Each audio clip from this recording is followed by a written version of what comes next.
They looked like the kind of family you'd see in a Hallmark commercial.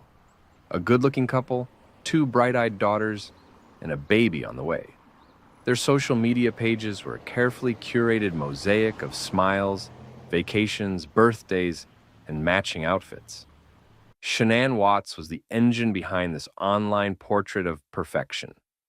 She was active, expressive, and confident, a self-described Thrive brand ambassador and mompreneur. Her posts were frequent and polished, daily updates, affirmations, and videos of her playing with the kids or promoting her business. ChrisWatts, her husband, played his part too.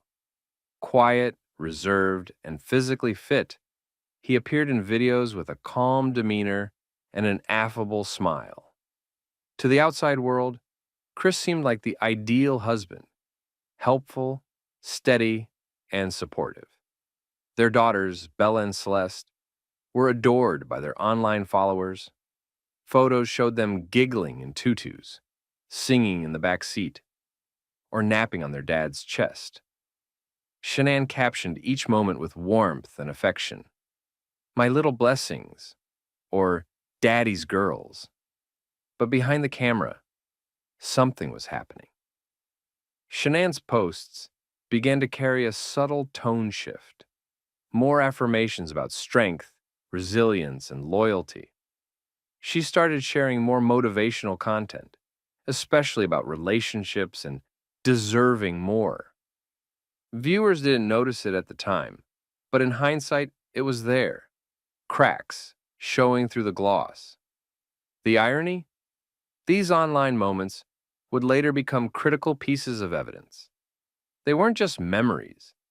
They were timestamps, location markers, and emotional indicators. Detectives, lawyers, and the public would later scroll through her Facebook timeline like a breadcrumb trail through a collapsing life. At the time, no one suspected a thing. Neighbors waved at them in the driveway. Chris mowed the lawn. Shanann took the girls to birthday parties. They looked happy.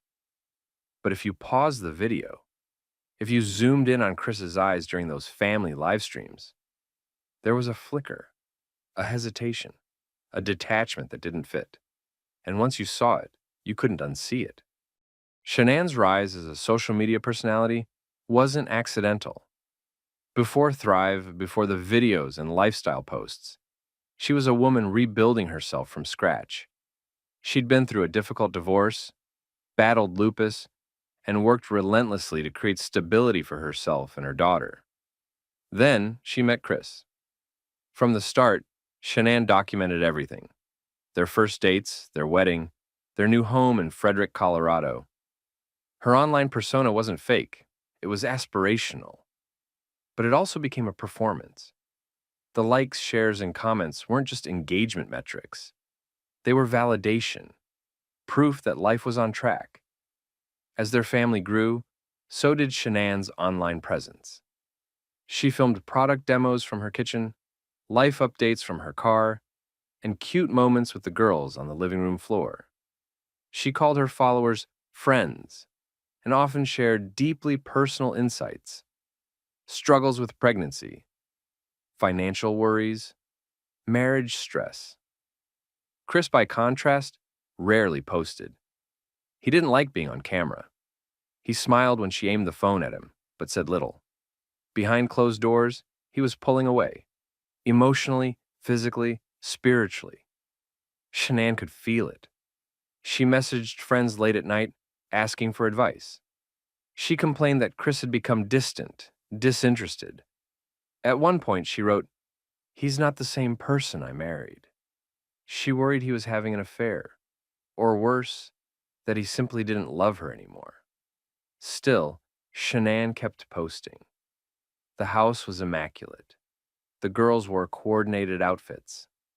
She even filmed Chris reading to the kids, smiling as if nothing was wrong. But something was wrong. Chris had started going to the gym more, not just to stay in shape, but to impress someone else. He was texting constantly, guarding his phone, and changing his schedule. Shanann noticed. She began documenting that too, not on Facebook, but in private notes, messages, screenshots. In the weeks leading up to her death, she took a business trip to Arizona and left the girls with Chris. The photos from that weekend, still smiling, still perfect. But the truth was closing in. This wasn't just a family under strain. It was a family on the brink. And ChrisWatts had already made his decision. August 13th, 2018. It was supposed to be an ordinary Monday in Frederick, Colorado. The morning sun rose over quiet cul-de-sacs. Kids boarded school buses, and people drove off to work. But something was already off at 2825 Saratoga Trail. At 8:15 a.m., Shanann Watts missed her obstetrics appointment. She was 15 weeks pregnant and had never skipped a checkup. Her friend and colleague, Nicole Atkinson, had dropped her off from a work trip the night before and immediately noticed Shanann seemed unusually quiet, drained. Still, Nicole didn't expect her friend to go radio silent the next morning. By 9 a.m., text messages to Shanann went unanswered. By 11 o'clock, her phone rang without response, and by early afternoon, Nicole wasn't just concerned, she was alarmed. She drove to Shanann's house, rang the doorbell, knocked, and finally called 911. It wasn't just that her friend was missing, it was the eerie stillness of the house. Shanann's car was still in the garage with the girls' car seats inside. Her shoes, ones she always wore, were by the front door. No sign of forced entry, no commotion, no chaos. Frederick police responded quickly. By 1:40 p.m., Officer Coonrod arrived and began the initial wellness check. ChrisWatts pulled up shortly after, wearing a backward ball cap and a calm expression. He unlocked the door. He led them through the house. He explained that Shanann had said she was taking the girls to a play date that morning. Maybe she just didn't tell anyone where. But Nicole didn't buy it. She insisted Shanann wouldn't vanish without telling her. And then they found her purse and her phone. Still plugged in by the couch, Shanann's phone was the first red flag that couldn't be rationalized away. She never left it behind. Not for 5 minutes, let alone an entire day. Chris's behavior during this check would later be dissected by millions. He was cooperative, but oddly detached. He joked with officers. He looked at his phone. He didn't cry. The house was neat. Too neat. No signs of struggle, no blood, but an emptiness that felt deliberate. Nichols' 911 call, captured on body cam, marked the beginning of what would become one of the most chilling missing persons cases in modern American history. And in that first afternoon, no one, not even the officers, realized just how quickly this case would spiral. That evening, as the sun dipped behind the Rockies, news of Shanann's disappearance began to circulate.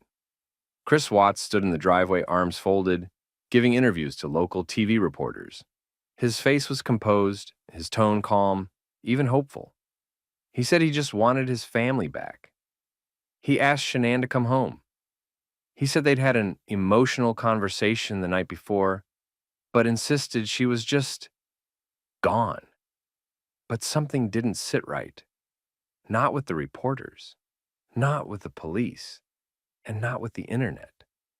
The footage of Chris's on-camera plea spread fast. People online began dissecting every blink, every shrug, every deflection. Why wasn't he looking into the camera? Why was he smiling? Meanwhile, investigators were quietly building a picture, and it didn't match Chris's version. Inside the house, they saw no sign of a woman packing up and leaving voluntarily. No clothes missing, no toiletries taken, no diapers, wipes, or snacks for the girls. Only absence. Chris said Shanann took the girls to a friend's house, but he couldn't name which friend. He said she left her phone behind by accident, but it was plugged in, charging, exactly where she always left it at night. Even the family dog Dieter was still at home, unfed and nervous. Shanann would never have left him behind. When Chris left the police that night, officers were already talking in hushed tones. One of them reportedly said, "This doesn't feel like a missing persons case. This feels like a cover-up." At the same time, Shanann's friends were mobilizing. Flyers went out. A Facebook group was created. News trucks began parking on the street. Neighbors were interviewed, and surveillance footage started to surface, including a critical clip from the next-door neighbor's security camera. It showed Chris backing his truck into the driveway in the early morning hours of August 13th. Unusual. He never parked like that. And he spent over an hour loading something, or someone, into the back. Investigators requested a formal interview. Chris agreed, but the tension was rising. Something wasn't right. Not with his body language, not with his timeline, not with his eyes. And the next day, he would walk straight into a polygraph room. August 15th, 2018. Just 2 days after Shanann and the girls were reported missing, ChrisWatts voluntarily walked into the Frederick Police Department to take a polygraph test. To the public, it looked like the actions of a concerned husband. To investigators, it was a calculated risk, one they believed would break him. The test was administered by Tammy Lee, a seasoned FBI agent and polygraph expert. From the moment Chris sat down, the interview room became a stage. 2 chairs, 1 table, no distractions, just a man under pressure and a woman trained to read more than just words. Before the wires even went on, Tammy started the real work, the pre-interview. This phase wasn't just about calibrating the machine. It was about psychology. She asked about his relationship with Shanann. She pressed gently on his emotional state. She asked how he slept, how he felt, what he thought might have happened. Chris answered everything, calmly, methodically, flatly. But his answers had gaps.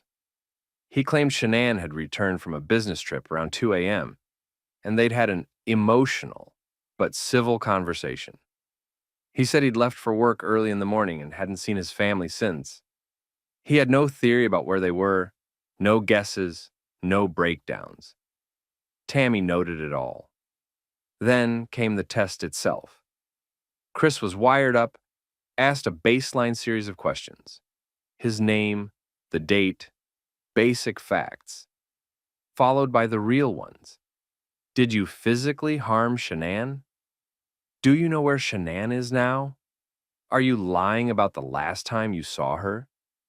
The needles on the machine moved with every breath, every pulse, every microscopic tremor. Afterward, Chris looked hopeful. He thought he'd passed. But Tammy didn't flinch. She left the room, spoke to her team, and came back with a statement that would become iconic. "Chris," she said, "you did not pass the polygraph." He froze. She leaned in. "Now is the time to be honest." Chris didn't speak right away. He blinked. He stared at the floor. He rubbed his hands together and tried to form words, but nothing coherent came out. Tammy Lee didn't raise her voice. She didn't accuse him. Instead, she gave him an exit. Maybe this was an accident. Maybe Shanann hurt the kids. Maybe you were just trying to fix it. It was a carefully calculated move, a known interrogation tactic called the minimization technique. The goal wasn't to shout someone into a confession. It was to give them a version of events that felt survivable. But Chris still didn't bite. So they brought in a second interrogator, Graham Coder from the FBI. He was softer, more paternal. He sat close. He told Chris that now was the time to stop pretending, that they already knew something had happened. "We can't help you," Coder said. if you don't help yourself. Chris nodded slowly. His jaw tensed. He whispered, I just want to talk to my dad. Investigators seized the opportunity. They brought in Ronnie Watts, Chris's father, a quiet man from North Carolina who had driven to Colorado to support his son. Ronnie walked in, unaware that the next 10 minutes would change everything. Chris looked at his father. He hesitated. Then, quietly, he said, She hurt them. And then He didn't finish the sentence, but the implication was clear. He was now claiming that Shanann had killed the girls, and that he, in a rage, had killed her. It was a story detectives didn't believe, but it was a confession. And now, Chris Watts had officially gone from grieving husband to suspect. The mask had cracked. But the truth, the real truth, was still buried deeper. And the next morning, they'd find it in an oil field. While Chris was sitting in the interrogation room spinning half-truths, investigators were already closing in from another angle. Technology. Chris drove a company truck for Anadarko Petroleum. That truck was equipped with GPS tracking, and its data revealed something chilling. In the early morning hours of August 13th, the same day Shanann was reported missing, the truck had left the Watts home at 5:27 a.m. It traveled to a remote oil site called Cervi, 319, a desolate patch of land nearly 45 minutes away. Chris claimed he had gone there to check on a leaking oil well, but GPS data showed he stayed at that site for nearly 2 hours, far longer than any normal maintenance job. That location now became the focus of the search. Meanwhile, Chris was taken into custody on suspicion of murder. He had confessed partially, but investigators knew his story didn't match the evidence. They filed for search warrants for the oil site, and the next morning, a team of technicians, cadaver dogs, and forensic examiners headed out to Cervi 319. What they found would end the search and break the nation's heart. Before officers even arrived at the tanks, dogs signaled human remains in the surrounding brush. And then they saw it, a shallow grave, covered loosely with dirt and brush. Inside, they found the body of Shanann Watts. She had been wrapped in a sheet, one that matched her bed linen set back at the house. A few yards away, officers inspected the 2 oil tanks. Massive, metal, and sealed. When the lids were opened, the forensic team made a horrifying discovery. The bodies of Bella and Celeste were inside, each deposited in a separate tank. The openings were only 8 inches wide.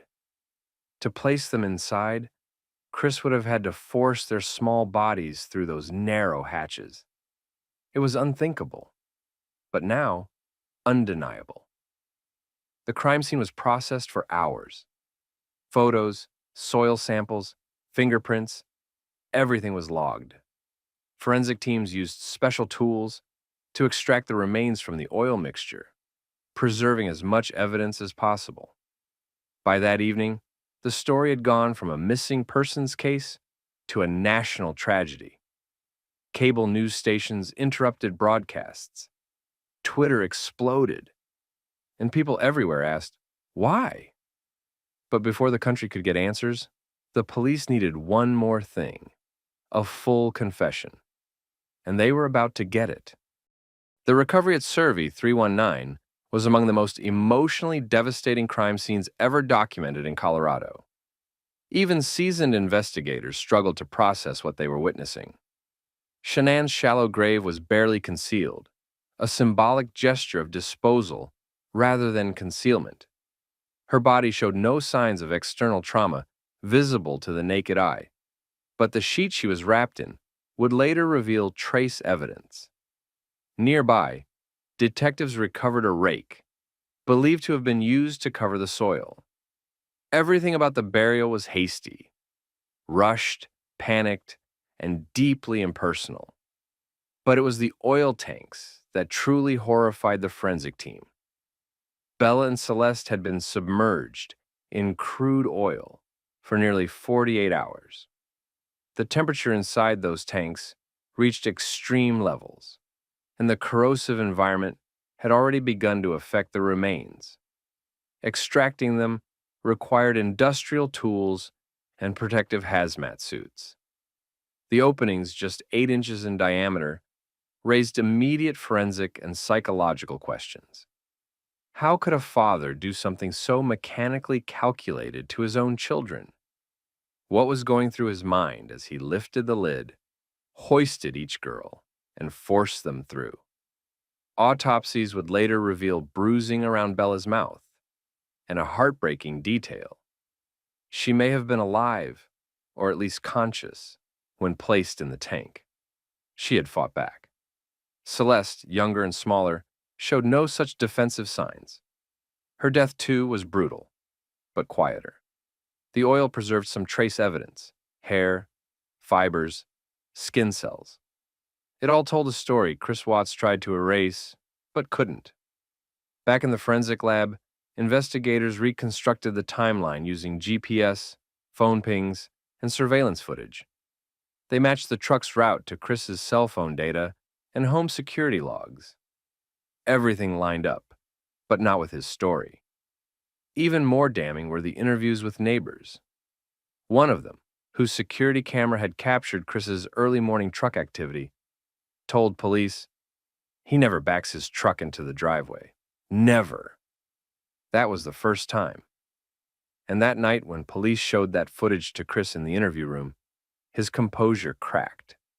He put his hands on his head. He mumbled. He shifted in his seat. The illusion was unraveling.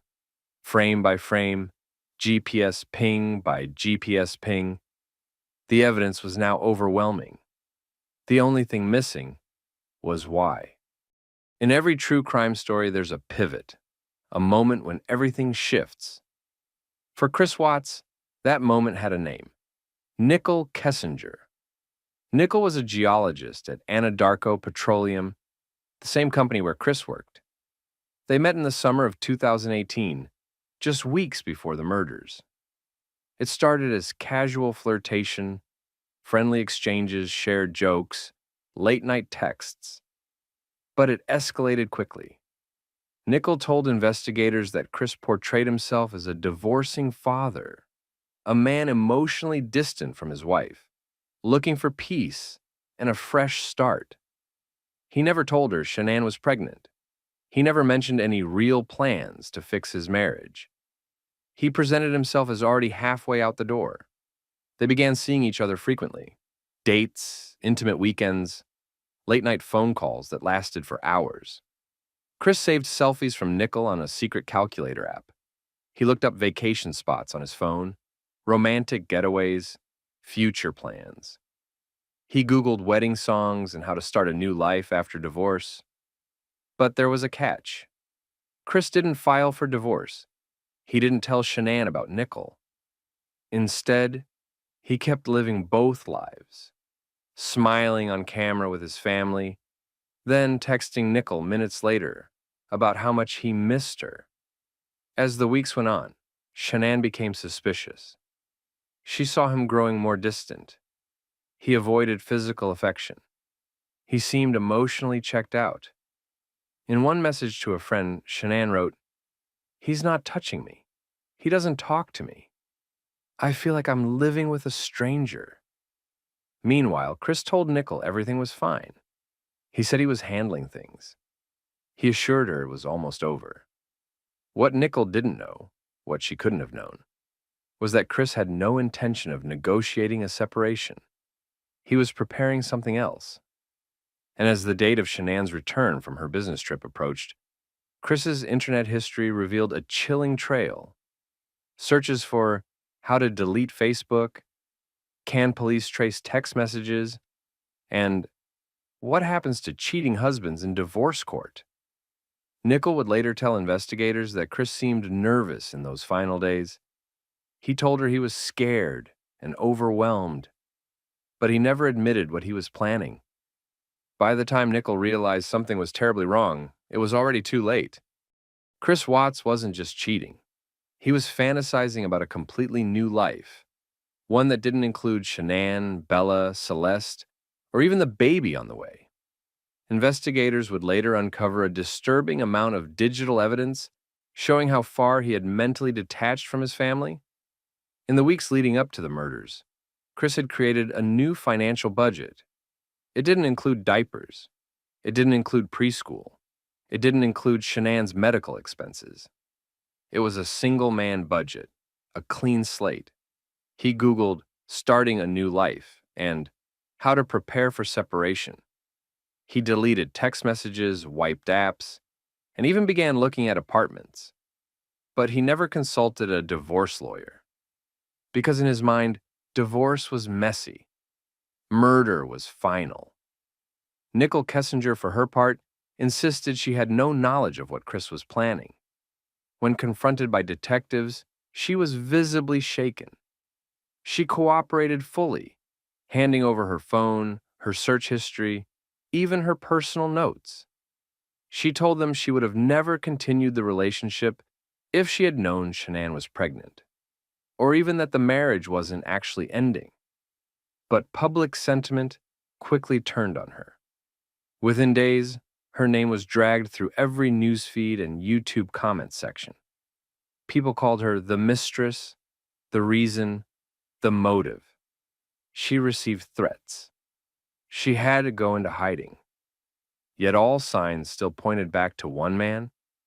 Chris had built a fantasy, not just of being with Nicole, but of erasing every obstacle between him and that fantasy. To him, Shanann wasn't a wife. She was a barrier. Bella and Celeste weren't daughters, they were complications. And the pregnancy? That was the final trigger. In the aftermath, psychologists would argue that Chris didn't snap. He planned. Every search, every deleted file, every detail of that morning.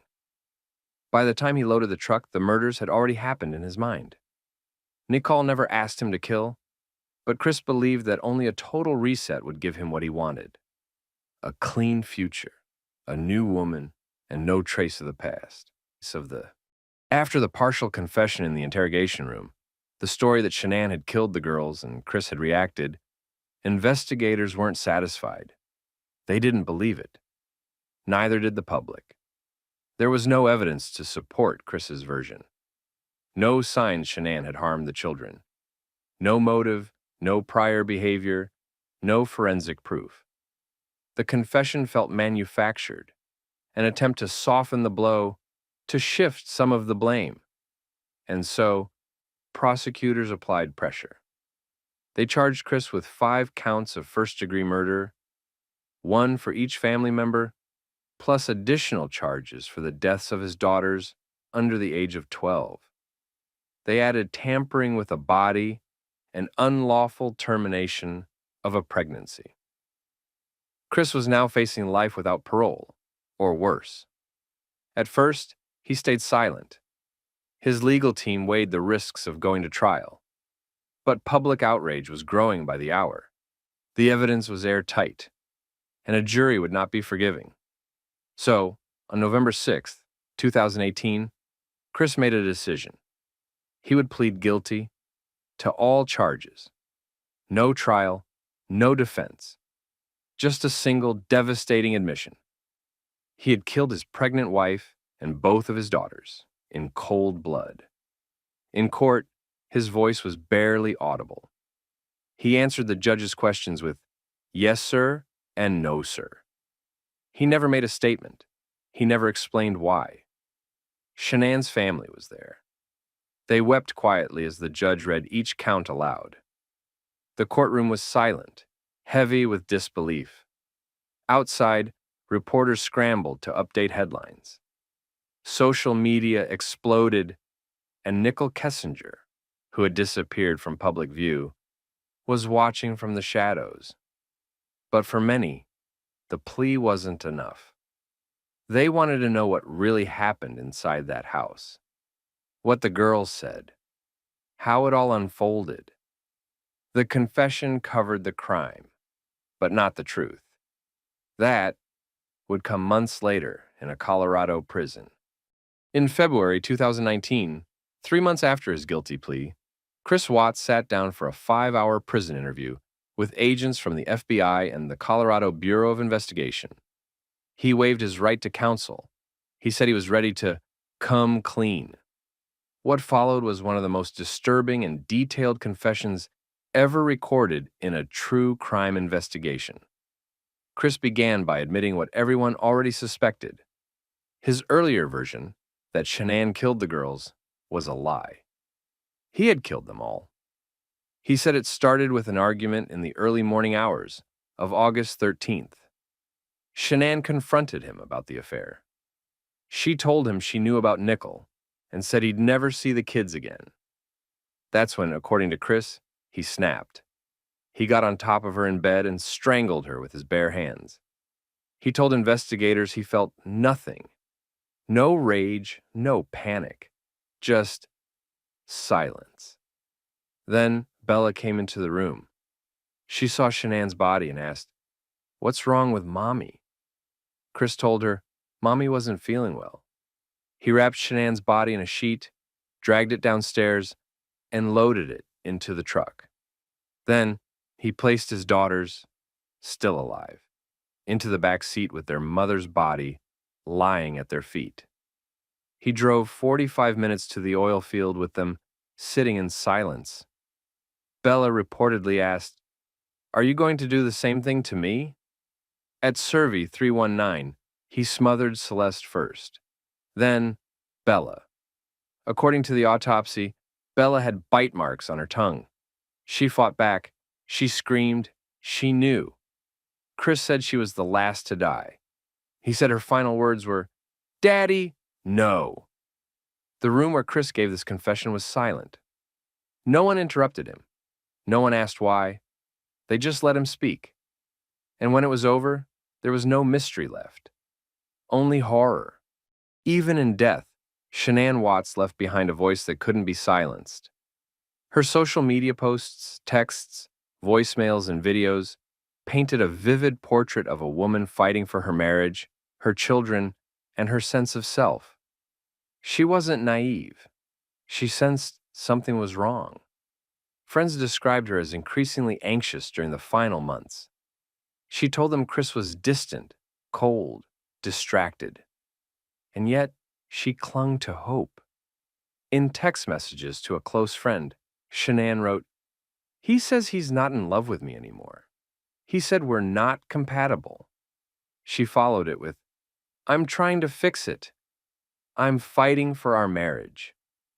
During her work trip to Arizona, she texted Chris, "I miss you. I miss your laugh. I miss holding you. I miss everything about you." He didn't respond. The texts grew more desperate. She started to ask if he was seeing someone else. She even searched his phone bill records, trying to make sense of late-night calls to unknown numbers. But Shanann didn't just communicate with friends. She documented her life publicly, for clients, family, and followers. Her Facebook videos were filled with laughter and affection. She often filmed the girls playing, dancing, or cuddling with Chris. The optics were perfect, but her private writings told another story. In a draft letter found on her phone, never sent, she wrote, "You've changed so much. I don't know who you are anymore. I feel like you're here, but you're gone." She was trying to hold a family together that was already gone in his mind. One of the most haunting videos she posted was of Chris surprising her with a baby announcement shirt, months earlier, when he still pretended to be excited. The video shows her smiling, holding a pregnancy test. Chris is awkward, quiet, and offers a forced hug. Even the audience noticed. Comments under the video. "Why does he look so weird? He doesn't seem happy." In retrospect, Shanann's digital trail was more than documentation. It was a testament, a record of love, fear, and confusion. a woman desperately trying to keep her family whole, unaware that it was already being dismantled. She left behind more than evidence. She left behind truth. In the chaos of adult lies, emotional detachment, and hidden affairs, it's easy to forget who suffered the most. But the final days of Bella and Celeste Watts, known lovingly as Cece, are the darkest, most painful part of this story. They were just children. Bella, 4 years old, was gentle and observant. Cece, only 3, was feisty, curious, and full of energy. Together they were inseparable. Two sisters navigating a world they trusted completely, especially when it came to their father. Photos from those last weeks show smiles, ice cream cones, pool days, and family outings. But beneath the surface, their world was unraveling. Chris was growing more distant. Shanann noticed it. The girls felt it. One friend recalled Bella asking her mother, "Why doesn't Daddy play with me anymore?" It wasn't just a childish whim. It was emotional recognition. A daughter sensing something adults tried to hide. The weekend before the murders, Shanann had been on a business trip. The girls stayed home with Chris. We don't know exactly what happened in those 48 hours, but surveillance footage shows them returning from a birthday party. The girls were tired. Chris was quiet. And then, the morning of August 13th. We now know from Chris's confession that the girls were awake when Shanann was killed. He said Bella walked into the room afterward and saw something was wrong. He didn't explain what he told them, only that they didn't ask many questions. They followed him. He loaded Shanann's body into the truck. Then, he placed Bella and Cece in the back seat. That ride, 45 minutes to the oil field, is unimaginable. Shanann's body lay beneath a blanket in the trunk space, while her daughters sat behind their father, still alive, still trusting him. Chris claims Cece was the first to die. He smothered her with a blanket while Bella watched. Then, he turned to Bella. In his prison confession, he recalled her final words. "Is the same thing going to happen to me?" She fought back. She begged. Her final plea, as he would later admit, was, "Daddy, no." Those words haunted investigators. They haunt the public still. Because they weren't just victims. They were children. And they trusted the man who ended their lives. Their voices were never heard in court. They never got to testify. But their final moments spoke volumes. Frederick, Colorado, was a small, quiet town. The kind of place where people didn't lock their doors and kids played in the cul-de-sac until dark. The Watts family had blended into that rhythm perfectly. Neighbors waved. Garbage cans were wheeled out in sync. Birthday parties spilled into driveways. Then it all shattered. As the truth came out, disbelief turned into grief, and grief into outrage. Neighbors stood on their porches, arms folded, watching reporters descend. Satellite trucks lined Saratoga Trail. Police taped off the Watts home. And suddenly, the idyllic two-story house with its manicured lawn became a crime scene known around the world. The surveillance camera footage, the polygraph test, the body cam videos, all of it became public. And with it came a growing sense of betrayal. This wasn't just about a murder. It was about the rupture of trust, the corruption of fatherhood, the desecration of innocence. Frederick had never seen anything like it. Counselors were brought into schools. Churches held vigils. Stuffed animals and candles lined the front yard of the now vacant Watts home. People weren't just mourning. They were searching for meaning. How could someone so ordinary commit something so monstrous? Former coworkers of Chris expressed shock. "He was quiet, dependable," one said. "He brought lunch in Tupperware. Talked about his kids all the time." But now, Every story seemed to contain a red flag in retrospect. Moments that hadn't made sense before suddenly clicked into place.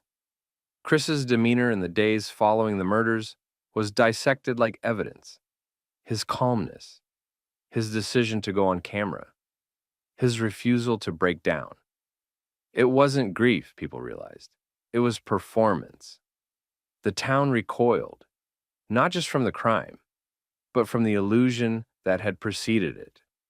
And that realization would ripple far beyond Colorado, because the media was only just getting started. The murders of Shanann, Bella, Celeste, and unborn baby Nico sent shockwaves not just through Colorado, but across the entire world. True crime fans, psychologists, mothers, fathers, people from every background found themselves captivated, horrified, and enraged. Within days, the story became global. News outlets ran wall-to-wall coverage. CNN, BBC, Australia's 60 Minutes. The Watts case was everywhere. Not just because of what happened, but how it happened. It was the betrayal, the mask, the smiling family man who turned out to be a killer. Documentaries followed. YouTube exploded with theories, analysis, and breakdowns. Netflix released American Murder: The Family Next Door, a viral hit that used Shanann's own videos and texts to tell the story. It reached millions within weeks, and it reframed the narrative, not just as a crime, but as a warning about facades, social media, and the illusion of perfection. Podcasts dedicated entire seasons to the case. Experts debated whether Chris Watts was a narcissist, a sociopath, or something even more complex. People dissected his body language and polygraph footage. Some sympathized with Nicole Kessinger. Others vilified her. Memorial pages popped up online for Shanann and the girls. Strangers sent letters to Shanann's parents, offering condolences. The town of Frederick renamed a park bench in honor of the Watts children. But not everyone responded with empathy. Conspiracy theories sprouted like weeds. Some claimed Shanann was abusive. Others insisted Chris was framed. YouTubers profited off wild speculation. The family became targets of harassment. It was a modern phenomenon, a crime that didn't just stay in the courtroom, but lived on in hashtags, live streams, and comment sections. In a digital world, even grief can be viral. And yet, through the noise, one thing never changed: the victims. Shanann, Bella, Celeste, Nico. Their names still echo in the minds of those who follow the case.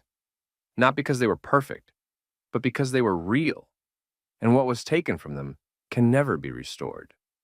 Chris Watts is now inmate number 674796 in Dodge Correctional Institution, a maximum security prison in Walpin, Wisconsin. He was transferred there in late 2018, shortly after his conviction, due to safety concerns in Colorado. Even among murderers, his crimes put him at risk.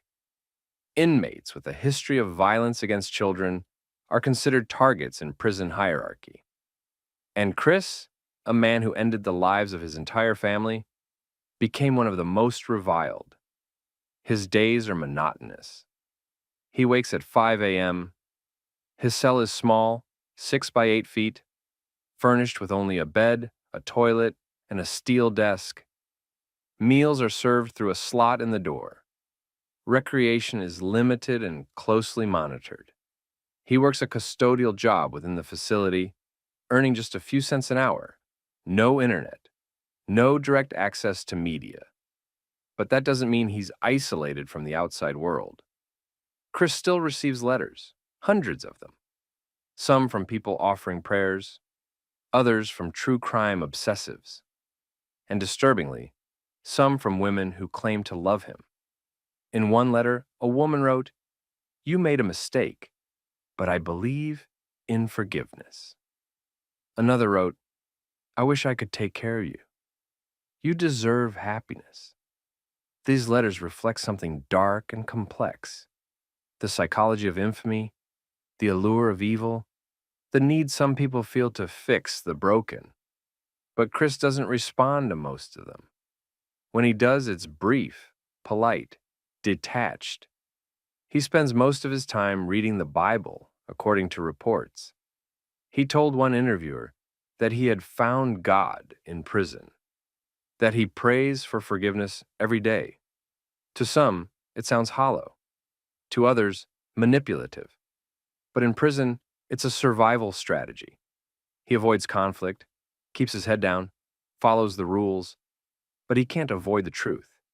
Every guard, every inmate, every passing headline is a reminder of who he is and what he did. And there are no appeals, no second chances. Chris Watts will die in prison. The letters didn't stop.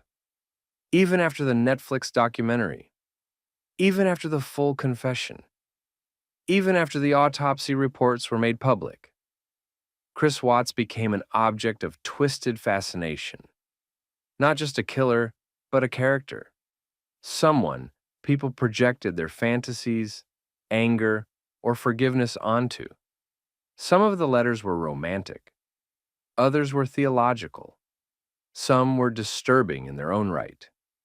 A woman in Florida wrote to him for months, calling him her soulmate. Another sent photos of herself in lingerie. Some sent Bible verses. Some sent money orders, tiny amounts, a few dollars at a time, placed into his commissary account. There was a pattern to many of these correspondence. They were often isolated, deeply religious, or fascinated with high-profile criminals. Some believed they could save him. Others seemed to be chasing their own need for recognition by reaching someone infamous. Chris read them all. He kept some. He threw others away. In rare cases, he responded. His handwriting was neat, almost formal. He wrote about God, guilt, prayer, but never about Shanann, never about the girls. He avoided emotion. To prison staff, the attention was bizarre, but not unprecedented. It happens with many high-profile killers. Ted Bundy, Scott Peterson. Now, Chris Watts. In fact, the volume of his mail became so heavy at one point that it had to be screened before reaching his cell.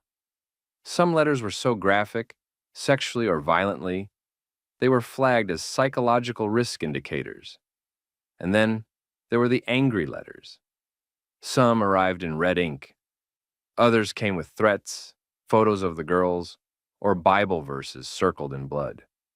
A few contained only one word, repeated over and over, monster. Chris said nothing about those. He kept his head down. He prayed louder, but everyone knew he read them. Because behind the walls of Dodge Correctional, no punishment could compare to this. Being remembered. Every day. For the worst thing you ever did. For Shanann's family, the Razucheks, the pain didn't end with Chris's confession. It only deepened. Frank and Sandra Razuchek lost not only their daughter, but their two granddaughters and unborn grandson. Their grief was layered, not just loss, but betrayal. Chris had lived in their home. He'd vacationed with them. He called them Mom and Dad. And then he took everything from them. In court, Frank stood up during sentencing and read a statement that silenced the room. I trusted you to take care of them, not kill them. His voice cracked. He said he had nightmares, that he still waited for Bella and Cece to come running into his arms. Sandra, Shanann's mother, couldn't bring herself to speak publicly for months. When she finally did, she said, I forgave you, Chris. But that doesn't mean I'll ever understand. The Razucheks moved out of North Carolina for a time, seeking privacy. They were harassed online by conspiracy theorists. People claimed Shanann was abusive, or that the murders were staged. Some even accused the family of being paid actors. To protect their mental health, they filed a wrongful death lawsuit, not for money, but to establish legal closure. They won the case. A judge awarded them $6 million in damages. Chris would never be able to pay, but the ruling symbolically stripped him of any legal right to profit from the story. The Razucheks visited Shanann's grave often. They held annual candlelight vigils. They wore purple, her favorite color, on the anniversary of her death. And they kept her Facebook page online, not to relive the trauma, but to preserve her voice. They said they wanted the world to remember who she was: a mother, a fighter, a woman who loved fiercely and never gave up on her family. But behind the strength was bottomless pain, because grief, for them, wasn't a season. It was a sentence. The Watts name, once just another entry in a suburban phone book, became synonymous with betrayal, horror, and the destruction of a family from within. Chris's parents, Cindy and Ronnie Watts, were thrust into the spotlight alongside the Razucheks, but their response was very different. From the beginning, Cindy Watts struggled to accept the version of events laid out by police and prosecutors. She claimed Chris had been manipulated. She suggested Shanann was controlling and that the relationship had been toxic on both sides. This stance brought deep tension and public backlash. To many, it felt like victim blaming. To others, it sounded like denial. The Watts family became fractured. They stopped speaking to the Razucheks. They avoided the media for long periods. And when they did speak, it was carefully worded, often focused more on Chris's emotional state than the lives he had taken. Still, they visited him. They sent letters. Cindy gave a televised interview in which she said, "He's not a monster. He's my son. I still love him." It was a complex dynamic. Love for a child tangled with revulsion at his choices. A mother trying to separate the man she raised from the killer he became. Public reaction was harsh. Petitions circulated to bar the family from profiting off interviews or appearances. YouTube channels dissected their every word. Some sympathized. Parents unable to give up on a child. Others were furious, demanding silence from anyone defending Chris. What remained of the Watts name was now filtered through a single lens. A man who murdered his entire family to chase a fantasy. The house on Saratoga Trail sat empty. Eventually, it was foreclosed. Neighbors avoided it. Tourists drove by to take photos. In the years that followed, the Watts name faded from headlines, but stayed alive in the algorithm. A cautionary tale resurfaced by documentaries, reaction videos, and hashtags. There would be no redemption arc, no rebranding, only a legacy scorched into the memory of a community and a country. When the dust settled and the evidence was laid bare, one question echoed louder than any other. Why did he do it? Chris Watts didn't fit the mold of a traditional killer. No history of violence, no criminal record, no substance abuse. He was a husband, a father, an employee with steady work and a clean image. And yet, he committed one of the most incomprehensible crimes imaginable. Not in a fit of rage, but with methodical planning. Psychologists, criminologists, and profilers dove into the case, trying to understand what lay beneath the surface of his smile. What they found was not a monster in the cinematic sense, but something more chilling: emptiness. Chris displayed traits aligned with covert narcissism. He sought validation not through aggression, but through image. The image of the perfect family, the loyal husband, the fit father. He was addicted to approval, not connection.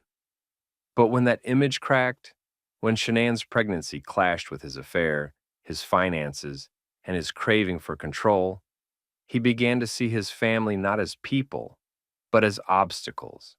He didn't explode. He withdrew, and then he erased. Experts noted his emotional flatness, his refusal to accept responsibility in the early interviews, his willingness to lie directly to grieving parents, to reporters, to the police, not out of panic, but as a form of preservation.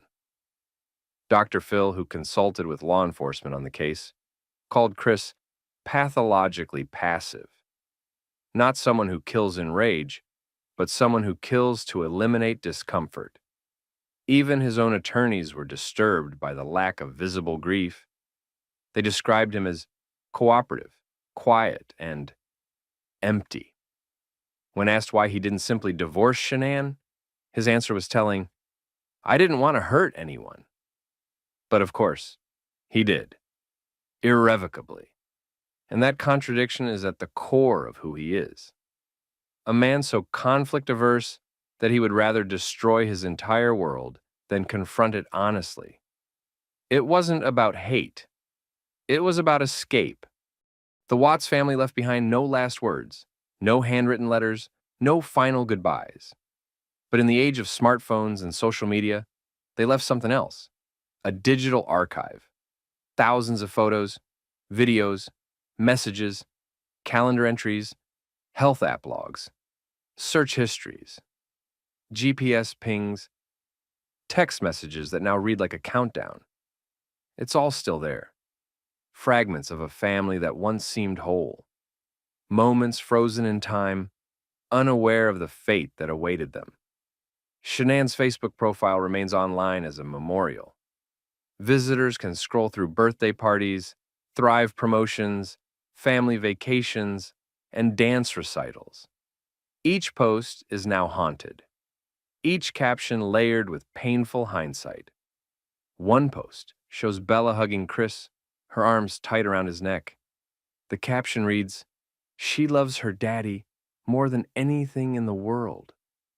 Another features Cece in a princess dress, blowing kisses at the camera. Shanann had written, "My little firecracker, never a dull moment." And then there are the videos. Chris building snowmen with the girls, Chris unwrapping presents, Chris grinning awkwardly as Shanann films yet another update for her business. To the average viewer, it's ordinary. But for those who know how the story ends, it's unbearable.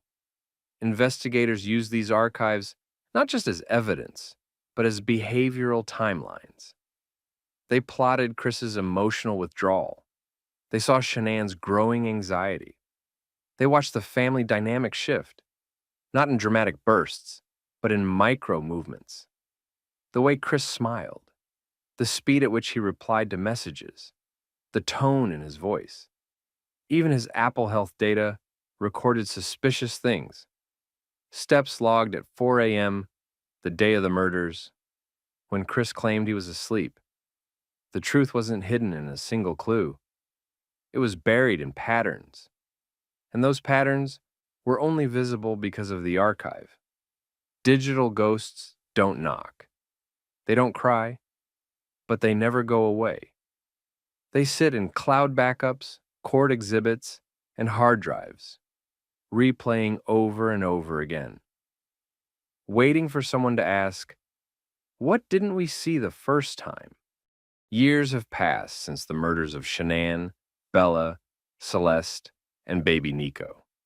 And yet, the story of Chris Watts continues to echo, not just in headlines, but in search bars, timelines, and YouTube recommendations. The case has become a permanent fixture in the digital landscape. Search "family killer," and his name appears first. Watch one true crime video, and the algorithm feeds you 10 more featuring his face. This wasn't just a crime. It became content. There are hundreds of YouTube documentaries, TikTok theories, reaction videos, and podcast episodes dissecting every moment. Some channels re-upload police body cam footage, slowed down and zoomed in. Others compare Shanann's last texts to Chris's surveillance video movements. Every micro-expression is interpreted. Every word is time-stamped. And the comments, never stop. I can't believe he smiled like that. You can see it in his eyes. She deserved better. For Shanann's family, the internet is both a curse and a preservation tool. Her videos are still watched by strangers. Her voice, so full of energy and love, lives on in the cloud. Bella and Cece's smiles are reposted weekly by fan memorial pages. But with that permanence comes darkness. Conspiracy theorists continue to publish lies. Some claim Shanann orchestrated it all. Others insist the girls were never real. One YouTube channel even staged a fake ghost hunt outside the Watts home, trying to contact spirits for clicks. The Razucheks have pleaded with the public, let our girls rest. Stop turning our trauma into entertainment. But online, there is no statute of limitations. Every repost, every algorithmic suggestion reanimates the tragedy. And for those drawn to this case, whether out of empathy, horror, or fascination, the danger lies in forgetting that this isn't a story. It was a life. It was 4 lives and one irreversible choice. 1. The murders of Shanann, Bella, Celeste, and Nico shattered more than just a family. They altered how we talk about domestic violence, how we view perfect families online, and how we understand the quiet face of danger. Before ChrisWatts, the archetype of the family annihilator was often imagined as explosive, abusive, unhinged. But Chris didn't fit that mold. He smiled. He blended in. He posed for photos with the very people he planned to kill. That contradiction forced society to re-examine its assumptions. It asked uncomfortable questions. How many men like Chris live among us? How many women sense danger but doubt themselves because there are no bruises? How many families are hiding behind curated filters and birthday cake smiles? For advocates of domestic abuse prevention, the Watts case became a rallying point. It reminded the public that control and emotional detachment can be just as deadly as rage. That violence doesn't always shout. Sometimes it whispers. Legislation in Colorado was proposed to increase resources for emotional abuse survivors. Law enforcement agencies updated training on risk assessment, even for individuals with no history of violence. Schools and churches held seminars about warning signs that don't leave marks. True crime, as a genre, changed too. Content creators began issuing disclaimers. Some took steps to block conspiracy comments. Others invited survivors to share their own stories in response. The case shifted the tone from entertainment to remembrance. For the Razucheks, no change in public discourse could ever compensate for what was lost. But they hoped the story would save someone else. And that's where this documentary leaves you. Not just with horror, but with responsibility. To believe people when they say something feels wrong, to look beyond the smile, to ask questions, even when the answers feel uncomfortable, to never confuse the absence of bruises with the presence of safety, because families don't always fall apart. Sometimes they're destroyed by the one person who was supposed to protect them. Chris Watts didn't snap. He plotted. He rehearsed. And for a short time, he nearly pulled it off. His lie began before the murders. He constructed an emotional narrative for himself and others that he was the victim in a loveless marriage, that Shanann was controlling, that he was a good father, just overwhelmed. In private, he was laying groundwork, deleting messages, hiding his affair, avoiding confrontation. In public, he smiled for the camera. After the murders, he moved with calculated precision. He texted Shanann's phone after he had already killed her, trying to create a breadcrumb trail of false concern. He called her friends and claimed she'd gone missing. He let her friend Nicole into the house and pretended to be confused. He stood in front of news cameras, begging for her return. "If you're out there, just come home." All while knowing exactly where she was, exactly what he'd done. The body cam footage from that day shows Chris pacing, checking his phone, making small talk.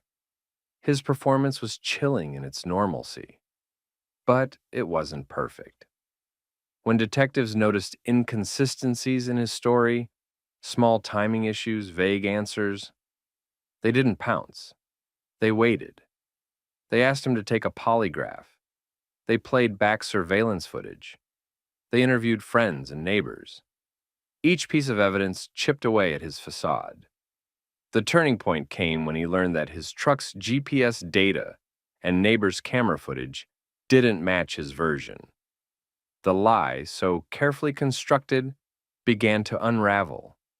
But even in confession, Chris minimized. He blamed Shanann for the death of the children before admitting to the full truth. And even then, he delivered the truth only when the alternative, trial and exposure, became unbearable. Chris didn't just kill his family. He built a lie large enough to stand inside. And for 72 hours, the world almost believed him. For 72 hours, Chris Watts walked free. He slept in his own bed. He ate meals.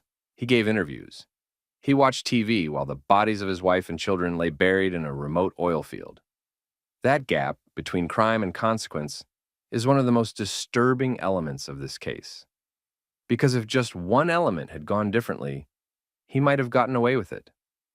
If Nicole Atkinson hadn't insisted on a welfare check, if the neighbor hadn't shared his surveillance footage, if police hadn't acted quickly on inconsistencies, Chris might still be walking the halls of his home, playing the role of a grieving father.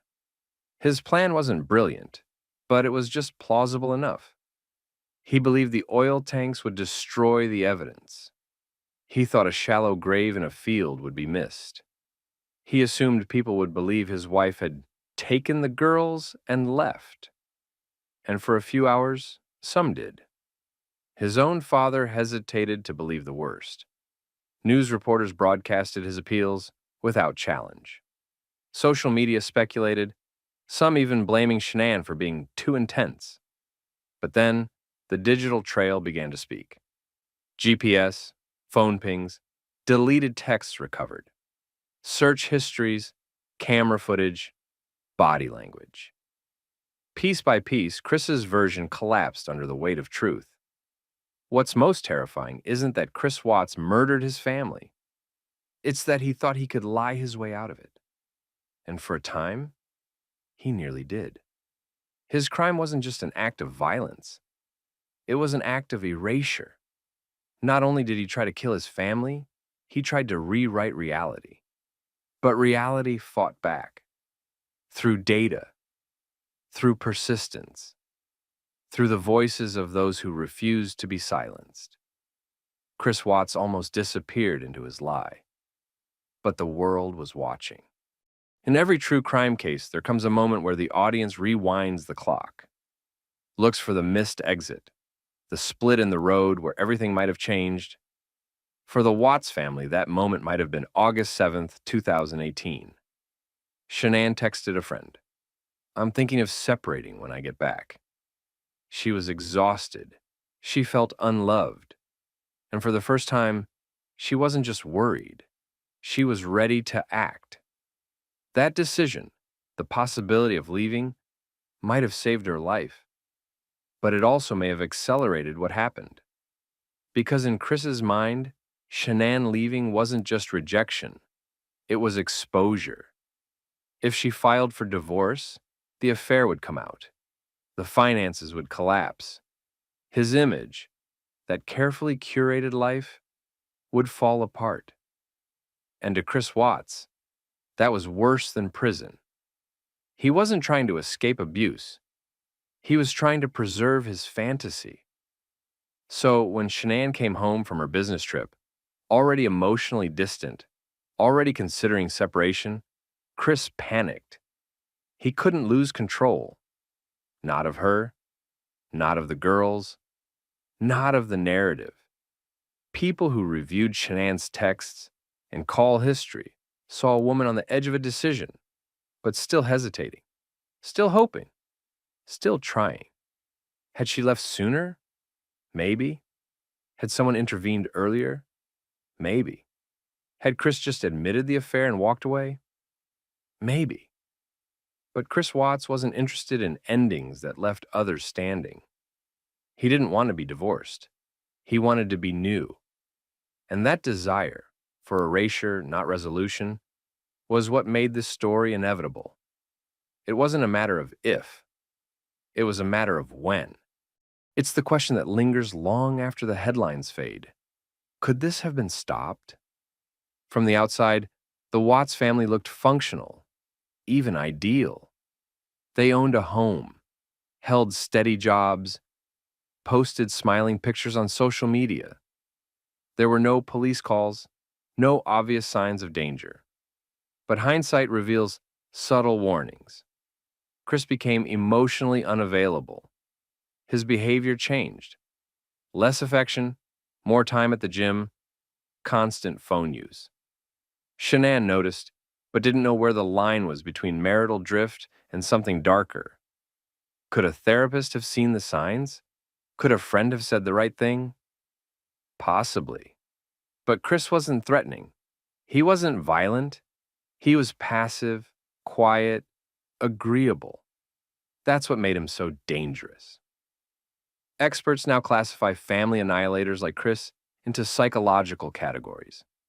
He fits the anomic and self-righteous types, those who kill not out of hatred, but to escape perceived failure. They see their family as extensions of themselves. When control is threatened, they eliminate. In other words, he didn't snap, he planned. And that makes prevention almost impossible without systemic tools.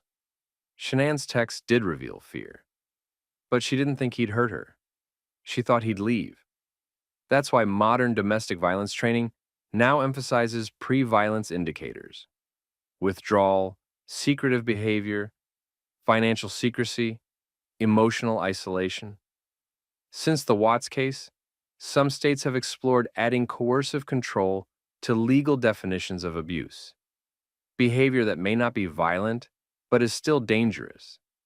But no law, no therapist, no neighbor could have stopped what happened unless Chris wanted to stop himself. And he didn't. So the question shifts from, why didn't someone stop him, to something more painful. Why didn't he stop himself? And the answer is just as hollow as the man who gave none. 2825 Saratoga Trail still stands. The beige two-story home with its neat lawn and brick accents looks like every other house on the block. But it's not. For those who know, it's not a home. It's a grave. After the murders, the house was vacated, sealed, and placed into foreclosure. No one stepped inside without permission. Neighbors avoided looking at it. Children crossed the street to walk past it. The mortgage was never paid again. Technically, it still belongs to Chris Watts, but no bank wants it, and no buyer will take it. The property has gone up for auction multiple times. Each time, the listing is withdrawn. Too much media attention, too much history. Even when listed anonymously, it never sells. Real estate experts call it a stigmatized property, one where value is damaged not by structure, but by memory. This isn't cosmetic. It's psychological. No one wants to cook dinner where Shanann took her last steps. No one wants to sleep in the room where Bella and Cece were last tucked into bed. No one wants to live above a floor soaked in silence. There are rumors that the house is haunted, cursed, a magnet for bad luck. But it doesn't need ghosts. It has Google. Every person who types in the address will find the story. Photos, crime scene diagrams, news footage, the smiling family on the front porch. Some say the home should be demolished. Others say it should be preserved. a monument to what was lost. But for now, it just sits. Lights off, mailbox empty. A perfect facade over irreversible violence. And the door no one will open. For those closest to the Watts family, the aftermath didn't end in court. It began there. Frank and Sandra Rzucek still wake up to reminders, news alerts, documentaries, YouTube thumbnails, TikTok edits. They didn't choose to become public figures, but grief gave them no option. They've spoken about the nightmares, about seeing Shanann's smile on a screen and remembering what it cost, about hearing Bella's voice in a video and wishing they had one more moment, about Cece's laugh echoing through old birthday footage. They've tried to protect Shanann's legacy, but it's a fight against an algorithm. Every time someone clicks, it comes back. They live in a world where their daughter's death is repackaged as entertainment. They've asked for empathy, for restraint, for silence. But the internet does not forget, and it rarely forgives. Chris Watts will die behind bars. But the Rzuceks, they live with the sentence. And for them, the punishment is endless. There's no parole from memory, no release from what if, no early exit from loss.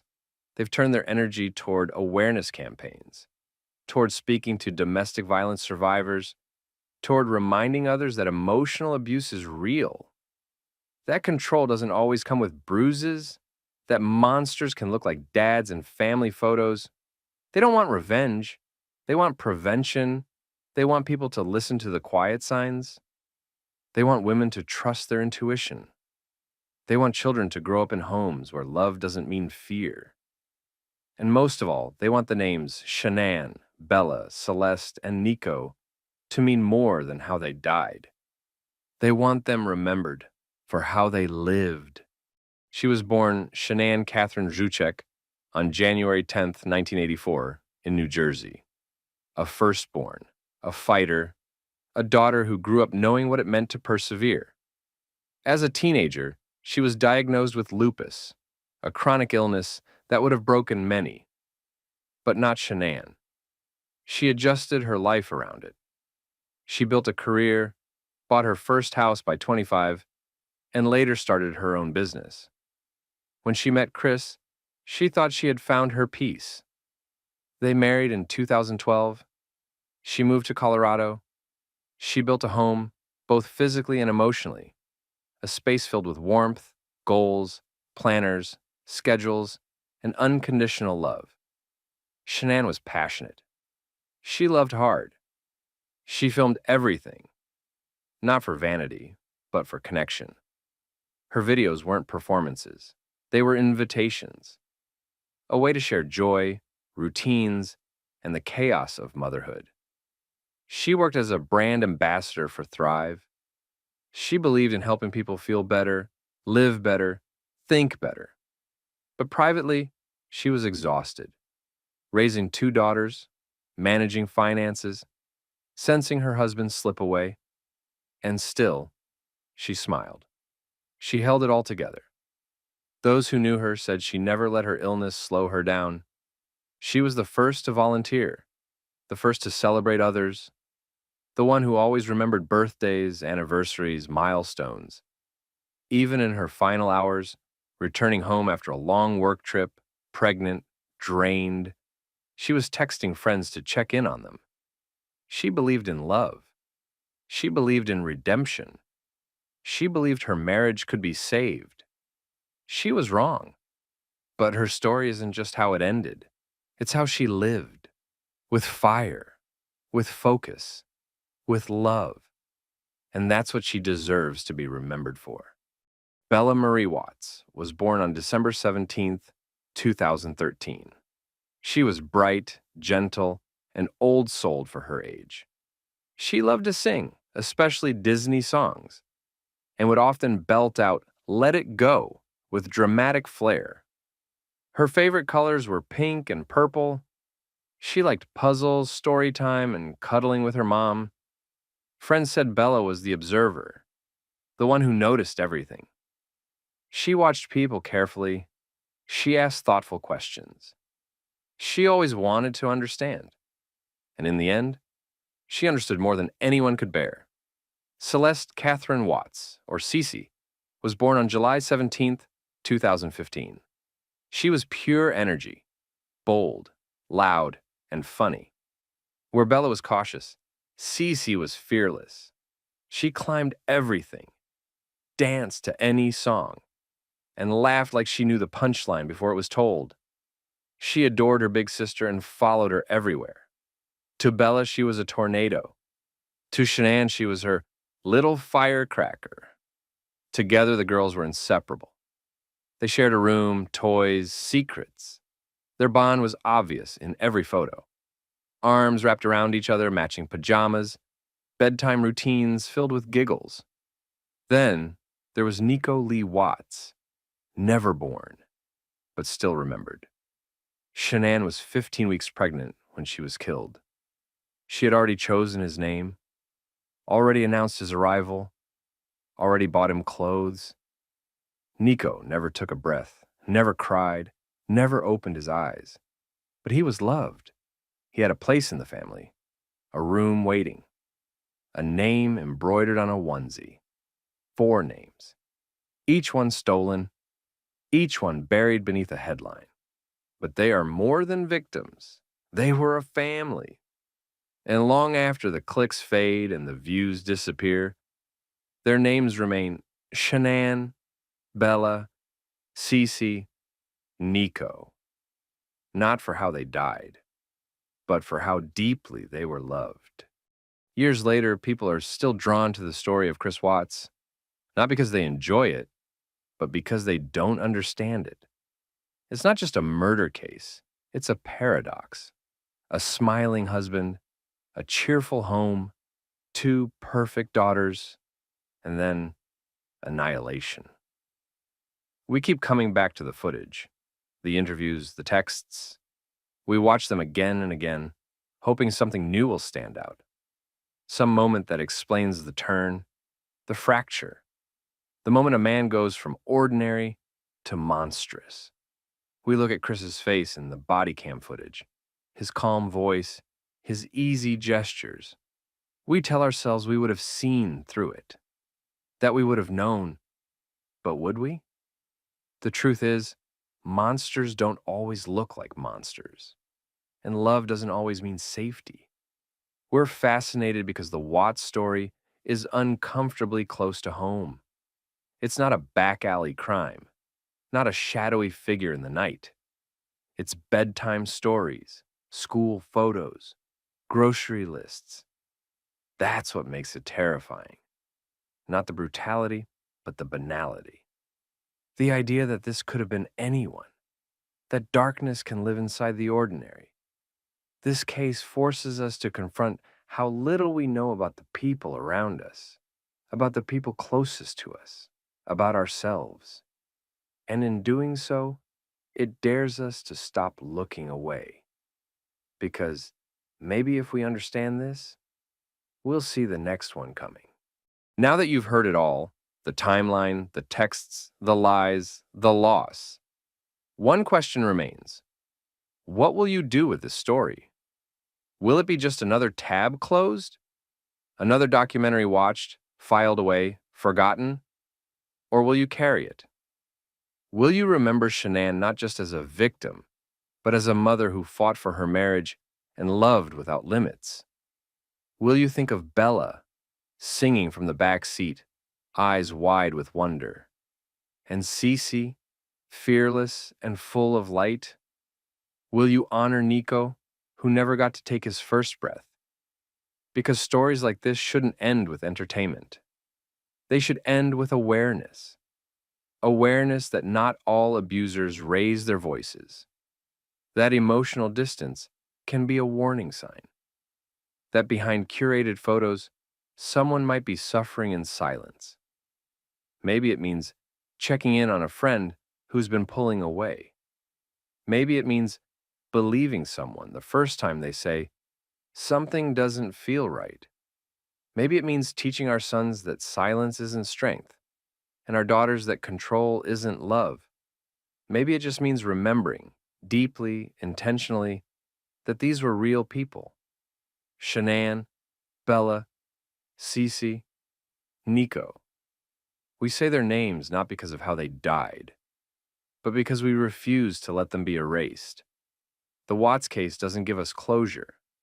It doesn't offer peace. It offers a mirror. And what we do with that reflection is up to us. Some crimes fade, this one didn't. The murder of Shanann Watts and her children didn't just dominate headlines. It redefined how true crime is consumed. Within weeks, the case had become one of the most searched criminal stories in modern internet history. Not because it was the most violent, but because it was the most visible. Body cam footage, interrogation room clips, polygraph sessions, Facebook videos, Ring doorbell footage, all of it. Raw, accessible, and uploaded for the world to watch. Never before had a family annihilation case unfolded in such real time, with such intimacy. People didn't just read about it. They watched it happen, and it changed everything. YouTube exploded with reaction videos. Commentary channels gained millions of views breaking down Chris's eye movements, Shanann's tone of voice, the girl's behavior in family vlogs. Some creators built entire channels around the Watts case, analyzing, speculating, dramatizing. Netflix released American Murder, The Family Next Door, built entirely from existing footage. No narrator, no reenactments, just raw truth, edited like a thriller. It became one of the most watched documentaries in platform history. Millions saw Shanann smile, Chris lie, and Bella dance, all in chronological order, all real. This wasn't just content, it was voyeurism wrapped in justice. The audience became the analyst. The viewer became the prosecutor. And with that came a new dynamic. The public was no longer just watching true crime, they were building it. Forums formed. Reddit threads dissected footage, frame by frame. TikTok creators reenacted police interviews. Instagram accounts shared aesthetic edits of Shanann and the girls, layered with sad music and candle emojis. And soon, lines blurred between journalism and drama, between empathy and exploitation, between remembering victims and monetizing them. The Watts case wasn't just a tragedy. It was a template, and it raised a new question. When crime becomes content, who really owns the story? In the age of algorithm-driven media, the Watts case didn't end in the courtroom. It entered the comments section. Almost instantly, people online chose sides. Some focused on Chris, dissecting his behavior, labeling him a narcissist, a covert sociopath, a coward. Others turned on Shanann. She was too controlling. She emasculated him. I could see this coming. It wasn't just cruel, it was dangerous. Victim blaming became viral content. Creators uploaded debunking videos claiming Shanann was emotionally abusive, using clips from her Facebook to frame her as aggressive, overbearing, or fake. The same footage she posted to promote her wellness brand, footage that once brought her clients, was weaponized to rewrite her memory. Her legacy was now filtered through clickbait titles and monetized thumbnails. Meanwhile, people treated Chris not just as a killer, but as a character. They studied him like a documentary subject. They rewatched the polygraph video as if it were an episode of Breaking Bad. They commented on his posture, his voice, his clothes. He became content. Some sent him letters in prison. Others posted thirst trap edits. A few wrote fan fiction. This wasn't justice. It was spectacle. The danger wasn't just in remembering. It was in how people chose to remember. When crime becomes viral, so does distortion, and the lines between truth, myth, and entertainment blur. The Rursuchek family spoke out repeatedly. They begged YouTubers to stop profiting off their pain. They asked for basic dignity, but their voices were often drowned by algorithmic noise. This is the shadow of true crime in the digital age. When viewers become editors, when grief becomes a genre, when the court of public opinion replaces actual justice, and when the story of 4 murdered lives becomes a trending topic. In 2018, there was no law that could have stopped what happened at 2825 Saratoga Trail. No restraining order to issue, no red flag to raise, because Chris Watts never raised his voice, never hit anyone, never made a threat. On paper, he wasn't dangerous, and that's the problem. The criminal justice system, like much of society, is built to react to visible violence, bruises, injuries, 911 calls. It wasn't built to detect the danger of a man who simply detached. Shanann told friends she felt him slipping. She wrote, "He doesn't touch me. He doesn't talk to me. I don't recognize him anymore." But there was nowhere to take those fears. No crime had been committed. No law had been broken. In hindsight, it's obvious. He stopped engaging with the kids. He lied about work. He lost interest in shared finances. He spent hours on his phone with someone else. He was planning a life, just not the one they thought. The tragedy revealed a blind spot. Emotional abandonment isn't illegal, but in rare cases, it's the first step toward annihilation. Domestic violence experts began to push for changes. Coercive control laws, new screening methods in therapy and wellness checkups, training for police to look beyond shouting matches. But in 2018, the system simply wasn't equipped.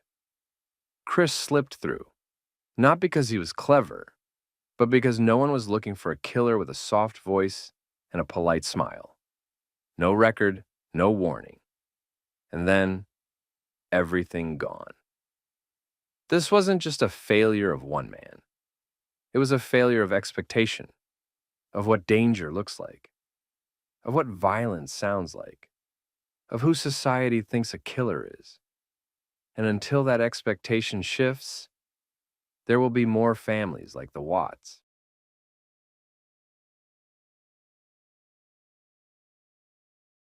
The morning of August 13th, 2018, dawned like any other in the quiet suburban community of Frederick, Colorado. The sun, a warm, golden presence, began its ascent over Saratoga Trail, promising a day much like the many perfect ones Shanann Watts had documented and shared with the world. But for the Watts family, the ordinary was about to shatter, giving way to an unimaginable horror that would forever etch their name into the dark annals of true crime. Shanann Catherine Watts, vivacious and 34, was returning home from a business trip to Arizona. She was pregnant, expecting a son she planned to name Nico. Her husband, Christopher Lee Watts, 33, had already begun his day. Their 2 little girls, 4-year-old Bella Marie and 3-year-old Celeste Catherine, affectionately known as Cece, were still tucked away in their beds, innocent and oblivious to the malevolent forces circling their home. From the outside, their lives were a portrait of the American dream meticulously curated for public consumption. A spacious, 2-story house with a tidy lawn nestled in a friendly neighborhood. 2 spirited, bright-eyed daughters. A seemingly devoted couple, ready to welcome another child into their loving embrace. Shanann, the undeniable heart of their online presence, was a master of self-presentation. Her Facebook page was a vibrant, almost dizzying collage of happiness. Sun-drenched family vacations, charming photos of Bella and Cece dressed in matching outfits, motivational posts about her fitness journey, and, perhaps most prominently, enthusiastic updates on her direct sales business with Thrive by Lavelle. She frequently recorded live videos, speaking directly to her followers with an infectious enthusiasm, radiating a positivity that seemed almost boundless. She spoke of health, wellness, and financial freedom, building a community around her aspirations. Chris, by contrast, was the quiet anchor. Reserved and less expressive than Shanann, he often appeared beside her in these videos and photos, usually offering a gentle smile or a soft nod. He was the supportive husband, the doting father, the seemingly steady presence behind Shanann's whirlwind of activity. Their public narrative was one of unwavering domestic bliss, a testament to hard work, family values, and the pursuit of a perfect life. Shanann ensured this narrative was not just seen, but felt, shared, and perhaps envied by her many followers. Bella, the older daughter, was a captivating personality. Her bright eyes sparkled with intelligence and a hint of mischief. She was inquisitive, energetic, and possessed a sassy charm that delighted her mother and often prompted laughter from those around her. She was a natural leader, eager to explore and express herself. Celeste, or Cece, was the more serene of the two, a sweet and playful child with an endearing innocence. She often had a pacifier in her mouth and a calm demeanor that contrasted with Bella's vivacity. Shanann's love for her daughters was palpable, overflowing in every post, every video. They were, without a doubt, her entire world, and she made sure that sentiment resonated with her vast online audience. The girls' giggles and innocent questions often punctuated Shanann's motivational speeches, adding a layer of undeniable authenticity to her online persona. The family's life revolved around their children. They enjoyed frequent outings to the local park, splash pads, and swimming pools, often documented through Shanann's ever-present phone camera. Their home on Saratoga Trail was immaculately maintained, a reflection of Shanann's dedication to creating a nurturing and aesthetically pleasing environment for her loved ones. Every holiday, every birthday, every small achievement was celebrated and shared, painting a picture of relentless happiness and familial harmony. Their journey to this seemingly idyllic existence had begun in North Carolina. Chris and Shanann had met there, married, and started their family. They moved to Colorado in 2012, drawn by Chris's job as an operator at Anadarko Petroleum, a large oil and gas company, which promised stability and better opportunities. This move was meant to solidify their future, leaving behind any past financial or personal turbulence. They invested significantly in their new home, pouring their energy into their careers and, most importantly, into raising their daughters. To those who knew them casually or who simply followed their carefully curated online presence, the idea that something profoundly sinister could be festering beneath this pristine facade was not just unthinkable, it was an impossibility. Their public image was a powerful narrative of aspirational living, a testament to the power of positive thinking and relentless ambition, a narrative that Shanann had not only crafted, but actively lived and shared with the world. Little did anyone know, this carefully constructed reality was on the verge of collapsing, exposing a darkness few could ever have imagined.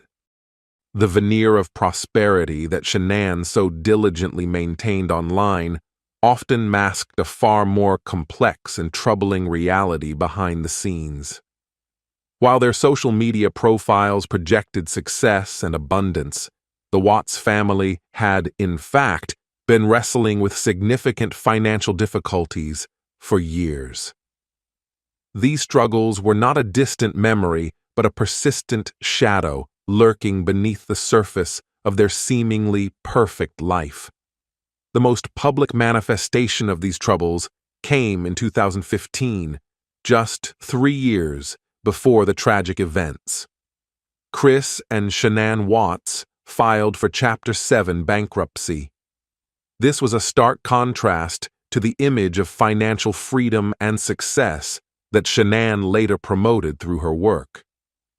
Court documents revealed a substantial amount of debt, totaling over $70,000, stemming from credit cards, student loans, and medical bills. Their assets at the time were significantly less than their liabilities. This bankruptcy, a legally binding admission of severe financial distress, indicated that their income was insufficient to manage their obligations, forcing them to liquidate assets to pay off creditors. It was a stressful and humiliating period, one that undoubtedly put immense strain on their marriage and individual well-being. Despite the bankruptcy providing a fresh start on paper, the underlying financial pressures never truly disappeared. They purchased their home in Frederick, Colorado, shortly after the bankruptcy discharge, taking on a substantial mortgage. While Chris had a stable job at Anadarko Petroleum, providing a steady income, Shanann's income from her burgeoning direct sales career was more volatile and dependent on her sales performance and recruitment efforts. Her relentless pursuit of success with Thrive by Lavelle was, in part, a desperate attempt to not only achieve the lifestyle she so passionately promoted, but also to alleviate the lingering financial anxieties that continued to plague them. Shanann poured herself into her work with Thrive, often traveling for company events, attending conferences, and engaging with her network online. She was a charismatic advocate for the products, believing deeply in their potential to transform lives, both physically and financially. She dreamed of earning enough to retire Chris from his demanding job, a testament to her ambition and her desire to secure their family's future.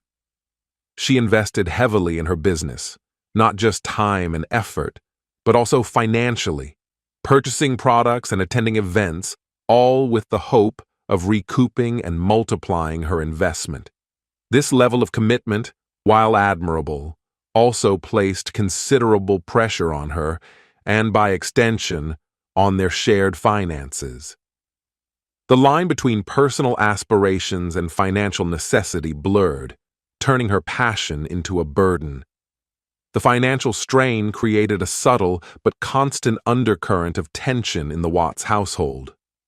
Money worries are a common source of marital conflict, and the Watts situation was no exception.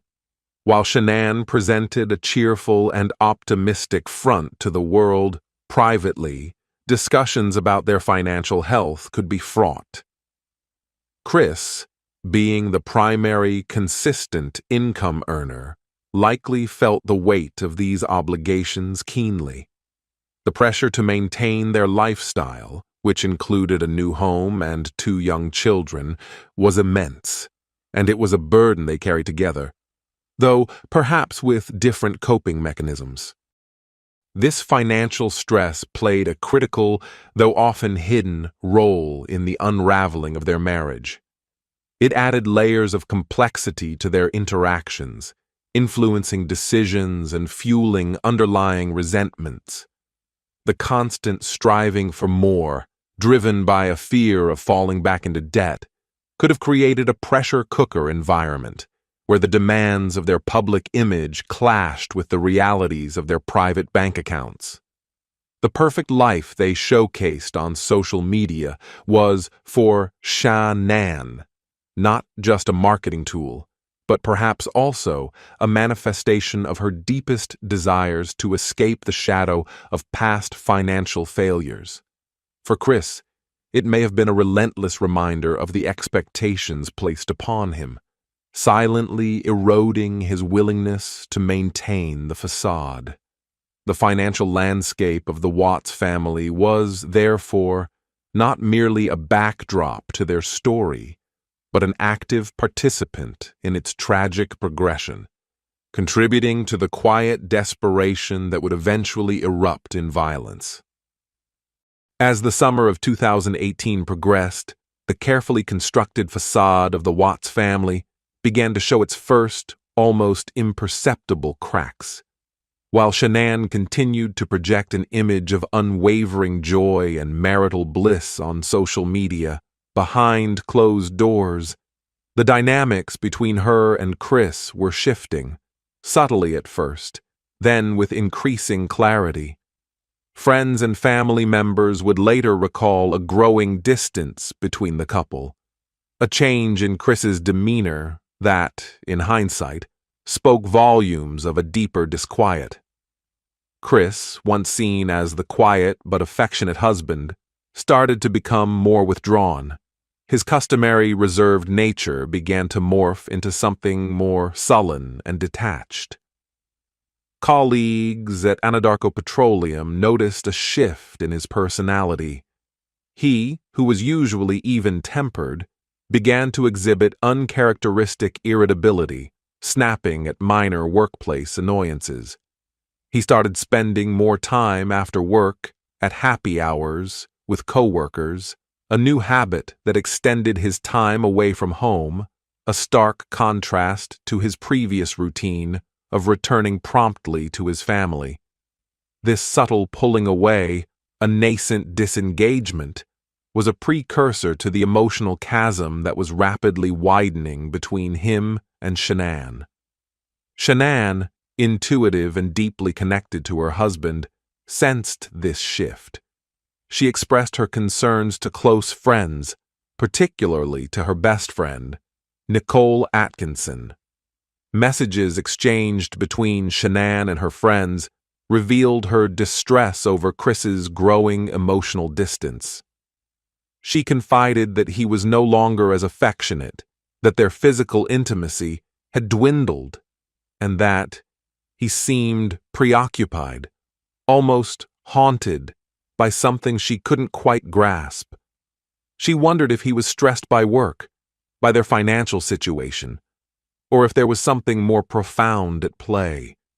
Her relentless pursuit of a perfect family life online stood in stark contrast to her private anxieties about her crumbling marriage.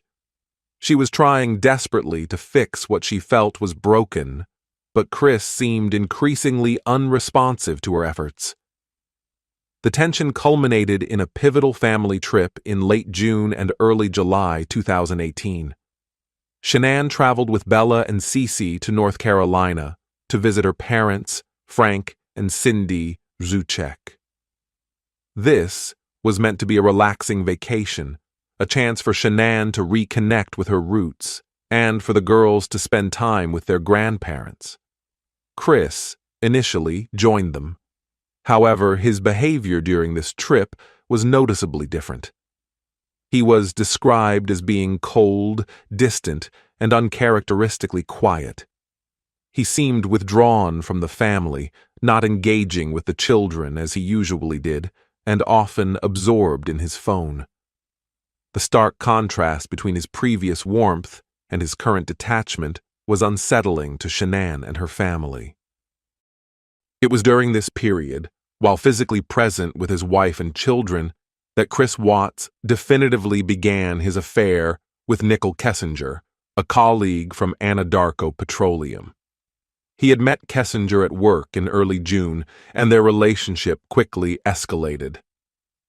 While Shanann was away with the girls in North Carolina, Chris continued to communicate with Kessinger, deepening their emotional and physical connection. He began to tell Kessinger that he was separated from his wife, claiming their marriage was over and that they were in the process of divorce. He presented himself as a single man, ready for a new relationship, meticulously crafting a narrative that completely contradicted his reality. This deception was a significant turning point, cementing his desire for a new life, free from his existing familial obligations. Shanann returned to Colorado from North Carolina on August 7th, leaving the girls with her parents for an extended visit. This decision, though seemingly practical for her work, also allowed her and Chris space to address the growing chasm between them. The hope was that time apart might allow Chris to miss his family and reignite his affection.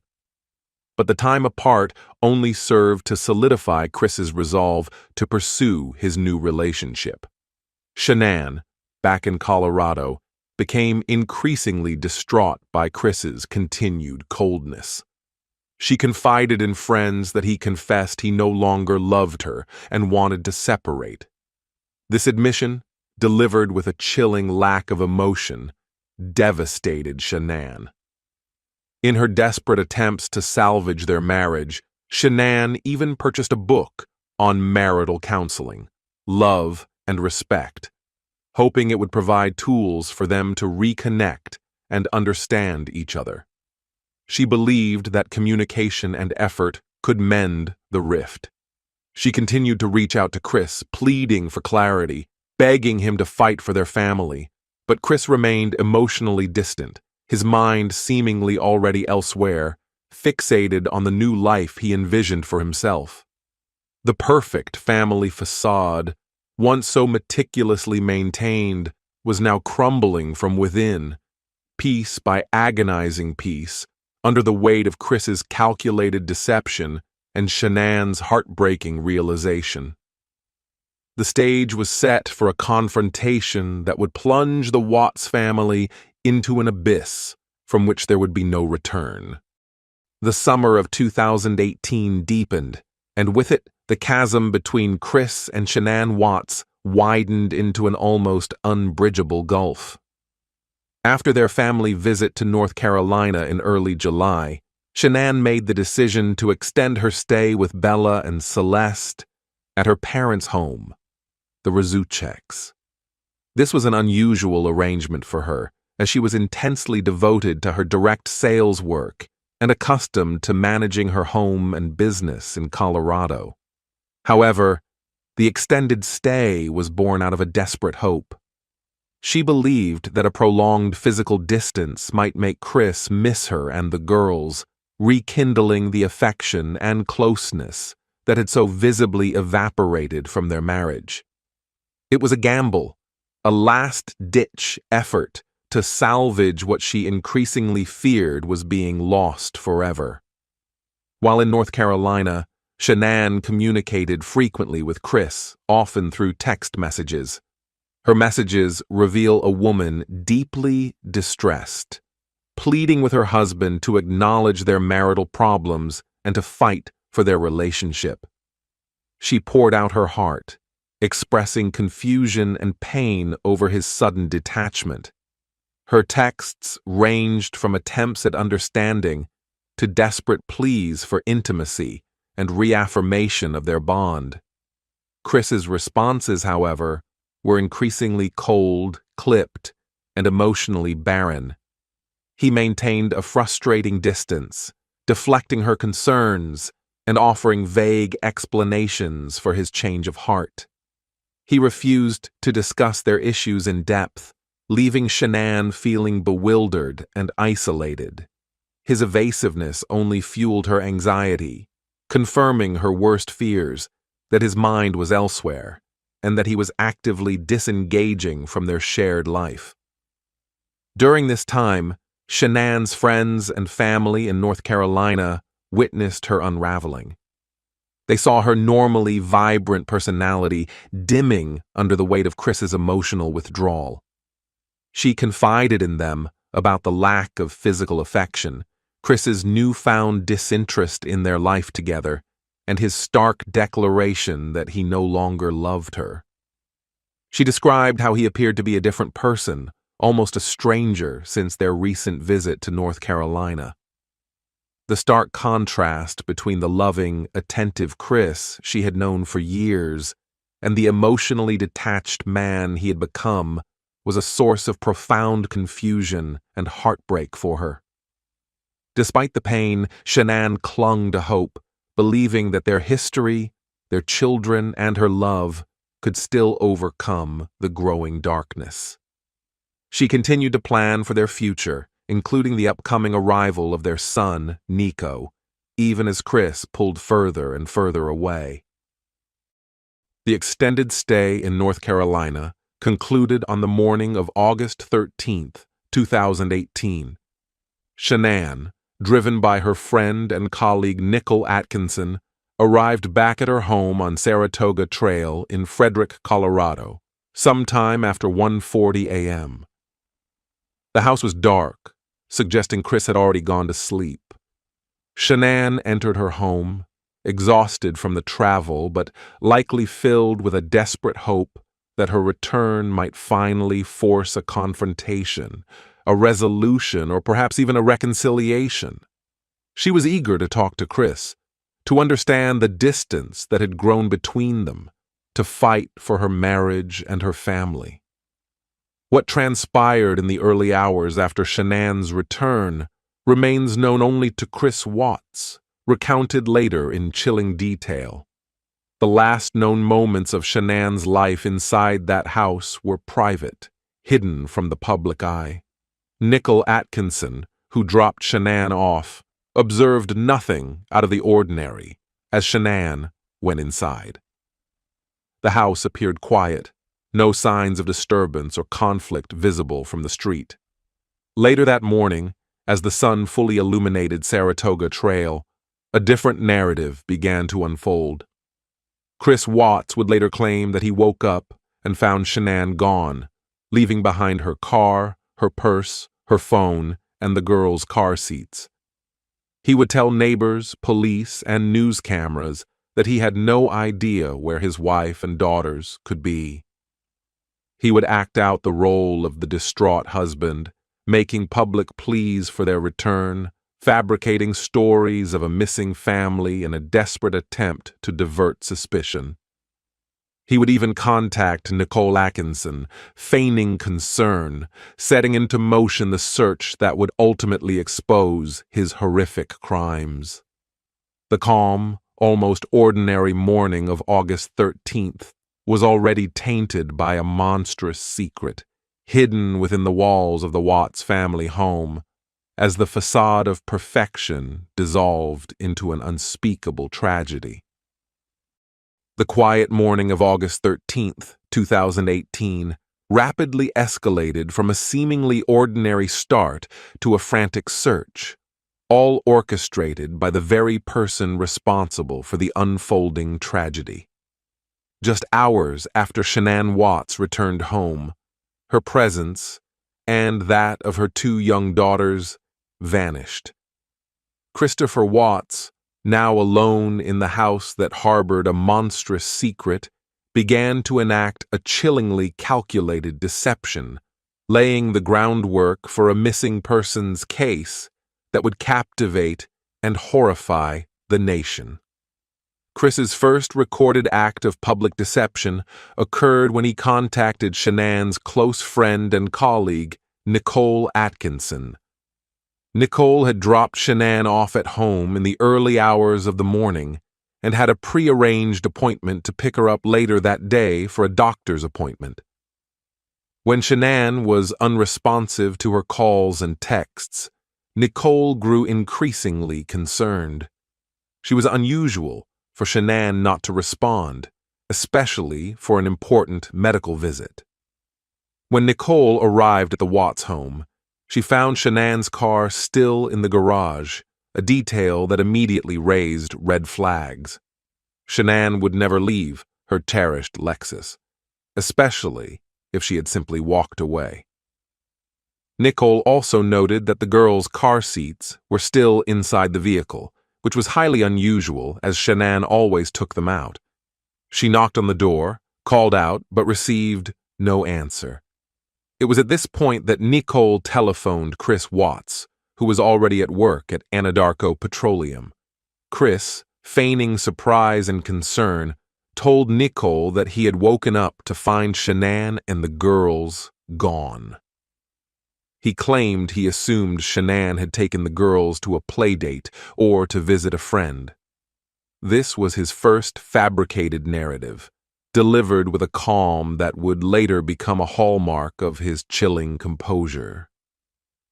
Nicole, sensing something was gravely wrong, immediately alerted law enforcement. Her quick action and persistent concern were pivotal in initiating the formal missing persons investigation. The Frederick Police Department swiftly responded to the Watts' home, entering a scene that Chris had meticulously arranged to appear normal, completely devoid of any evidence of the brutal acts committed just hours earlier. Upon the officers' arrival, ChrisWatts welcomed them into his home, behaving as the distraught and cooperative husband. He walked them through the house, pointing out details, expressing bewilderment at his family's disappearance. He calmly stated that he had last seen Shanann around 5 a.m., just before he left for work, and had believed her to be asleep. He maintained that he had no idea where she or the girls could have gone. His voice was steady, his eyes seemingly filled with genuine confusion and worry. He even granted the police permission to search the premises, confident that no visible trace of his heinous actions remained. The officers noted his remarkably calm demeanor, a detail that would later stand out starkly against the gravity of the situation.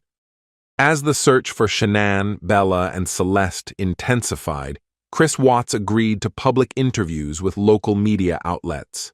Standing before cameras, he appealed directly to his family, looking into the lens with a seemingly earnest expression. He pleaded for them to come home, to contact him, to let him know they were safe. His words were carefully chosen, designed to portray him as a heartbroken husband and father, desperate for the return of his loved ones. He spoke of missing their laughter, their bedtime stories, and Shanann's presence. He painted a picture of a loving family, shattered by an inexplicable disappearance. His performance was convincing enough to initially sway many viewers and even some investigators who focused their efforts on finding a missing woman and her children rather than suspecting the man standing before them. However, beneath the veneer of Chris's composed performance, subtle inconsistencies began to emerge. His lack of overt emotion, a calm that bordered on detachment, struck some as unsettling. His answers to police questions were often vague or seemed rehearsed. Investigators also noted that he never once asked where his daughters were in relation to Shanann. His focus was always on Shanann, perhaps as a way to control the narrative. The sheer unlikelihood of a pregnant woman leaving everything behind, including her beloved car, phone, and children's car seats, without a word, was a glaring anomaly that only deepened suspicion. The initial deception, while expertly executed in the critical first hours, would soon begin to unravel under the relentless scrutiny of law enforcement, leading them closer to the unspeakable truth hidden behind the calm facade of Christopher Watts. The early hours of August 13th quickly morphed into a full-blown missing persons investigation. After Nicole Atkinson's desperate calls to 911, Frederick police officers arrived at the Watts home. This was the moment Chris Watts had been preparing for. He greeted them with a carefully constructed facade of bewilderment and concern. His demeanor was strikingly calm, almost eerily so, for a husband whose pregnant wife and 2 young children had supposedly vanished without a trace. He invited the officers inside, offering his full cooperation, a performance designed to deflect any suspicion. As police meticulously documented the scene, Chris calmly walked them through the house, pointing out details that he believed would support his fabricated story. He highlighted Shanann's car still in the garage, her phone and purse left behind, and the girl's car seats in her vehicle. All details he presented as proof of an inexplicable, rather than sinister, departure. He claimed he had last seen Shanann around 5 a.m., just before he left for his shift at Anadarko Petroleum, and asserted that he had assumed she was simply still asleep when he departed. The initial stages of the investigation were guided by Chris's narrative. Police began treating it as a legitimate missing persons case, circulating descriptions of Shanann, Bella, and Celeste. They interviewed neighbors, scoured local areas, and appealed to the public for any information. The community of Frederick, a tight-knit suburb, quickly rallied, spreading the word on social media and organizing search parties. The story began to draw local media attention, further amplifying the perceived mystery. Chris, seizing this opportunity, willingly engaged with reporters, presenting himself as a heartbroken victim. In televised interviews, he looked directly into the camera, pleading for his family's safe return. His voice was steady, his eyes seemingly filled with genuine distress as he spoke about missing his daughter's laughter, their bedtime routines, and Shanann's vibrant presence. He conjured an image of a shattered domestic life, painting himself as the innocent husband and father desperately searching for his loved ones. However, even as Chris maintained his composure, subtle inconsistencies began to surface in his carefully constructed narrative. His calmness, while initially interpreted as shock, began to strike some investigators as unsettlingly detached. There was a conspicuous lack of raw emotion, an absence of the frantic desperation one would expect from someone in his situation. His answers to police questions were often vague or seemed oddly rehearsed, lacking the spontaneity of genuine recollection. He provided details that, while seemingly innocent, subtly steered the narrative away from himself. For instance, he repeatedly emphasized that Shanann had left her phone, a key piece of personal identification, at home, as if to reinforce the idea of a sudden, unplanned departure. Perhaps one of the most glaring anomalies was Chris's repeated focus on Shanann's disappearance, with notably less emphasis on his daughters. While he mentioned Bella and Celeste, his primary concern, at least outwardly, always seemed to circle back to Shanann.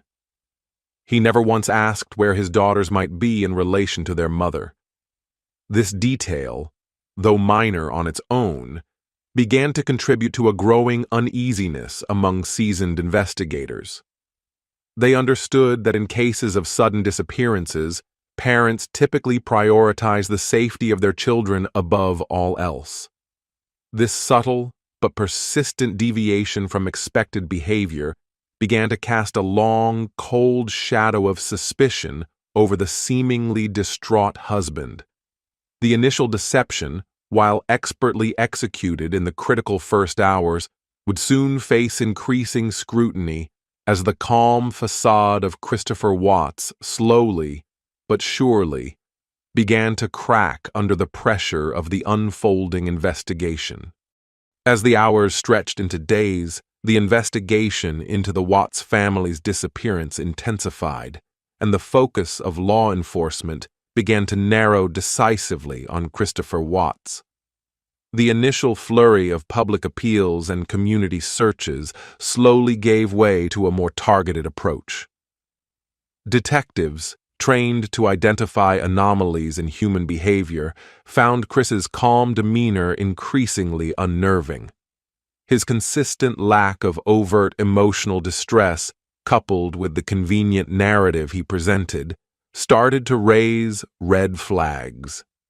Seasoned investigators understood that while individuals react to grief in various ways, Chris's composed, almost rehearsed responses simply did not align with the typical behavior of a frantic husband whose pregnant wife and 2 young children had vanished without a trace. The decisive turning point in the early investigation came with the administration of a polygraph test. On August 15th, 2 days after Shanann's disappearance, ChrisWatts voluntarily agreed to take a polygraph. During the pre-test interview, he continued to maintain his story of Shanann and the girls simply being gone. However, once the test began, his physiological responses, specifically to questions about his involvement in their disappearance, indicated deception. The polygraph results provided investigators with the critical leverage they needed. They now had a scientific indication, though not admissible as direct evidence in court, that Chris was not being truthful. This intensified their interrogation, moving from a missing persons inquiry to a focused criminal investigation with Chris as the prime suspect. Armed with the polygraph results, investigators confronted Chris, pushing him harder on the inconsistencies in his story. The interrogation room became the crucible where his carefully constructed facade finally began to crack under sustained pressure. The detectives employed various psychological tactics, appealing to his conscience, his love for his children, and his potential for redemption. They laid out the growing body of circumstantial evidence, his uncharacteristic behavior, the implausibility of Shanann simply leaving without her car or children's essentials, and now the failed polygraph. It was clear to Chris that his story was unraveling and that the police were closing in. Under this intense pressure, ChrisWatts finally began to shift his narrative, offering a partial and ultimately false confession. He claimed that Shanann had, in fact, returned home and that they had engaged in a heated argument about his affair and his desire for a separation. During this argument, he horrifyingly alleged Shanann had strangled their 2 daughters, Bella and Celeste. Enraged by this unthinkable act, Chris then claimed he retaliated by strangling Shanann. This twisted, self-serving version of events was a desperate attempt to mitigate his culpability, to present himself as a grieving, reactive husband rather than a premeditated killer. It was a narrative designed to shift the blame, particularly for the deaths of his beloved children, onto their own mother. This false confession, while deeply disturbing, provided police with the crucial admission that Chris had been involved in their deaths and knew their whereabouts. A pivotal piece of physical evidence that aided the investigation and directly contradicted Chris's initial claims came from an unexpected source: his neighbor, Nate Trinastic. Nate had a surveillance camera that captured the front of both his and Chris's homes. On the morning of August 13th, this camera recorded Chris backing his truck into his driveway, then leaving for work, a detail Chris initially confirmed.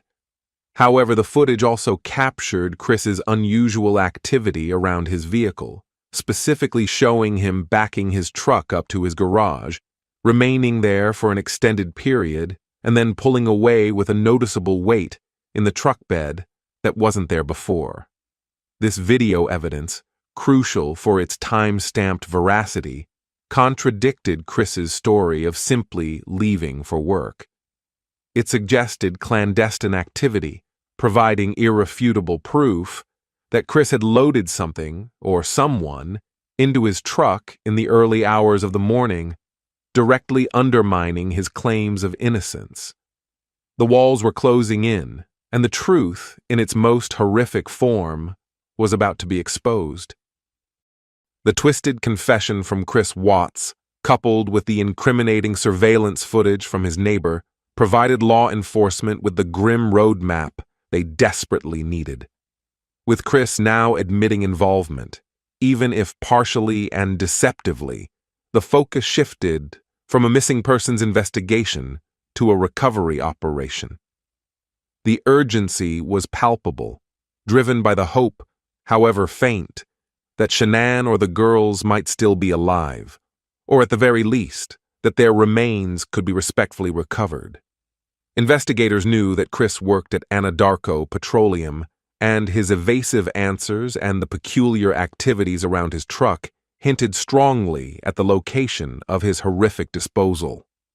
In the early hours of August 16, 2018, just 3 days after Shanann's disappearance, law enforcement officers, accompanied by ChrisWatts, made their way to the remote Anadarko Petroleum site in Weld County, Colorado.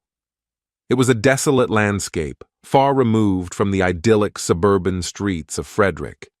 This industrial site, characterized by its sprawling oil tanks and isolated nature, offered a chillingly plausible location for the concealment of such heinous crimes. The air was thick with tension and a sense of impending dread as the officers navigated the rugged terrain. Chris, though cooperative in leading them to the general area, remained eerily composed, betraying little emotion as he directed them to the places where he had committed his unspeakable acts. The search immediately focused on the specific areas Chris indicated. Within a short time, the first horrific discovery was made. The body of Shanann Watts was found buried in a shallow grave near 2 crude oil tanks. Her remains were located in a makeshift burial site, hastily covered, a stark testament to the desperate and crude attempts at concealment. The sight was devastating for the investigators, confirming their gravest fears and shattering any remaining hope that Shanann might still be alive. The pregnant mother, once so full of life and dreams, had been reduced to a hidden victim in a desolate industrial field. This discovery alone was enough to cement Chris Watts as a cold-blooded murderer, directly contradicting his earlier claims of innocence and self-defense. However, the horror did not end there. The most agonizing revelation came with the discovery of Bella and Celeste. Chris Watts then admitted to the unspeakable act of placing his 2 little girls inside separate crude oil tanks. These large, industrial-sized tanks, designed to hold viscous petroleum, became the final, unthinkable resting place for the innocent children. The crude oil, thick and suffocating, had been used as a macabre means of disposal. The image of the small bodies submerged within the dark, suffocating liquid sent shockwaves through the investigative team. It painted a picture of calculated, unfathomable cruelty, far beyond the initial narrative of a husband driven by rage. The recovery process for Bella and Celeste was meticulous and deeply distressing. Special equipment and hazardous materials teams were called to the scene. The tanks had to be drained slowly, under immense emotional strain for all involved, to carefully extract the children's remains. The sheer depravity of this act stunned even veteran officers who had witnessed many grim scenes. It transformed the crime from a domestic tragedy into a truly monstrous act of filicide. The discovery of the children's bodies hidden in such a horrifying manner provided undeniable proof of Chris Watts's depravity and shattered the last vestiges of his fabricated image. The confirmation that all 3 members of his family were dead, and that he was responsible, brought a chilling closure to the missing persons case, opening a new chapter of profound grief and unforgivable betrayal. The grim discovery at the Anadarko Petroleum site sent shockwaves through the investigative team. The sheer brutality and dehumanizing nature of how Shanann, Bella, and Celeste were disposed of left a lasting impact on even the most hardened law enforcement personnel. The scene was meticulously processed, with forensic teams working tirelessly to gather every piece of evidence from the shallow grave and the crude oil tanks. Each detail, however minute, was crucial in building an irrefutable case against Chris Watts. The bodies were transported for official autopsy, a necessary but heartbreaking step in formally identifying the victims and gathering definitive evidence about the cause and manner of their deaths. For Shanann's parents, Frank and Cindy Razuchek, the news was a devastating confirmation of their deepest fears. They had held onto a sliver of hope, praying for their daughter and granddaughters to be found alive, even as their instincts warned them of the worst. To learn that Chris, the man they had welcomed into their family, the father of their grandchildren, was responsible for such unspeakable acts was an unimaginable betrayal. The grief was compounded by a profound sense of horror and disbelief that a loved one could commit such atrocities. Their public statements, delivered through tears and raw emotion, reflected the agony of a family ripped apart by unspeakable violence, their privacy shattered by an event that would forever define their lives. Following the horrific discoveries, ChrisWatts was formally arrested and charged. The charges were numerous and severe. Multiple counts of first-degree murder, including murder of a child under 12 by a person in a position of trust, unlawful termination of a pregnancy due to Shanann's pregnancy, and tampering with deceased bodies. These charges reflected the full scope of his alleged crimes, encompassing not only the taking of 3 lives, but also the heinous manner in which he attempted to conceal his actions. The swiftness of the arrest, coming just days after the initial missing persons report, stunned many, though for those closely following the unfolding drama, it tragically confirmed their worst suspicions. The public reaction to Chris Watts' arrest and the discovery of the bodies was one of profound shock and outrage. The man who had appeared on television pleading for his family's return was now unmasked as their killer. The contrast between his public persona and his private actions was jarring and deeply disturbing to millions. Social media, which Shanann had used to build her public persona, now became a forum for collective grief, anger, and disbelief.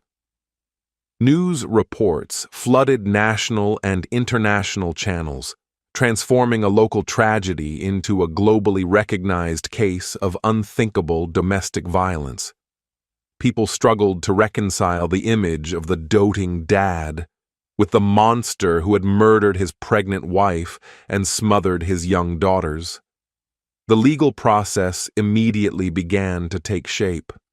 Chris Watts was held without bond, deemed an extreme flight risk and danger to the community.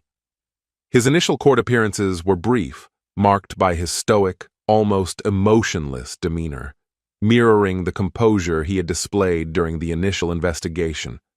He remained largely silent, letting his legal team handle the proceedings.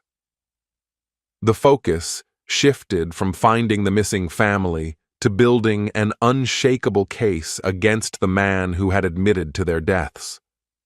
The evidence, painstakingly gathered from the crime scene and through Chris's own shifting confessions, painted a damning picture. The path to justice, though emotionally arduous for everyone involved, seemed clear. But the full truth of Chris Watts' motives and the extent of his depravity had yet to be fully uncovered. The formal charges marked the end of the search and the beginning of the long, painful journey toward accountability. With the bodies recovered and Chris Watts formally charged, the case transitioned from a frantic search to a grim legal proceeding. His initial court appearances were brief, yet intensely scrutinized by both the media and a shocked public.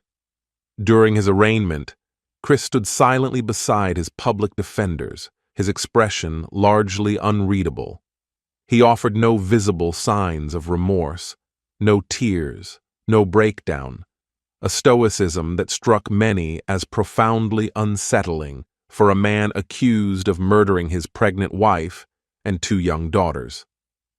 This composure so consistent with his behavior during the initial days of the missing persons investigation, only served to deepen the public's perception of his chilling detachment.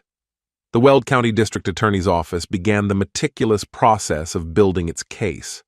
The charges against Chris Watts were grave, carrying the potential for the death penalty in Colorado at the time, although it was rarely pursued. The prosecution's strategy would hinge on proving premeditation and intent, a challenge made easier by the sheer brutality of the disposal methods and Chris's shifting narrative. Meanwhile, Chris's public defenders faced the daunting task of representing a man who had confessed to horrific crimes, even if his confession was initially partial and self-serving. Their role was to ensure his constitutional rights were protected and to explore any possible mitigating circumstances, however scarce they might appear. As the legal proceedings moved forward, public fascination with the case intensified. The stark contrast between Shanann's meticulously curated online life, filled with family photos, positive affirmations, and dreams of prosperity, and the horrific reality of her death and that of her children became a central theme in media coverage. News channels replayed Shanann's joyful social media videos, juxtaposing them with images of Chris's emotionless court appearances. This created a jarring narrative of betrayal that resonated deeply with audiences across the United States. Psychologists and true crime analysts weighed in, attempting to dissect Chris's personality, speculating on the hidden darkness that could drive such a seemingly ordinary man to commit such unspeakable acts. Theories ranged from financial pressures to a sudden breakdown triggered by his affair, but none fully explained the chilling depravity of his actions. The public struggled to comprehend how a man who appeared so outwardly normal, a quiet neighbor, and seemingly loving father could harbor such monstrous capabilities. The case became a chilling cautionary tale about the hidden lives people lead, the secrets that fester beneath polished surfaces, and the devastating consequences of infidelity and a desire for a new life. The narrative shifted from sympathy for a distraught husband to outrage at a calculated killer. Online forums and social media became a constant stream of discussion, dissecting every detail of Chris's behavior, searching for any early warning signs that might have been missed. Chris Watts, during this early legal phase, seemed to exist in a psychological vacuum, strangely disconnected from the enormity of his actions. Even as the horrifying details of the crime scene and the autopsies began to leak into the public domain, he remained largely impassive. This emotional flatlining suggested either a profound psychological disturbance, an extreme form of denial, or a cold, calculated indifference. His interactions with law enforcement and his legal team provided glimpses into his continued attempts to control the narrative even after his admissions. He was still trying to shape the story in his favor, to minimize his guilt, particularly regarding the deaths of his daughters. This unwavering self-preservation, even in the face of overwhelming evidence and public condemnation, underscored the chilling nature of his personality. The initial phase of the legal battle against Chris Watts would set the stage for a dramatic resolution, one that would spare his victims' families the ordeal of a lengthy trial, but could never truly bring peace. As the legal machinery churned, the pressure on Chris Watts steadily mounted. The evidence against him was overwhelming, a stark tapestry woven from his own conflicting statements, the irrefutable data from his neighbor's surveillance camera, forensic findings from the crime scene, and the horrific discovery of the bodies. Prosecutors meticulously compiled their case, knowing they had a strong foundation for conviction. while Chris had offered a partial confession, attempting to blame Shanann for the girls' deaths. Investigators possessed enough evidence to dismantle his fabricated narrative and expose the full extent of his calculated cruelty. For Shanann's family, the Razucheks, this period was an agonizing limbo. They were consumed by an unbearable grief, yet forced to endure the public scrutiny and the slow, methodical pace of the legal system. Each news report, each court appearance served as a painful reminder of their immeasurable loss. They longed for justice, but the thought of a lengthy public trial, with all its gruesome details being paraded before the world, was a horrifying prospect. The idea of sitting through testimony, recounting the last moments of Shanann, Bella, and Celeste, and hearing graphic forensic evidence would be an unbearable ordeal. They sought a resolution that would spare them further torment, a conclusion that would acknowledge the full scope of Chris's crimes without prolonging their agony. It was against this backdrop of overwhelming evidence and immense emotional strain on the victim's family that discussions for a plea bargain began to take shape. The district attorney for Weld County, Michael Rourke, faced a critical decision. While the prosecution felt confident in securing a conviction at trial, pursuing the death penalty, or even just a lengthy trial, would require presenting all the horrifying details in open court. This would not only be emotionally devastating for the Rucheks, but also potentially subject Bella and Celeste's final moments to intense public dissection.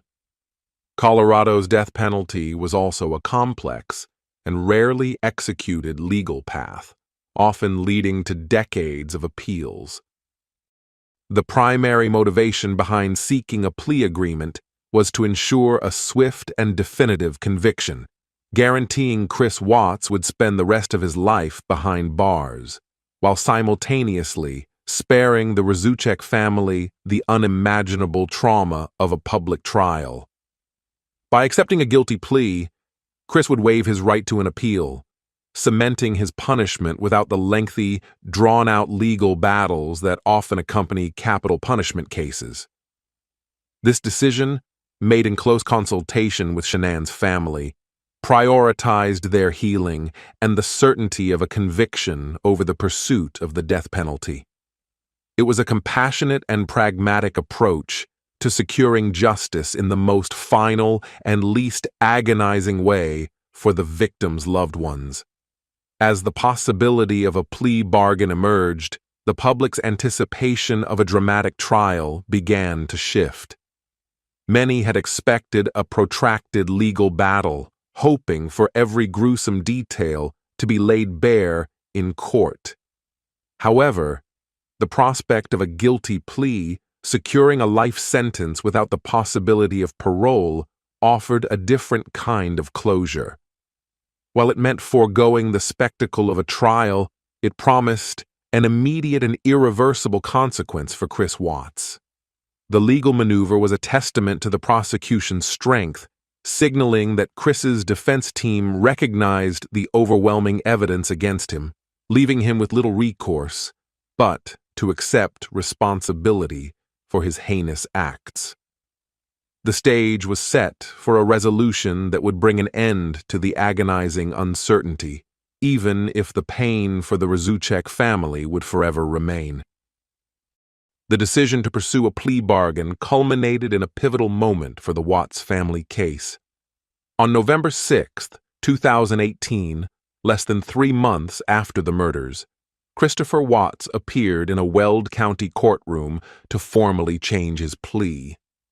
This was not the start of a long, drawn-out trial, but rather the swift, conclusive act that would seal his fate. The courtroom was filled with a palpable tension, packed with Shanann's family, members of the media, and a public desperate for a resolution to the horrific saga. Chris, clad in an orange jumpsuit, stood before the judge, his demeanor still remarkably devoid of any discernible emotion. With a flat, almost robotic tone, ChrisWatts pleaded guilty to all charges against him. 5 counts of first-degree murder, including murder of a child under 12 by a person in a position of trust, unlawful termination of a pregnancy, and 3 counts of tampering with a deceased human body. Each guilty he uttered was a hammer blow, confirming the unspeakable acts he had committed. For Shanann's parents, Frank and Cindy Razuchek, and her brother Frankie Jr. present in the courtroom, this was a moment of agonizing validation. It was the confirmation of their worst nightmares, yet it also offered a painful form of closure, knowing that the man who had stolen their beloved daughter and grandchildren would be held accountable without forcing them to relive the details in a public trial. Cindy Razuchek could be seen openly weeping, while Frank Razuchek held her, both overcome by the immense weight of the moment. District Attorney Michael Rourke, in a statement to the court, outlined the details of the plea agreement. In exchange for Chris Watts's full confession and his waiving of appeal rights, the prosecution would not seek the death penalty. Instead, they would pursue a sentence of life imprisonment without the possibility of parole.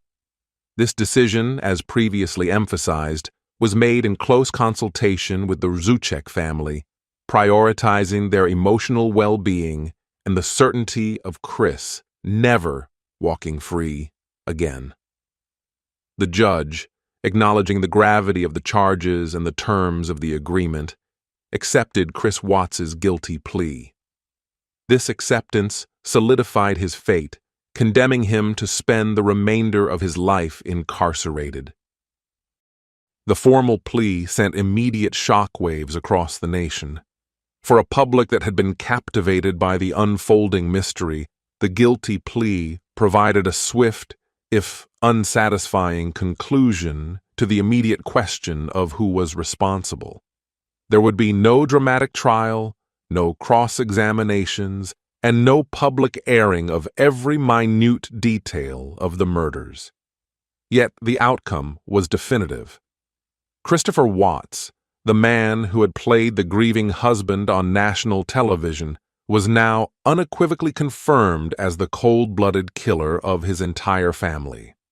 The sheer speed of the resolution, from initial disappearance to guilty plea in just under 3 months, was remarkable, and a testament to the overwhelming evidence against him and the prosecution's strategic approach. The first hour of this documentary has explored the chilling collapse of a meticulously crafted illusion.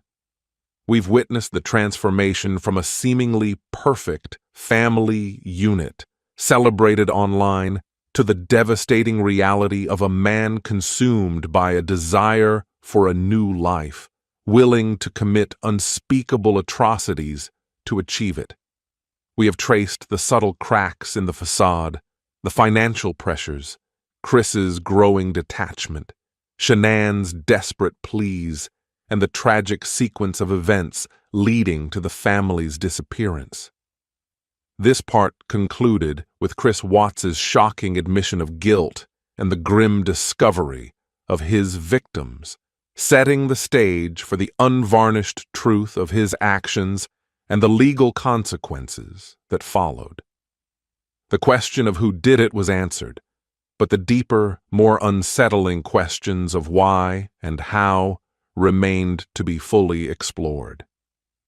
The bombshell news of Chris Watts's arrest, just 3 days after his public pleas for his family's return, ignited an immediate and intense media storm. The narrative of the heartbroken husband and father, so carefully crafted by Chris himself, shattered instantly, replaced by a chilling portrait of a calculated killer. Local news reports rapidly escalated to national headlines, drawing in cable news networks, true crime enthusiasts, and a stunned public. The sheer audacity of his deception, performing grief while knowing the horrifying truth, left millions aghast. Social media platforms, where Shanann had so vibrantly shared her life, now became a focal point for collective outrage, grief, and disbelief. Hashtags trended, online discussions raged, and the Watts case quickly transformed from a local tragedy into a national obsession. Journalists descended upon Frederick, Colorado, a small, typically quiet town, turning Saratoga Trail into a spectacle of news vans and curious onlookers. Every detail, from the color of the Watts' house to the expressions on neighbors' faces, was dissected and analyzed. The stark contrast between the perfect family presented online and the unspeakable reality emerging from the police investigation fueled an insatiable appetite for information. Experts from various fields, including criminal psychology, law enforcement, and sociology, appeared on television, offering their insights into the mind of a seemingly ordinary man capable of such extraordinary depravity. They grappled with the universal question: how could this happen? How could someone kill their own children, their pregnant wife, and then so calmly lie about it? The public's emotional response was visceral. There was a profound sense of betrayal, not just for Shanann and her family, but for everyone who had believed in the facade ChrisWatts projected. The seemingly innocent family photos, once symbols of happiness, now took on a sinister new meaning. Every smile, every embrace, every shared moment was reevaluated through the lens of ultimate treachery. For many, the case became a chilling reminder of the hidden darkness that can exist behind closed doors, even in the most seemingly idyllic of settings. It sparked widespread discussions about the nature of evil, the signs of domestic discord, and the frightening ease with which some individuals can conceal their true intentions. Chris Watts, despite being the center of this burgeoning storm, remained a perplexing enigma. In his initial court appearances, his demeanor was consistently subdued. He rarely spoke, showed no outward signs of remorse, and his gaze often seemed distant, almost vacant. This lack of visible emotion, while shocking to many, was not entirely unexpected by seasoned investigators. Some individuals, particularly those with certain psychological profiles, can detach themselves emotionally from their actions as a defense mechanism or a manifestation of profound psychopathy. His composure under intense public scrutiny only amplified the chilling perception of him as a cold and calculating individual, devoid of genuine human empathy. The legal team representing Chris Watts faced an immediate uphill battle. The evidence was rapidly mounting, and his own partial confession, however manipulative, directly implicated him. The overwhelming public condemnation further complicated their task. Yet, their role was to ensure his legal rights were protected, even as the world grappled with the sheer horror of his alleged crimes. This initial period of intense media coverage and public outcry solidified the Watts case as a landmark in the annals of true crime, setting the stage for a legal resolution that would ultimately define the tragic fate of Christopher Watts and seek a measure of justice for Shanann, Bella, and Celeste. As the public outcry surged, behind the scenes, law enforcement continued to meticulously piece together the puzzle of the Watts family murders, building an unshakable case against Chris. The initial horrific discovery of Shanann's body and the girl's remains in the oil tanks at the Anadarko site provided the undeniable physical evidence. Autopsies were swiftly performed, confirming the cause of death for Shanann as strangulation and for the girls as smothering. These findings directly contradicted Chris's initial self-serving claims that Shanann had killed the children. The forensic evidence was cold, hard, and spoke volumes, pointing squarely to Chris as the sole perpetrator of all three murders.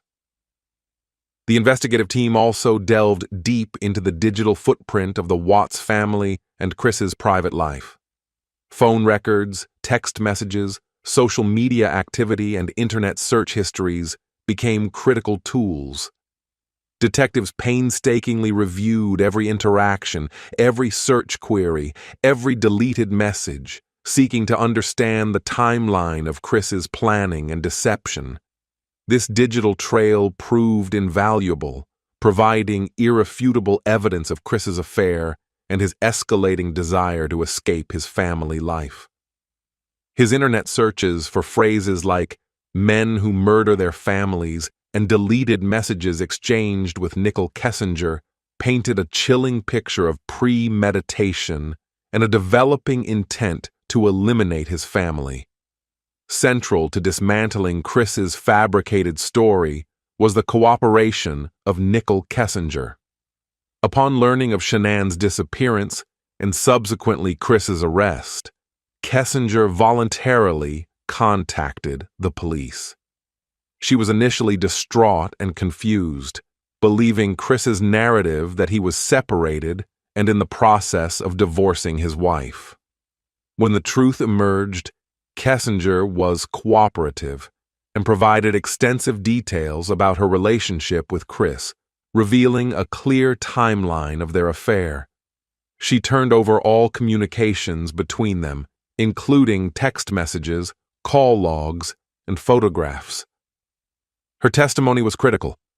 It not only confirmed Chris's elaborate deception, but also illuminated his primary motive: his desperate desire to pursue a new life with her, unburdened by his existing family. Her statements definitively established that Chris had presented himself as single, actively planning a future with her, completely detached from the family he was about to destroy. Kessinger's evidence solidified the timeline of Chris's betrayal. She revealed how Chris had told her his divorce was almost finalized, that he had already signed papers, and that his children were being cared for by another family. These were all blatant lies designed to manipulate Kessinger and to expedite his perceived freedom. Her cooperation allowed investigators to understand the depth of Chris's calculated dishonesty leading up to the murders.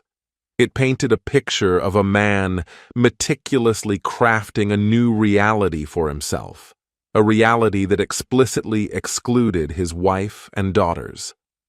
The contrast between his composed public pleas for his family's return and the cold, manipulative communications with his mistress became a stark illustration of his duplicity.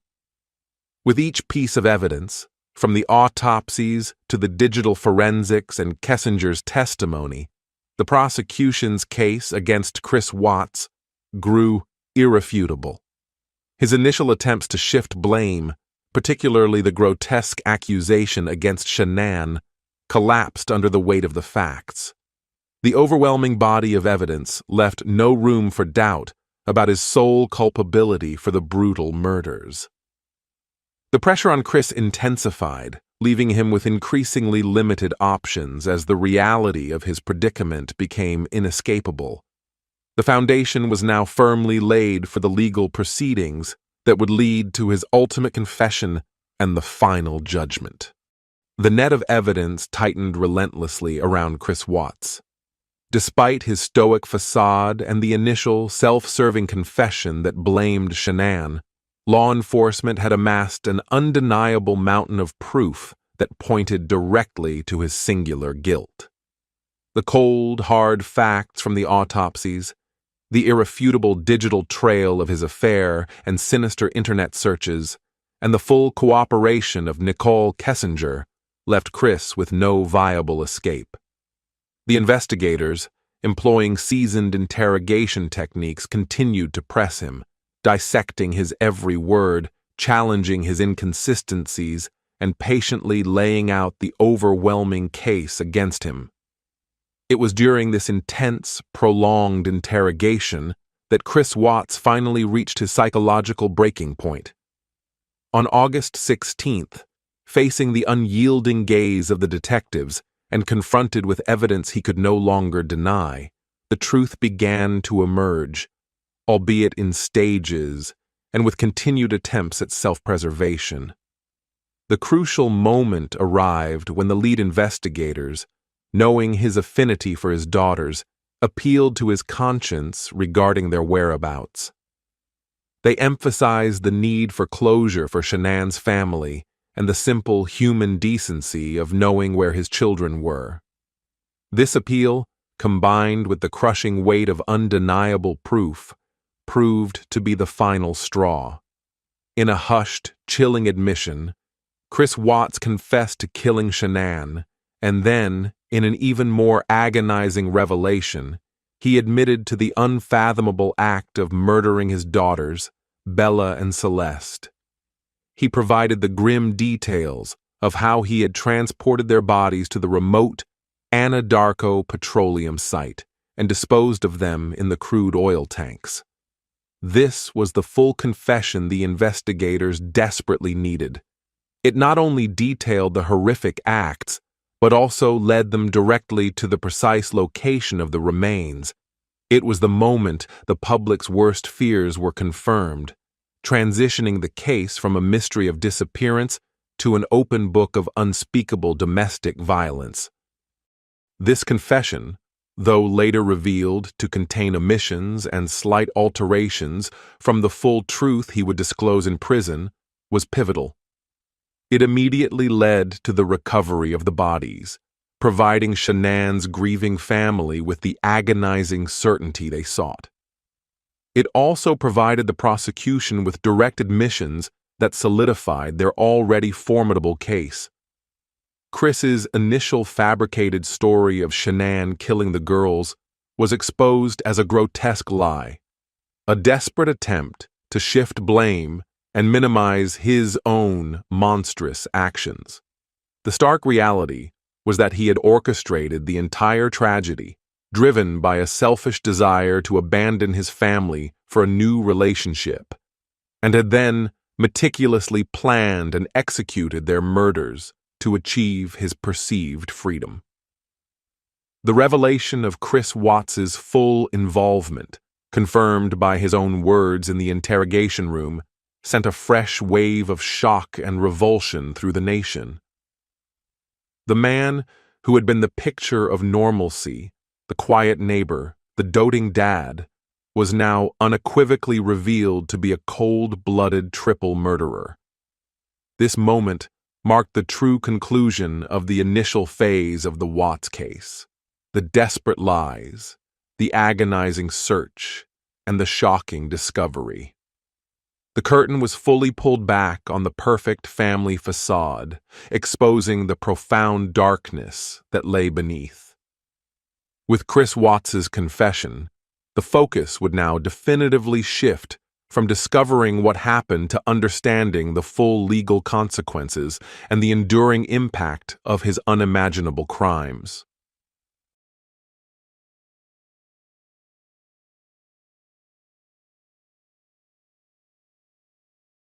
The immediate aftermath of Christopher Watts's arrest for the murders of his pregnant wife, Shanann, and their two young daughters, Bella and Celeste, plunged the quiet community of Frederick, Colorado, and indeed the entire nation, into a state of stunned disbelief. The man who had played the role of the distraught husband on national television was now unmasked, facing the full might of the American legal system. His first court appearance, the formal arraignment, took place on August 16, 2018, just hours after the grim discovery of the bodies at the Anadarko oil site and his subsequent confession. The courtroom was a crucible of tension. Every seat was filled, not only by members of Shanann's grieving family, her parents, Frank and Cindy Ruchek, and her brother, Frankie Jr., but also by a legion of local and national media, eager to capture every detail of the accused killer's first public showing. ChrisWatts was brought in, shackled and clad in an orange prison jumpsuit. His demeanor was chillingly consistent with his earlier interviews, flat, emotionless, and almost vacant. He stood silently beside his court-appointed public defenders, rarely making eye contact with anyone, including the judge or Shanann's family. His posture was rigid, his face an unreadable mask, betraying no hint of the monstrous acts he had confessed to committing. During the arraignment, the charges against ChrisWatts were formally read aloud, a list that hammered home the profound depth of his alleged crimes. He was charged with 5 counts of first-degree murder, which included 2 counts for Bella and Celeste as separate victims, and an additional 2 counts for them as crimes of passion or special circumstances under Colorado law, murder of a child under 12 by a person in a position of trust. He was also charged with 1 count of unlawful termination of a pregnancy, specifically for the death of his unborn son, Nico. Furthermore, 3 counts of tampering with a deceased human body were added, addressing his efforts to conceal the remains of Shanann and the girls. The sheer number and gravity of the charges painted a damning picture, leaving no doubt about the severity of the crimes he was accused of. The Weld County District Attorney's Office, led by District Attorney Michael Rourke, immediately began the meticulous process of building an ironclad case. Their strategy was clear: to secure a conviction that would ensure ChrisWatts spent the rest of his life behind bars, and to spare Shanann's family the protracted agony of a lengthy trial. The prosecution's team knew they had a strong foundation: Chris's own admissions, the physical evidence from the crime scene, the chilling surveillance footage, and the damning digital forensics from his phone and computer. The initial goal was to gather all available evidence, interview every witness, and prepare for what they anticipated could be a complex legal battle, even with Chris's confessions. Meanwhile, ChrisWatts' public defenders faced an unenviable task. Appointed to represent a client whose guilt seemed overwhelmingly clear to the public and was partly admitted by Chris himself, their role was to ensure due process and to explore any possible legal avenues or mitigating factors.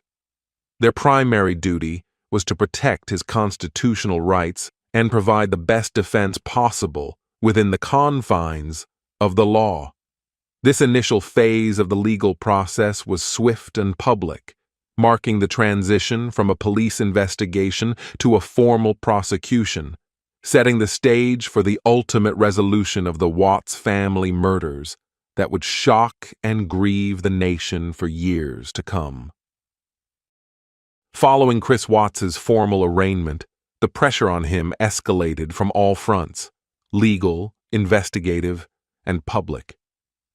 The legal machinery was now fully engaged, with the prosecution meticulously compiling an overwhelming mountain of evidence designed to leave no doubt of his guilt. Every piece of the puzzle, painstakingly gathered by law enforcement, contributed to a devastating portrait of premeditated murder and cold-hearted deception. Detectives and forensic specialists worked tirelessly, analyzing DNA samples, examining the remains of Shanann, Bella, and Celeste, and processing every item recovered from the crime scene. Each new detail unearthed served to dismantle Chris's fabricated narrative, strengthening the case against him with irrefutable scientific and circumstantial proof. The digital footprint Chris left behind proved to be a particularly damning aspect of the investigation.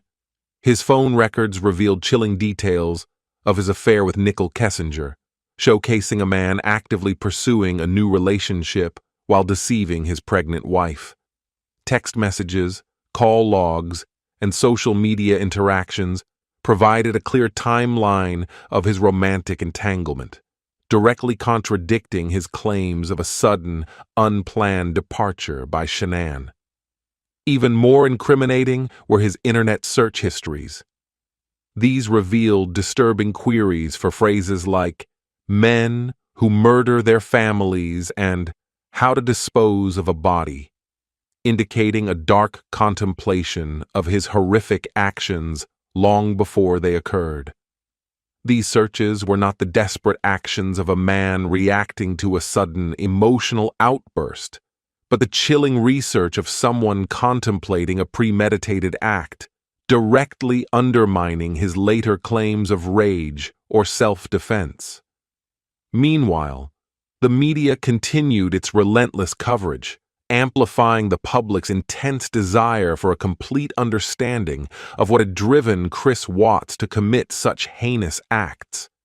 Every new piece of information, every snippet of court proceedings, and every new theory put forth by commentators fueled the public's fascination and horror. The discrepancy between Chris's outward appearance and his inner depravity became a central point of discussion. People struggled to reconcile the image of the quiet, seemingly unremarkable man with the monster capable of smothering his own children and burying his pregnant wife. This collective struggle for understanding generated immense public pressure, which, though not directly influencing the legal process, certainly highlighted the gravity of the case. Inside the interrogation room, detectives continued to press Chris. They weren't just seeking a confession, they were seeking the full truth, the granular details that would solidify their case and provide closure for the victim's family. They confronted him with the mounting evidence, pointing out every inconsistency in his stories. They leveraged his prior admissions, slowly chipping away at his remaining lies. The psychological tactics employed were designed to break through his composure, to make him realize that his carefully constructed web of deceit was completely unraveled. They appealed to any shred of humanity he might possess, particularly regarding his daughters, hoping to elicit the full, unvarnished truth about how and why Bella and Celeste met their tragic end. The defense team assigned to ChrisWatts faced an increasingly impossible task. With the physical evidence, digital forensics, and Chris's own admissions pointing directly to his guilt, their options for a successful defense dwindled rapidly. While it was their duty to ensure his constitutional rights were protected and to explore any mitigating circumstances, the sheer weight of the prosecution's case was overwhelming. The focus for the defense quickly shifted from contesting his guilt to navigating the sentencing phase, particularly whether to challenge the death penalty, which was a possibility in Colorado at the time. The pressure on ChrisWatts was now immense, leaving him with increasingly limited options as the full reality of his predicament became inescapable, pushing him closer to revealing the complete, horrifying truth of his crimes. The true, unvarnished truth of what happened to Shanann, Bella, and Celeste began to emerge not on the public stage, but within the sterile confines of an interrogation room. After his initial, largely misleading admissions and the failed polygraph, ChrisWatts was brought back for further questioning by seasoned agents from the Colorado Bureau of Investigation, or CBI. The atmosphere in the room was controlled, clinical yet heavy with the weight of the missing family. Detectives often operate with a careful balance of empathy and unwavering firmness, and their strategy with Chris was no different. They sought to break through his composed exterior to chip away at the intricate web of lies he had constructed. The interrogators, particularly CBI agent Tammy Lee and Detective Kevin Armstrong, were masters of their craft. They knew Chris's initial story, the one blaming Shanann for the girls' deaths, was a desperate fabrication. Their task was to guide him, through relentless but measured questioning, towards the full, agonizing truth. The interrogation was not a shouting match, but a methodical dismantling of Chris's carefully constructed false narrative. They laid out the growing body of evidence, piece by painstaking piece, the unlikelihood of Shanann simply vanishing, the irrefutable surveillance video showing his truck's suspicious movements, and the damning evidence of his digital communications with Nickel Kessinger. Chris, throughout these hours, maintained his characteristic composure, a disturbing calm that perplexed even experienced investigators. He sat mostly still, his answers often monosyllabic or vague, his eyes frequently downcast or staring blankly into space. There were no tears, no overt signs of distress, no frantic pleas of innocence that might have been expected from a genuinely grieving husband and father. This emotional flatness was a key indicator for the detectives, signaling a profound psychological detachment from the reality of his actions. They understood that this composure was not strength, but rather a chilling manifestation of his ability to suppress the horrific truth. The agents patiently circled back to the inconsistencies. They pointed out the blatant lies in his initial statements, juxtaposing them with the irrefutable facts. They showed him images of his home, reminded him of his family, and, crucially, appealed to any remaining shred of humanity he might possess regarding his daughters. They emphasized that the biggest victims were Bella and Celeste, and that for their sake, the full truth needed to be revealed. They knew that often, even the most hardened criminals retain some connection to their children, and this was a vulnerability they cautiously probed. It was during these crucial hours, under the unwavering gaze of the investigators and the mounting weight of irrefutable evidence, that ChrisWatts began to finally yield. His initial defensive stance slowly eroded. The carefully constructed wall he had built around himself started to crumble, not with a sudden collapse, but through a slow, agonizing process of attrition. The focus of the interrogation began to shift from if he was involved to how and why he had committed these unspeakable acts, laying the groundwork for the chilling confession that would soon follow. The truth, buried deep beneath layers of deceit and denial, was on the verge of being unearthed, ready to expose the full depravity of his crimes. The persistent and methodical pressure applied by CBI agents in the interrogation room eventually broke through ChrisWatts' carefully maintained facade. After hours of evasion, denial, and inconsistent narratives, the full chilling truth of what transpired on August 13th began to spill forth. It was not a sudden, cathartic breakdown, but a slow, calculated unburdening, as Chris realized the walls of his deception had completely collapsed.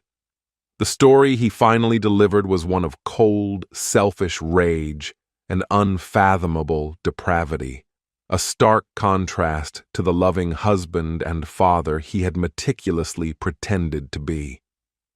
Chris began by detailing the argument he had with Shanann upon her return home in the early hours of that fateful Monday morning. He claimed the argument escalated quickly, focusing on his affair and his desire for a separation. In his own words, he stated that Shanann had threatened to leave him and take the children, a prospect that, in his twisted mind, presented an obstacle to his new life with Nickel Kessinger. As the argument intensified, he admitted to strangling Shanann. The act, he claimed, was born out of a sudden fit of rage, an attempt to silence her, and end the confrontation that threatened his imagined future. He described Shanann's struggle, her final moments, as he pressed the life from her. This admission, while horrific, was just the beginning of the nightmare he would recount. The most agonizing and morally reprehensible part of ChrisWatts' confession came next, involving his two innocent daughters. After murdering Shanann, Chris wrapped her body in a blanket and placed her in the back of his truck. He then led Bella and Celeste, still sleepy and unaware of the horrific fate that awaited them, into the truck. He drove them to the remote Anadarko oil site, the place where he worked. A desolate location he had clearly pre-selected for its isolation. It was there, amidst the towering oil tanks, that he committed the ultimate act of betrayal against his own flesh and blood. He confessed to the unspeakable, smothering Bella and Celeste. He described how Bella, the older daughter, had fought back, pleading with him, "Daddy, no!" Her final struggle, her desperate cry for her father to stop, etched itself into the minds of the investigators and would later haunt anyone who heard the details. Celeste, the younger child, succumbed more quickly, her tiny body unable to resist. The image of a father, moments after murdering their mother, then coldly extinguishing the lives of his own defenseless children, was almost too horrific to comprehend. It shattered any lingering illusion of a man who had simply snapped in a moment of passion, revealing instead a calculated, chilling determination to remove every perceived obstacle to his selfish desires. After committing these unimaginable acts, Chris then callously disposed of their bodies. He placed Bella and Celeste into separate crude oil tanks, forcing their small forms through the narrow openings. Shanann's body was then buried in a shallow grave nearby. This part of his confession confirmed the initial findings at the crime scene, detailing the unspeakable means of concealment. The full confession, obtained in that interrogation room, solidified the prosecution's case beyond any doubt. It provided the grim answers to the agonizing questions, allowing investigators to present a complete, albeit horrifying, account of the Watts family murders, forever cementing Christopher Watts as one of the most reviled killers in American history. With the chilling confessions regarding the murders of Shanann, Bella, and Celeste now extracted, the interrogation turned to the grim and meticulous details of how Chris Watts disposed of their bodies. What emerged was a narrative of cold, calculated actions, devoid of any genuine remorse, painting a picture of a man utterly detached from the humanity of his victims, even as they were his own family. Chris recounted driving his work truck with the 3 bodies in the back to a remote section of the Anadarko petroleum site, a place he knew intimately, a place of industry and isolation, perfectly suited for his heinous purpose. His chosen disposal method for his daughters Bella and Celeste revealed a level of depravity that shocked even veteran investigators. Chris confessed to forcing the small bodies of his 4-year-old Bella and 3-year-old Celeste through the narrow hatches of 2 separate large crude oil tanks. These tanks were designed to store thousands of gallons of thick, viscous petroleum. The very idea of his tiny children being submerged in such a suffocating, corrosive substance was a detail that profoundly disturbed all who heard it. He described pushing them through, an act of utter callousness, reducing his beloved daughters to mere objects to be discarded. The heavy crude oil served as a grotesque means of concealment, intended to dissolve or obscure any trace of their existence. For Shanann, his pregnant wife, Chris's confession detailed a different, though no less brutal, method of concealment. He stated that he had buried her body in a shallow grave near the crude oil tanks, where he had discarded his daughters. This makeshift burial site was located on the same desolate property, a desperate attempt to hide his crimes in the vast, remote landscape. He described digging the grave himself, a final act of desecration against the woman who was carrying his unborn child. The hasty nature of the burial indicated his desire for speed and his focus on quickly removing the evidence of his actions before returning to his manufactured life of normalcy. The act of disposing of his family's bodies at his workplace, an oil and gas facility, was a chilling demonstration of ChrisWatts' twisted logic. He chose this remote location not out of panic, but because it was familiar territory, a place where he had legitimate access and could potentially operate unnoticed during the early morning hours. He believed the vastness of the site and the industrial nature of the equipment would provide the perfect cover for his crimes. The decision to use the oil tanks for his daughters was particularly horrifying, highlighting a methodical, almost industrial approach to disposing of human lives. During his confession, Chris maintained a chillingly flat affect, recounting these unspeakable acts without visible tears or profound emotional distress.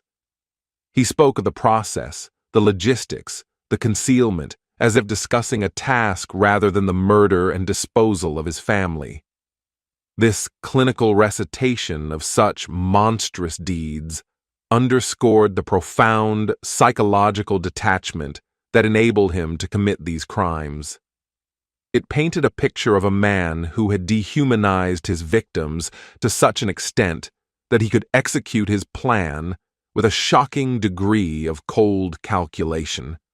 The full details of the disposal, as confessed by ChrisWatts himself, provided definitive answers to the whereabouts of Shanann, Bella, and Celeste, confirming the ultimate tragedy and cementing the undeniable depravity of his actions. With the chilling details of the murders and the disposal of the bodies now on record, the interrogation pivoted to the agonizing question of motive. Why would a husband and father seemingly so devoted commit such unspeakable acts against his own pregnant wife and two young daughters? ChrisWatts' confession, while horrifying in its content, offered a singular, self-serving explanation: his overwhelming desire to escape his marriage and pursue a new life with his mistress, Nicole Kessinger. In his twisted perception, his family had become an insurmountable obstacle to his personal freedom and newfound happiness. Chris described feeling increasingly trapped or suffocated within his marriage to Shanann. He painted a picture of a relationship that had, for him, become burdensome, characterized by arguments, financial stress, and a perceived lack of emotional connection. This narrative, while convenient for his defense, starkly contrasted with Shanann's public portrayal of their happy family and her persistent efforts to mend their relationship. He claimed his feelings for Shanann had dwindled, and he felt a growing resentment towards the life they had built together. This internal strife, hidden from the public eye, fueled his longing for an escape, a radical break from his domestic responsibilities. The catalyst for his murderous actions, according to Chris, was his affair with Nicole Kessinger. He had met Kessinger at Anadarko Petroleum, his workplace, in early June 2018. The relationship quickly escalated, becoming intensely physical and emotional. Chris confessed to becoming consumed by his feelings for Kessinger, envisioning a future with her that was free from his current obligations. He meticulously lied to Kessinger, telling her he was separated from Shanann and that their divorce was almost finalized. He even fabricated stories about the girls being cared for by another family, creating a false reality to convince her that he was available and unencumbered. This obsession with Kessinger and the allure of a new life became the driving force behind his horrifying decisions. In Chris's mind, Shanann and the children were no longer beloved family members, but rather impediments to his perceived freedom. The argument on the morning of August 13, triggered by Shanann confronting him about his affair and his desire for separation, was the breaking point. His confession implied that the thought of Shanann taking the children, or simply not granting him the easy exit he craved, pushed him to the extreme. The concept of an amicable separation or divorce seemed to be beyond his capacity or willingness to consider, or perhaps too complicated, given their financial history and the public image Shanann maintained. ChrisWatts' motive, as articulated in his confession, was fundamentally selfish and devoid of empathy. It was a desire for personal liberation at any cost, demonstrating an utter disregard for the lives and well-being of his wife and children. He sought to eliminate the problem by eliminating them. This chillingly cold and pragmatic approach to murder, driven by an insatiable desire for a new relationship, profoundly shocked the world. It laid bare the devastating consequences of infidelity and a profound lack of moral compass, revealing a man who chose absolute destruction over responsibility and truth. His perceived freedom was built on the most unforgivable acts imaginable. Amidst the escalating horror of the Watts family murders, a crucial figure emerged whose cooperation significantly aided the investigation: Nicole Kessinger. She was Chris Watts' mistress, the woman with whom he had envisioned a new, unburdened life, and her testimony proved invaluable in dissecting his elaborate web of lies. Kessinger, a colleague of Chris's at Anadarko Petroleum, initially knew him as a man trapped in a failing marriage, ostensibly on the verge of divorce. She had no reason to suspect the monstrous truth lurking beneath his calm exterior. Upon learning of Shanann's disappearance, and more crucially, Chris's subsequent arrest, Nicole Kessinger experienced a profound shock. The man she had been intimately involved with, the man who had promised her a future, was now accused of murdering his entire family. Distraught and confused, Kessinger made the courageous decision to contact the police voluntarily.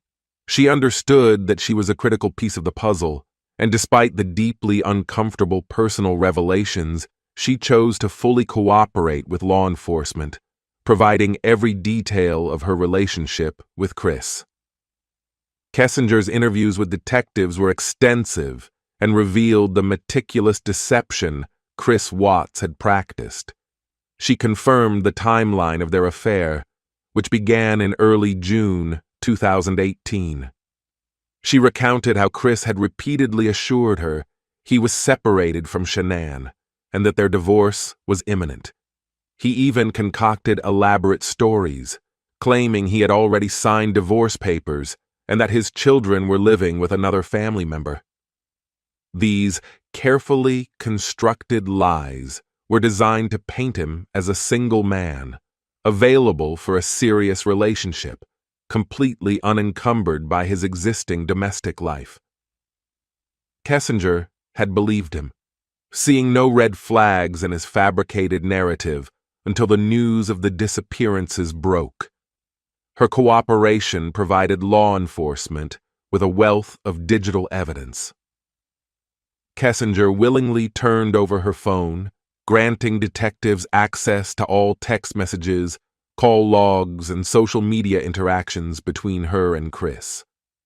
This trove of data provided an irrefutable timeline of their affair, showing the escalating intimacy and Chris's increasing obsession.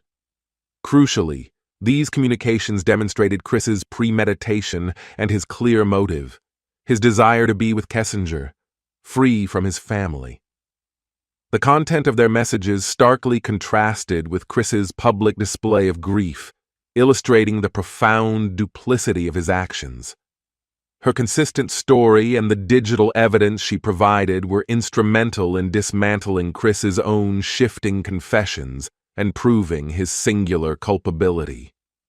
Nicole Kessinger's role became a significant, albeit unwilling, component of the prosecution's case.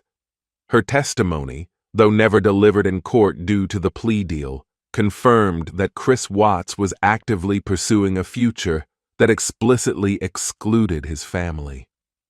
Her shock and subsequent cooperation underscored the manipulative nature of Chris, who had not only murdered his family, but had also cruelly deceived Kessinger.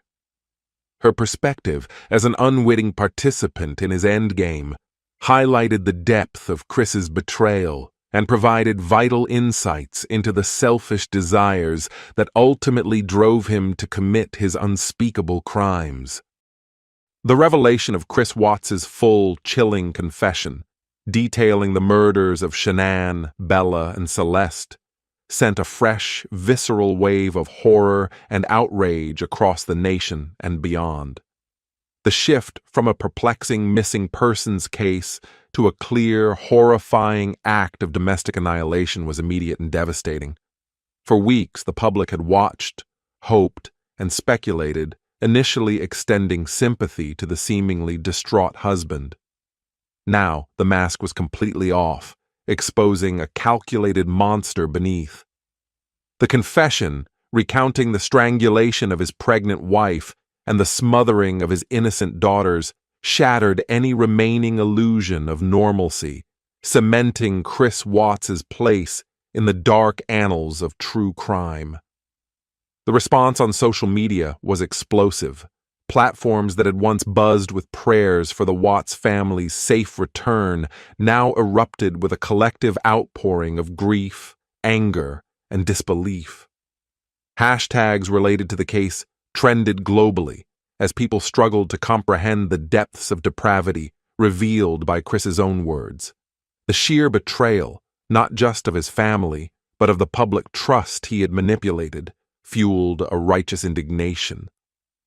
Comment sections filled with expressions of sorrow for Shanann and the girls, and visceral condemnations of ChrisWatts, often questioning how a human being could commit such unspeakable acts against his own flesh and blood.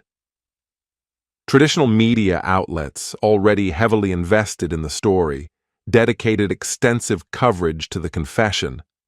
News anchors and reporters, often visibly shaken, recounted the gruesome details provided by Chris. Special reports, documentaries, and investigative pieces immediately began to emerge, dissecting every aspect of Chris's life, searching for any missed warning signs, any precursor to the monstrous acts he confessed to. The detailed confession allowed for a complete timeline of the murders to be presented, removing any ambiguity about his sole culpability and the horrifying methods he employed. This clarity, while providing answers, also deepened the collective trauma felt by many. Psychologists, sociologists, and legal experts were constantly featured, attempting to provide context for the unfathomable.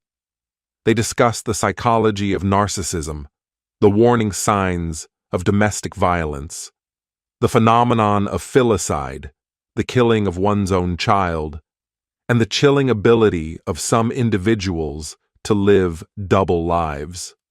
The case became a chilling study in the disparity between outward presentation and inner darkness, forcing many to reevaluate their perceptions of trust and human nature. The stark contrast between Shanann's vibrant public persona and Chris's quiet, seemingly unassuming presence made the betrayal even more poignant and difficult to process. For many, the confession of Chris Watts was not just a grim news story, but a profound violation of the fundamental human trust in family, safety, and love. It was a case that resonated on a deeply emotional level, especially for parents who could not fathom such an act against children. The public reaction was a complex mix of sorrow for the victims, condemnation for the perpetrator, and an enduring sense of unease about the darkness that can lurk beneath the surface of seemingly ordinary lives. The confession marked the end of the mystery, but the beginning of a long process of grappling with the profound evil that had unfolded in a quiet Colorado home. While the world processed the horrifying details of Chris Watts's confession, the true, agonizing impact of his crimes fell heaviest upon Shanann's family, her parents, Frank and Cindy Rzucek, and her brother, Frankie Jr. Their initial shock and desperate prayers for their loved one's safe return had morphed into an unbearable reality of grief, betrayal, and profound injustice. Every revelation, every news report, every detail of Chris's monstrous acts was a fresh wound inflicted upon their already shattered hearts. They were forced to endure their unimaginable suffering in the harsh glare of a global spotlight, their private anguish made public by the notoriety of the case. Frank and Cindy Rzucek, in particular, embodied the raw essence of parental grief. They had welcomed Chris into their family, trusted him with their daughter and their beloved grandchildren. To learn that he was not only responsible for their deaths, but had also lied to them, played the role of the distraught husband, and then callously disposed of their bodies, was a betrayal that transcended comprehension. Cindy's public appearances were often marked by a visible, profound sadness, her tears a constant testament to the depth of her loss. Frank, though often more reserved, carried an equally heavy burden of sorrow, his voice breaking as he spoke of his murdered daughter and the joy his granddaughters brought into their lives. Throughout the legal process, the Rzucek family remained a steadfast presence, seeking justice for Shanann, Bella, and Celeste. They actively participated in discussions with the district attorney's office, expressing their wishes and providing critical insight into Shanann's life and her relationship with Chris.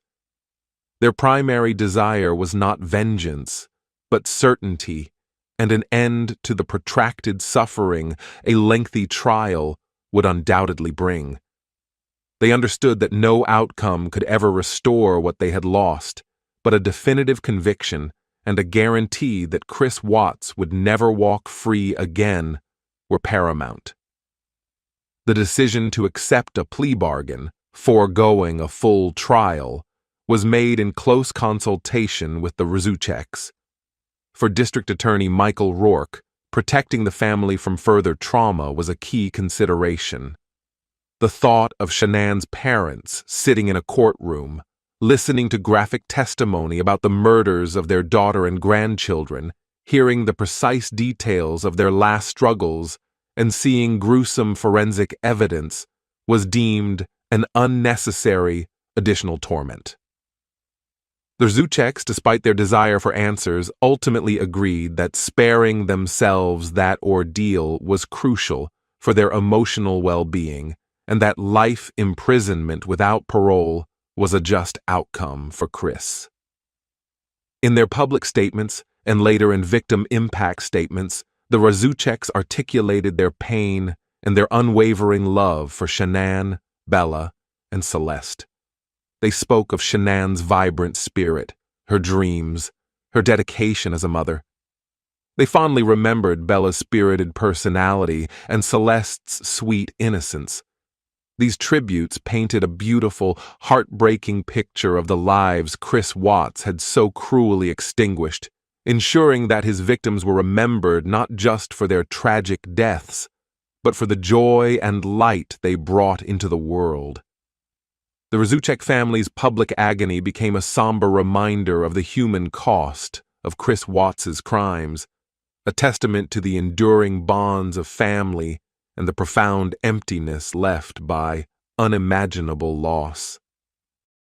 The path to justice for Shanann, Bella, and Celeste did not lead to a lengthy, dramatic trial, but rather to a plea agreement, a decision born out of complex legal considerations and, most importantly, a profound compassion for the victim's grieving family. For District Attorney Michael Rourke and his prosecution team in Weld County, the choice to offer and accept a plea bargain from Chris Watts was a strategic one, designed to achieve maximum accountability with the least possible additional trauma to the Rzucek family. Colorado, at the time of the Watts murders, had the death penalty on its books, but it was rarely sought and even more rarely carried out. Death penalty cases are notoriously complex, expensive, and protracted, often involving decades of appeals. While the brutality of Chris Watts's crimes certainly warranted such a consideration, the prosecution weighed the certainty of a life sentence without parole against the immense legal and emotional burden of a capital murder trial. Pursuing the death penalty would have meant years, perhaps decades, of legal battles, appeals, and public scrutiny, drawing out the Rzucek family's anguish indefinitely. It was a path that offered no guarantee of execution, only prolonged suffering for those left behind. The paramount factor in the district attorney's decision-making process was the unwavering desire of Shanann's parents, Frank and Cindy Rzucek, to avoid a full trial. They had endured unimaginable suffering: the initial disappearance, the agonizing search, the horrifying confession, and the public revelation of the brutal details of their daughter and grandchildren's last moments. The prospect of sitting in a courtroom, day after day, listening to graphic testimony, viewing gruesome forensic evidence, and reliving every agonizing detail of the murders was simply too much to bear. Their request for a swift and certain resolution, one that would spare them this additional torment, weighed heavily on the prosecution. The benefits of a plea agreement were clear and compelling. By pleading guilty to all charges, Chris Watts would waive his right to an appeal, cementing his conviction and ensuring he would spend the rest of his life behind bars. There would be no chance of a hung jury, no possibility of acquittal on technicalities, and no prolonged appeals process that could potentially see him eventually walk free. It provided the Rzucek family with a definitive end to the legal process, a concrete answer of justice, and the assurance that Chris would never again pose a threat to anyone. This certainty, for a family reeling from such unfathomable loss, was invaluable. While a plea deal meant sacrificing the opportunity for a public trial, where every detail would be presented in open court, the prosecution felt the trade-off was worthwhile. They had an overwhelming amount of evidence, Chris's own confessions, even if incomplete at first, and the full cooperation of Nickel Kessinger. They were confident they could prove premeditation and secure a conviction. The plea deal, therefore, represented a compassionate and strategic victory. It ensured justice for the victims while prioritizing the healing and well-being of their surviving family members. It was a difficult choice, one that weighed the desire for retribution against the need for closure, ultimately reflecting a profound respect for the victims and their loved ones. The date was November 6, 2018. The venue was the Weld County District Court, a place typically reserved for the measured pace of legal proceedings. But on this day, it became the focal point of a nation's grief and outrage. Christopher Watts, shackled and dressed in an orange jumpsuit, was led into the courtroom. The room was packed to capacity, not only with legal personnel and a swarm of media, but crucially, with the heartbroken faces of Shanann's family, her parents, Frank and Cindy Rasuchek, and her brother, Frankie Jr. Their presence was a testament to their unwavering demand for justice, even as they faced the man who had irrevocably shattered their lives. As Chris Watts stood before Judge Marcelo Kopkow, his demeanor remained chillingly consistent with his earlier public appearances. His face was a mask of indifference, eyes often downcast or staring blankly ahead. There was no visible remorse, no flicker of emotion that might suggest the gravity of the crimes he was about to admit. This unsettling composure, juxtaposed with the raw pain etched onto the faces of the Rasuchek family, created an intensely uncomfortable atmosphere in the courtroom.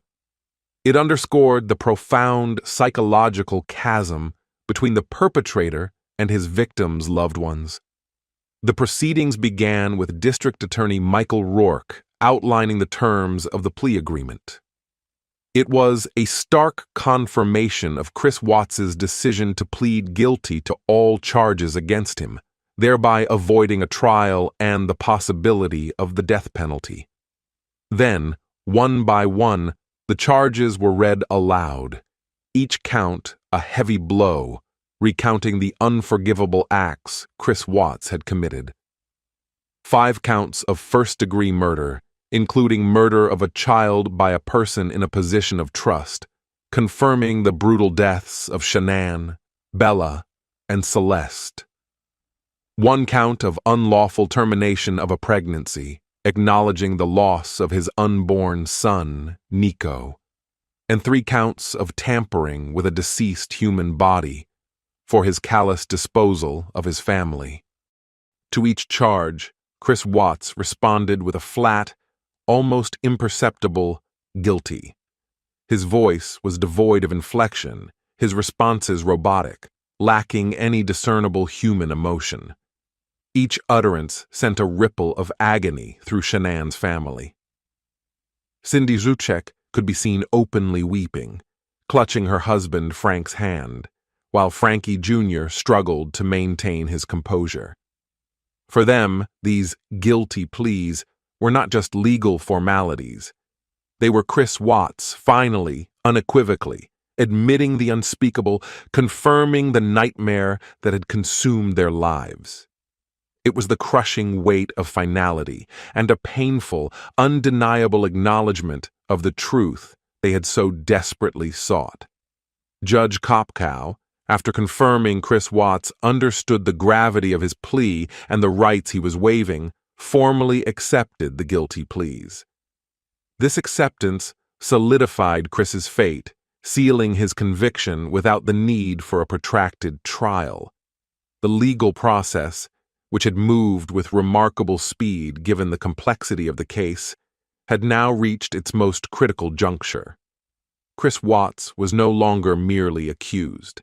He was now a self-admitted, convicted murderer.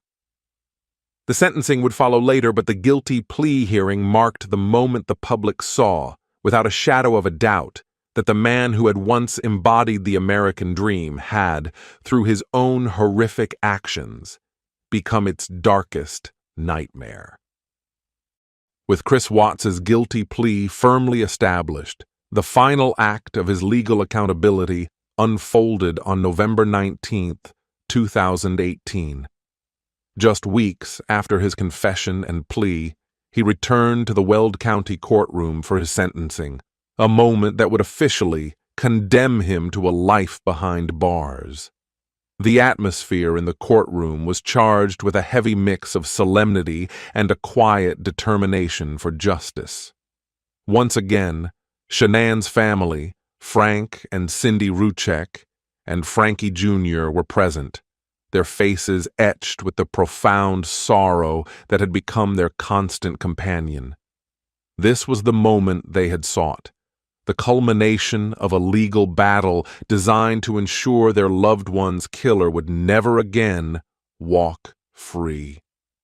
Judge Marcelo Kopkow presided over the sentencing. He meticulously detailed each charge to which Chris Watts had pleaded guilty, and then, for each, he delivered the corresponding sentence. For the murder of Shanann Watts, Chris received a life sentence without the possibility of parole. For the murders of Bella and Celeste, he received 2 additional consecutive life sentences, ensuring that his punishment for these unspeakable acts was compounded and absolute. Further sentences were added: 48 years for the unlawful termination of Shanann's pregnancy, the death of his unborn son, Nico, and 36 years for the 3 counts of tampering with a deceased human body. The judge made it clear that these sentences were to be served consecutively, meaning one after the other, rather than concurrently. This legal distinction was critical. It guaranteed that even if any portion of a single life sentence were ever to be challenged or reduced, a highly unlikely scenario given the plea deal, Chris Watts would still face multiple consecutive life terms. The cumulative effect was unequivocal. Chris Watts was condemned to live the rest of his natural life within the confines of a maximum security prison, with absolutely no possibility of parole. There would be no second chances, no hope of release, no escape from the consequences of his horrific actions. During the sentencing, Judge Kopkow addressed Chris Watts directly, acknowledging the extreme depravity of his crimes. While maintaining judicial impartiality, the judge conveyed the immense weight of the tragedy and the incomprehensible nature of a father murdering his own children and pregnant wife. His words underscored the community's shock and the profound impact of Chris Watts's actions on so many lives. The legal finality of the sentence was absolute. By pleading guilty and waiving his right to appeal, Chris had willingly signed his own death warrant, not of life, but of freedom. The immediate public reaction to Chris Watts's sentencing was a mix of relief and a lingering sense of unfulfillment. For many, the life sentences provided a necessary closure, a definitive end to the immediate legal drama. There was a sense that justice, while imperfect, had been served in the most certain way possible. However, for others, the lack of a death penalty sentence or the absence of a full trial where every excruciating detail would be laid bare left a lingering feeling of wanting more. Yet for Shanann's family, the sentence offered the invaluable peace of mind that their tormentor would spend his days in prison, forever separated from society, unable to cause further harm. The sentencing of Chris Watts closed one chapter of this tragic story, confirming the crushing reality of his guilt and sealing his fate. While the legal proceedings had concluded with Chris Watts's guilty plea and subsequent sentencing, the courtroom on November 19, 2018, was not merely a venue for justice. It was a platform for the profound and eternal grief of a family shattered beyond repair. This was the moment for the victims' voices to be heard, not through legal arguments, but through raw, unfiltered emotion. Shanann's parents, Frank and Cindy Ruchek, along with her brother Frankie Jr., stepped forward to deliver their victim impact statements, confronting Chris Watts with the devastating reality of his monstrous acts and the immeasurable void he had created. Frank Rzucek Sr., Shanann's father, was the first to speak. His voice, though trembling with sorrow, carried an unwavering strength. He spoke of the pure, unadulterated joy his daughter Shanann brought into their lives, describing her vibrant spirit, her infectious laughter, and her boundless love for her family. He painted a picture of a devoted mother, a loving wife, and a cherished daughter, a life brutally extinguished by the very man who vowed to protect her. Frank condemned Chris Watts directly, labeling his actions as despicable and unforgivable.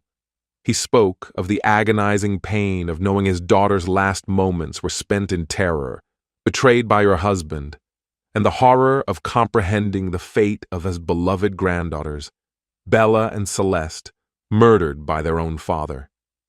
His words were a powerful testament to a parent's unending love and a searing condemnation of a killer's betrayal. Then came the heartbreaking testimony of Cindy Rzucek, Shanann's mother. Overcome with grief, her voice was often choked with tears, but her message resonated with gut-wrenching pain. She spoke of the beautiful, innocent lives of Bella and Celeste, reminiscing about their individual personalities. Bella's spirited nature, Celeste's sweet innocence, and their infectious giggles. Cindy expressed the unimaginable torment of a grandmother who would never again hear her grandchildren's laughter, never again share a hug, never again witness their milestones. She confronted Chris directly, her voice laced with anguish, questioning how he could have looked into their innocent eyes and committed such unspeakable acts.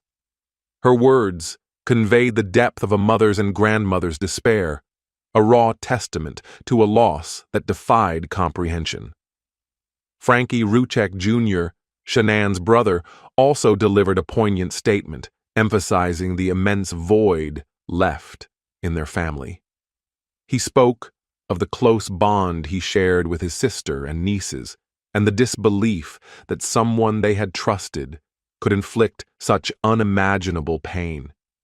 His words reflected the ongoing trauma and the permanent scars left by Chris's actions, not just on his parents, but on the entire extended family. Each statement, delivered with unwavering courage, served as a crucial reminder to the court and to the world that Shanann, Bella, and Celeste were not just victims in a news story, but cherished individuals whose lives had been cruelly stolen. These victim impact statements were profoundly important. They offered a human face to the tragedy, transforming the legal proceedings from abstract counts and statutes into a deeply personal reckoning. For the Rzucek family, it was an essential step in their long and arduous journey toward healing, a moment to publicly articulate the devastating impact of Chris Watts's crimes directly to him and to the world. Their powerful words ensured that despite his silent, emotionless demeanor, Chris Watts would forever be confronted with the devastating consequences of his betrayal and the immeasurable grief he had inflicted upon those who loved his victims most. The sentencing of Christopher Watts to multiple life terms without parole brought a definitive legal conclusion to one of the most horrifying true crime sagas in recent memory.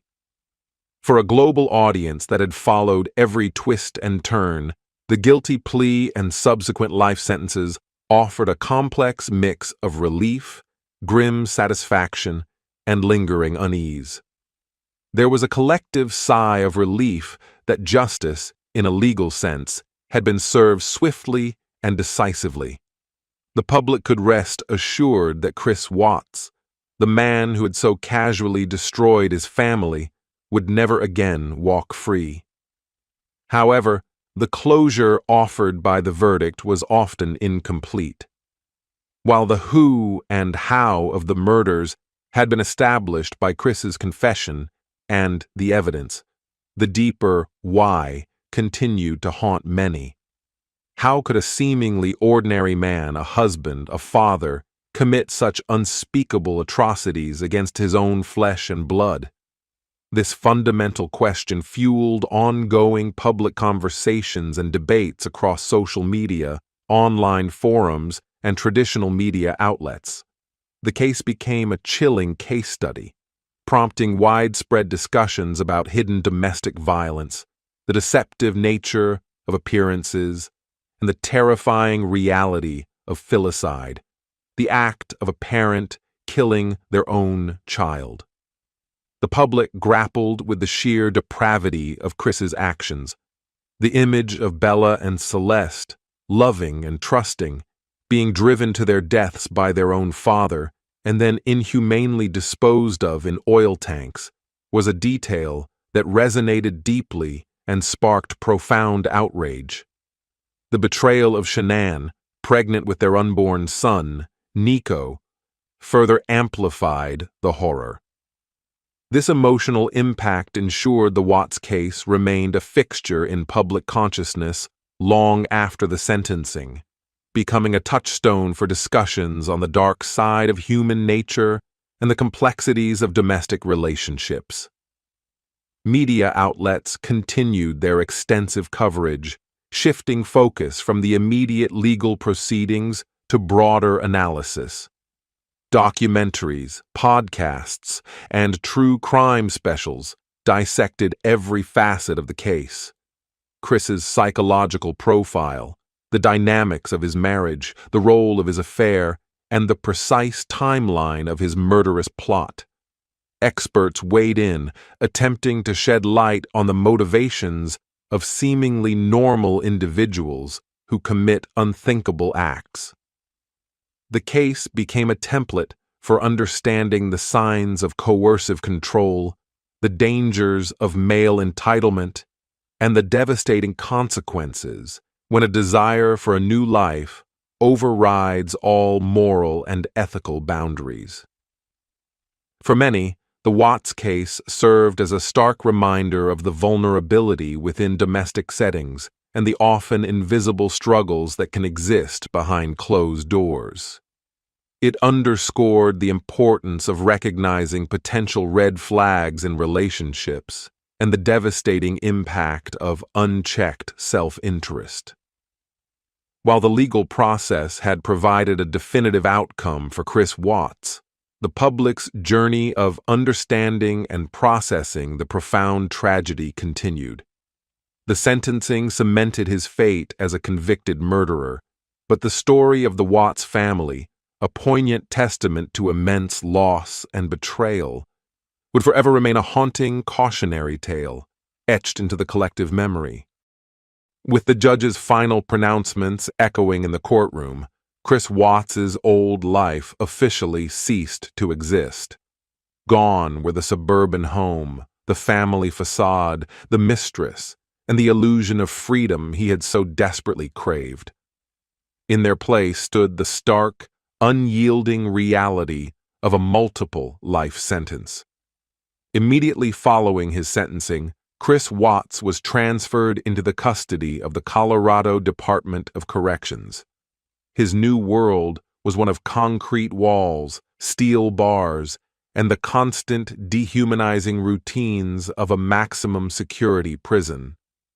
For his own safety, and to avoid potential harm from other inmates due to the heinous nature of his crimes against children, Chris Watts was soon transferred out of state. He was eventually housed in a maximum security facility in Wisconsin, a place designed to contain the nation's most dangerous criminals. This transfer underscored the extreme revulsion his actions evoked, even within the brutal hierarchy of the prison system. In this new environment, Chris Watts, who had once exercised ultimate control over the lives of his family, found himself utterly devoid of agency, subjected to the strictest controls and constant surveillance. His initial days and weeks in prison would have been a stark contrast to his previous existence. The comfortable home, the freedom of movement, the seemingly ordinary life he took for granted were replaced by the harsh realities of incarceration. He was stripped of all personal possessions, assigned an inmate number, and subjected to the rigorous daily schedule of prison life. His interactions were limited to guards and fellow inmates, many of whom likely knew the details of his infamous case. The constant noise, the lack of privacy, and the sheer monotony of prison existence replaced the perceived stress of his family life with a far more profound and inescapable confinement. The public's interest in Chris Watts did not wane with his sentencing. Even behind bars, he remained a subject of intense scrutiny and discussion. Reports from within the prison system, however sparse, were eagerly consumed. Questions lingered about his psychological state. Did he show remorse in private? Did he ever truly grasp the magnitude of his actions? How was he adapting to a life devoid of the very freedom he murdered for? For many, his chillingly calm demeanor in court continued to be perplexing, fueling speculation about his true mental state and personality. Chris Watts's life in prison became a living testament to the irreversible consequences of his crimes. The very freedom he sought by eliminating his family had ironically led him to the ultimate loss of his own. His new reality was one of isolation, condemnation, and an eternity spent reflecting on the unspeakable acts he committed. This transition marked the complete and final fall of Chris Watts, from a seemingly ordinary man to a universally reviled murderer, his future now defined by the iron gates and watchful eyes of the correctional system. This grim fate concluded the legal journey, paving the way for a deeper examination into the intricate details of his motivations and the lasting legacy of the Watts family tragedy.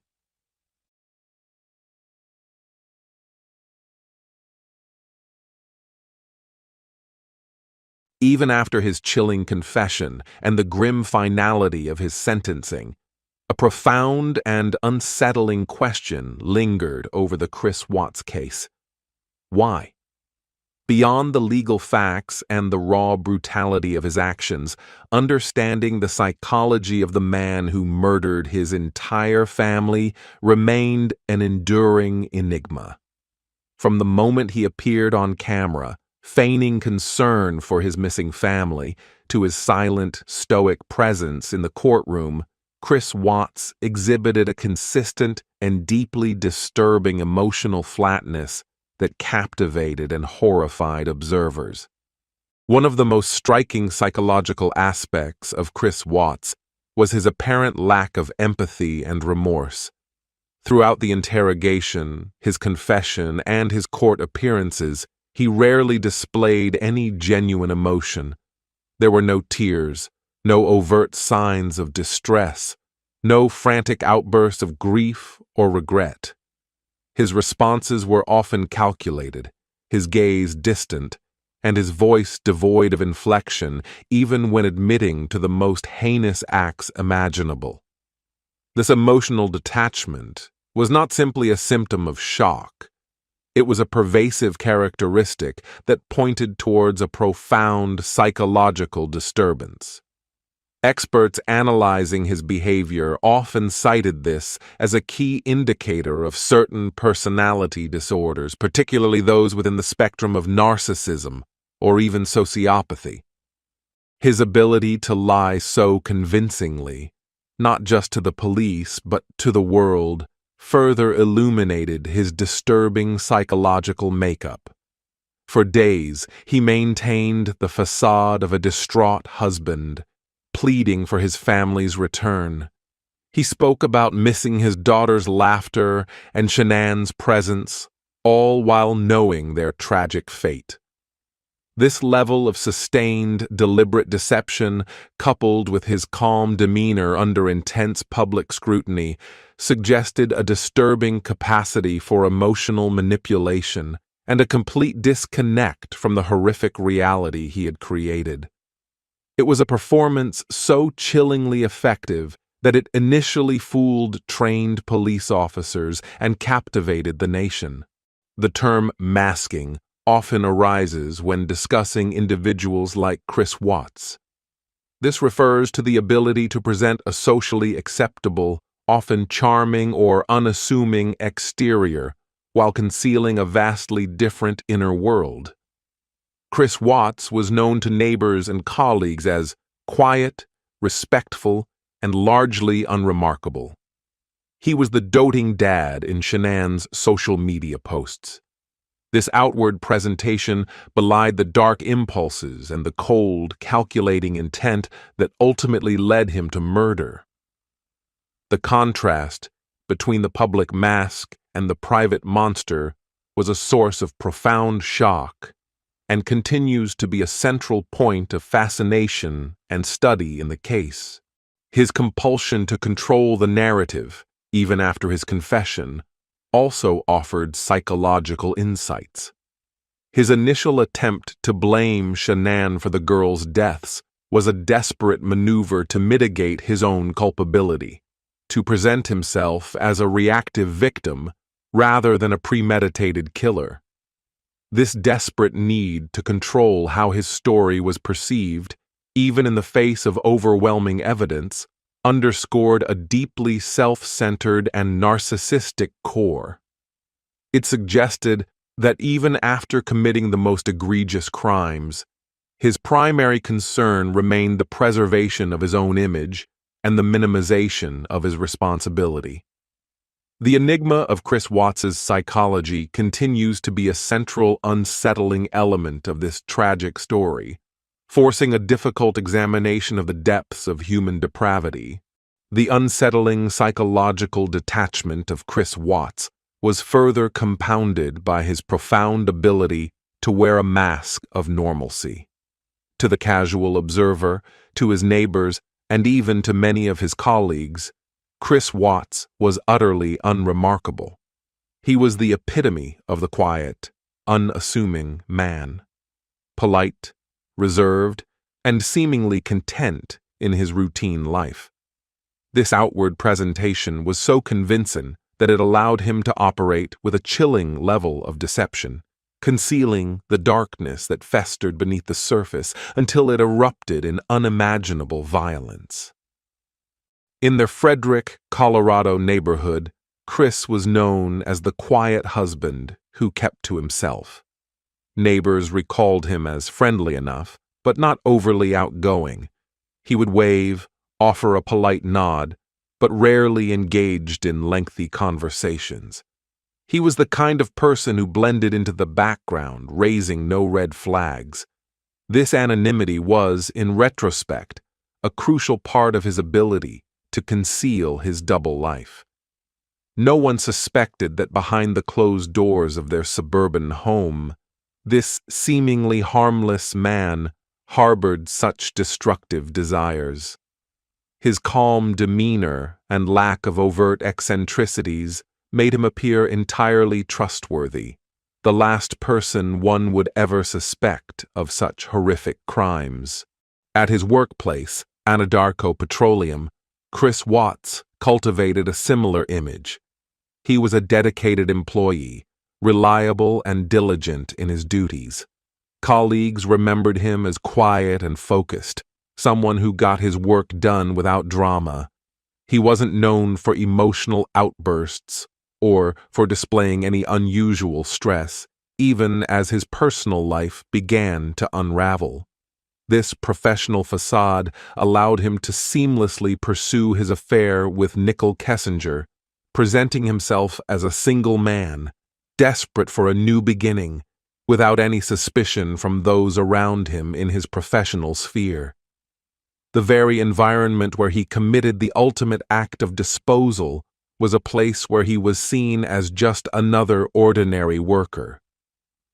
Perhaps most unsettling was Chris Watts's portrayal as the doting dad in Shanann's vibrant social media posts. Shanann, ever the enthusiast for documenting their family life, frequently shared photos and videos of Chris interacting with their daughters Bella and Celeste. These images depicted a seemingly loving father, engaged and affectionate, playing with his girls, giving them hugs, and participating in family activities. This public projection of a happy, devoted family man made his later actions all the more shocking. It highlighted the devastating reality that the carefully curated image of a perfect family can be a profound deception, masking a sinister truth. The concept of masking in criminal psychology refers to the ability of individuals, often those with antisocial or narcissistic tendencies, to mimic normal social behavior while lacking genuine empathy or remorse. ChrisWatts perfected this mask. He could convincingly play the part of the concerned husband on television, perform the duties of a responsible employee, and embody the loving father in family photos, all while harboring the intent to murder his family. This chilling capacity for deception allowed him to move through his life undetected, underscoring the terrifying reality that true darkness can reside behind the most unassuming and normal of exteriors. The mask of normalcy, meticulously maintained by ChrisWatts, ultimately served as a terrifying prelude to the unthinkable crimes he would commit. Beyond the chilling facade of normalcy, deeper psychological currents seemed to govern ChrisWatts's actions, currents that hinted at a profound need for control and characteristics often associated with narcissistic tendencies. While no formal diagnosis was publicly made during the legal proceedings, the patterns of his behavior, his manipulation, his lack of empathy, and his self-serving narrative resonated strongly with traits commonly observed in such profiles. The driving force behind his unspeakable crimes appeared to be an overwhelming desire to dictate his own life, a desire so intense that it led him to eliminate anyone he perceived as an obstacle. A core tenet of narcissistic behavior is a pervasive pattern of grandiosity, a need for admiration, and a profound lack of empathy. While ChrisWatts might not have displayed overt grandiosity, his actions certainly demonstrated a powerful sense of entitlement, the belief that he deserved a life free from marital and familial obligations, regardless of the devastating cost to others. His complete disregard for Shanann's feelings, her pregnancy, and the lives of his children, all in pursuit of his own perceived happiness, underscored this extreme self-centeredness. He saw his family not as individuals with inherent worth, but as hindrances to his personal gratification. The concept of control emerged as a critical element in understanding ChrisWatts's descent into murder. His marriage to Shanann, despite its outward appearance, was experiencing significant strain. Shanann, a vibrant and assertive personality, often took the lead in family decisions, managed their finances, and was the primary breadwinner through her direct sales business. For a man who harbored a hidden desire for autonomy, this dynamic might have fostered a simmering resentment. When Shanann confronted him about his affair and his desire for separation, threatening to take the children, Chris may have perceived this as the ultimate loss of control, not just over his future, but over the terms of his perceived freedom. In narcissistic psychology, a perceived threat to control or a narcissistic injury, a blow to their self-esteem or sense of superiority, can trigger extreme reactions. Chris's confession, where he claimed Shanann threatened to take the children, can be viewed through this lens. Rather than engaging in a difficult, messy, and potentially financially damaging divorce, which would have forced him to relinquish control and confront uncomfortable truths, he chose a path of absolute dominance.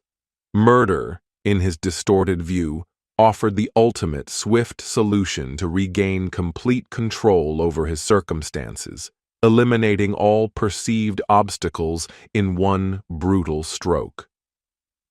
Furthermore, His consistent efforts to manipulate the narrative, first by feigning innocence, then by blaming Shanann for the girls' deaths, showcased a deep-seated need to control public perception and minimize his own culpability. Even after confessing, elements of his story were designed to paint him in a less monstrous light, highlighting a desperate attempt to maintain some semblance of a favorable image, even to himself. This pervasive need for control, coupled with an alarming lack of empathy for his victims, formed a chilling psychological blueprint for the unfathomable crimes ChrisWatts committed. His actions were not random acts of violence, but the calculated outcome of a man consumed by a selfish desire for autonomy, willing to sacrifice everything and everyone to achieve it. In the tragic saga of the Watts family, Shanann Watts's prolific online presence stands as a poignant and often heartbreaking counterpoint to the devastating reality.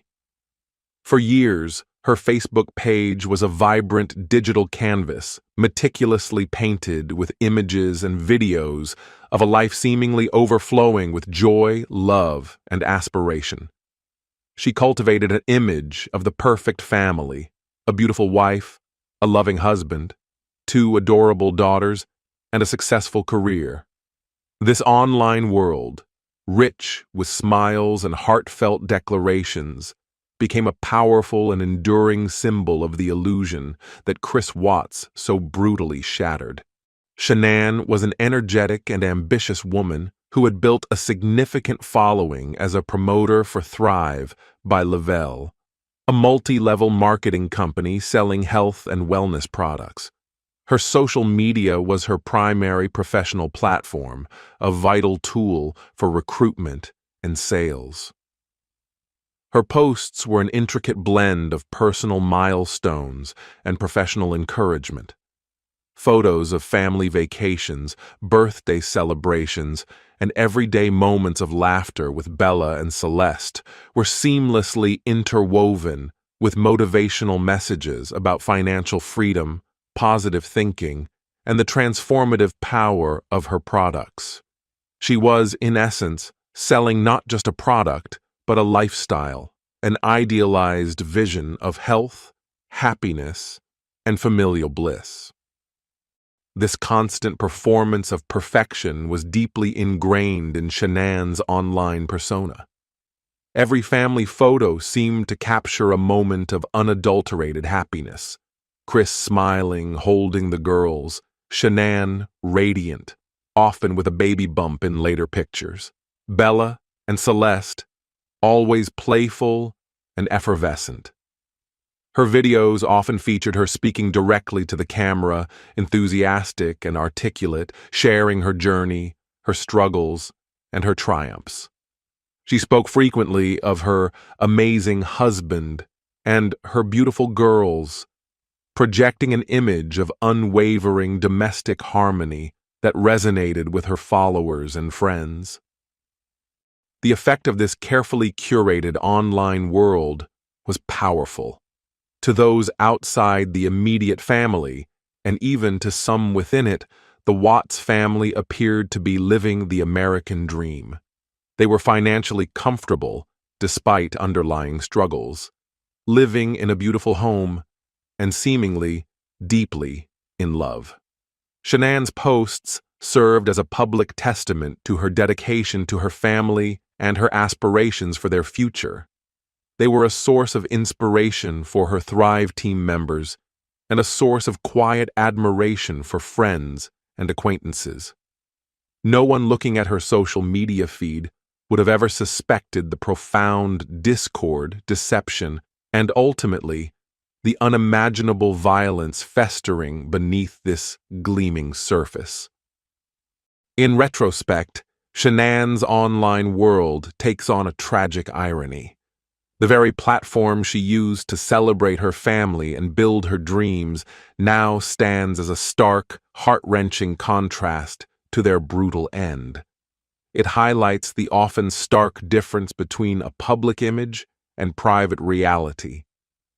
Her meticulously documented life became a digital footprint of a tragedy waiting to unfold, a testament to the illusion that ultimately crumbled, leaving behind a profound sense of shock and betrayal for all who had observed her seemingly perfect family from afar. The perfect family illusion was, sadly, just that, an illusion maintained even as the foundations of her life were being systematically dismantled by the man she so proudly featured in her posts. While Shanann Watts meticulously curated a vibrant image of a perfect family online, behind the scenes, her private communications painted a starkly different and increasingly distressing picture. The cheerful posts and inspirational messages belied a growing undercurrent of marital discord, a widening chasm between her and Chris that she desperately tried to bridge. Through her text messages, recorded phone calls with friends and family, and personal journal entries that later became public, Shanann's perspective revealed the painful truth of a marriage in steep decline, even as she fought valiantly to save it. In the weeks and months leading up to her murder, Shanann's messages revealed her increasing concern over Chris's behavior. She confided in close friends and her mother, Cindy Ruchek, about his growing emotional distance. The man who had once been her attentive, loving husband had become withdrawn, cold, and aloof. She complained of a significant decline in intimacy, detailing how Chris would avoid her touch, dismiss her affection, and show little interest in their physical relationship. This sudden emotional and physical withdrawal deeply pained Shanann, leaving her feeling isolated and confused. She often questioned what she might be doing wrong, desperately seeking ways to rekindle the spark that seemed to have vanished. Shanann's communications frequently documented their arguments, which became more frequent and intense. These weren't just petty squabbles. They were often about fundamental issues within their marriage, including Chris's growing desire for separation.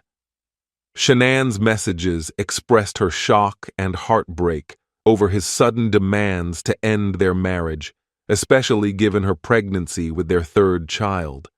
She struggled to comprehend his abrupt change of heart, clinging to the belief that they could work through their problems and restore their family.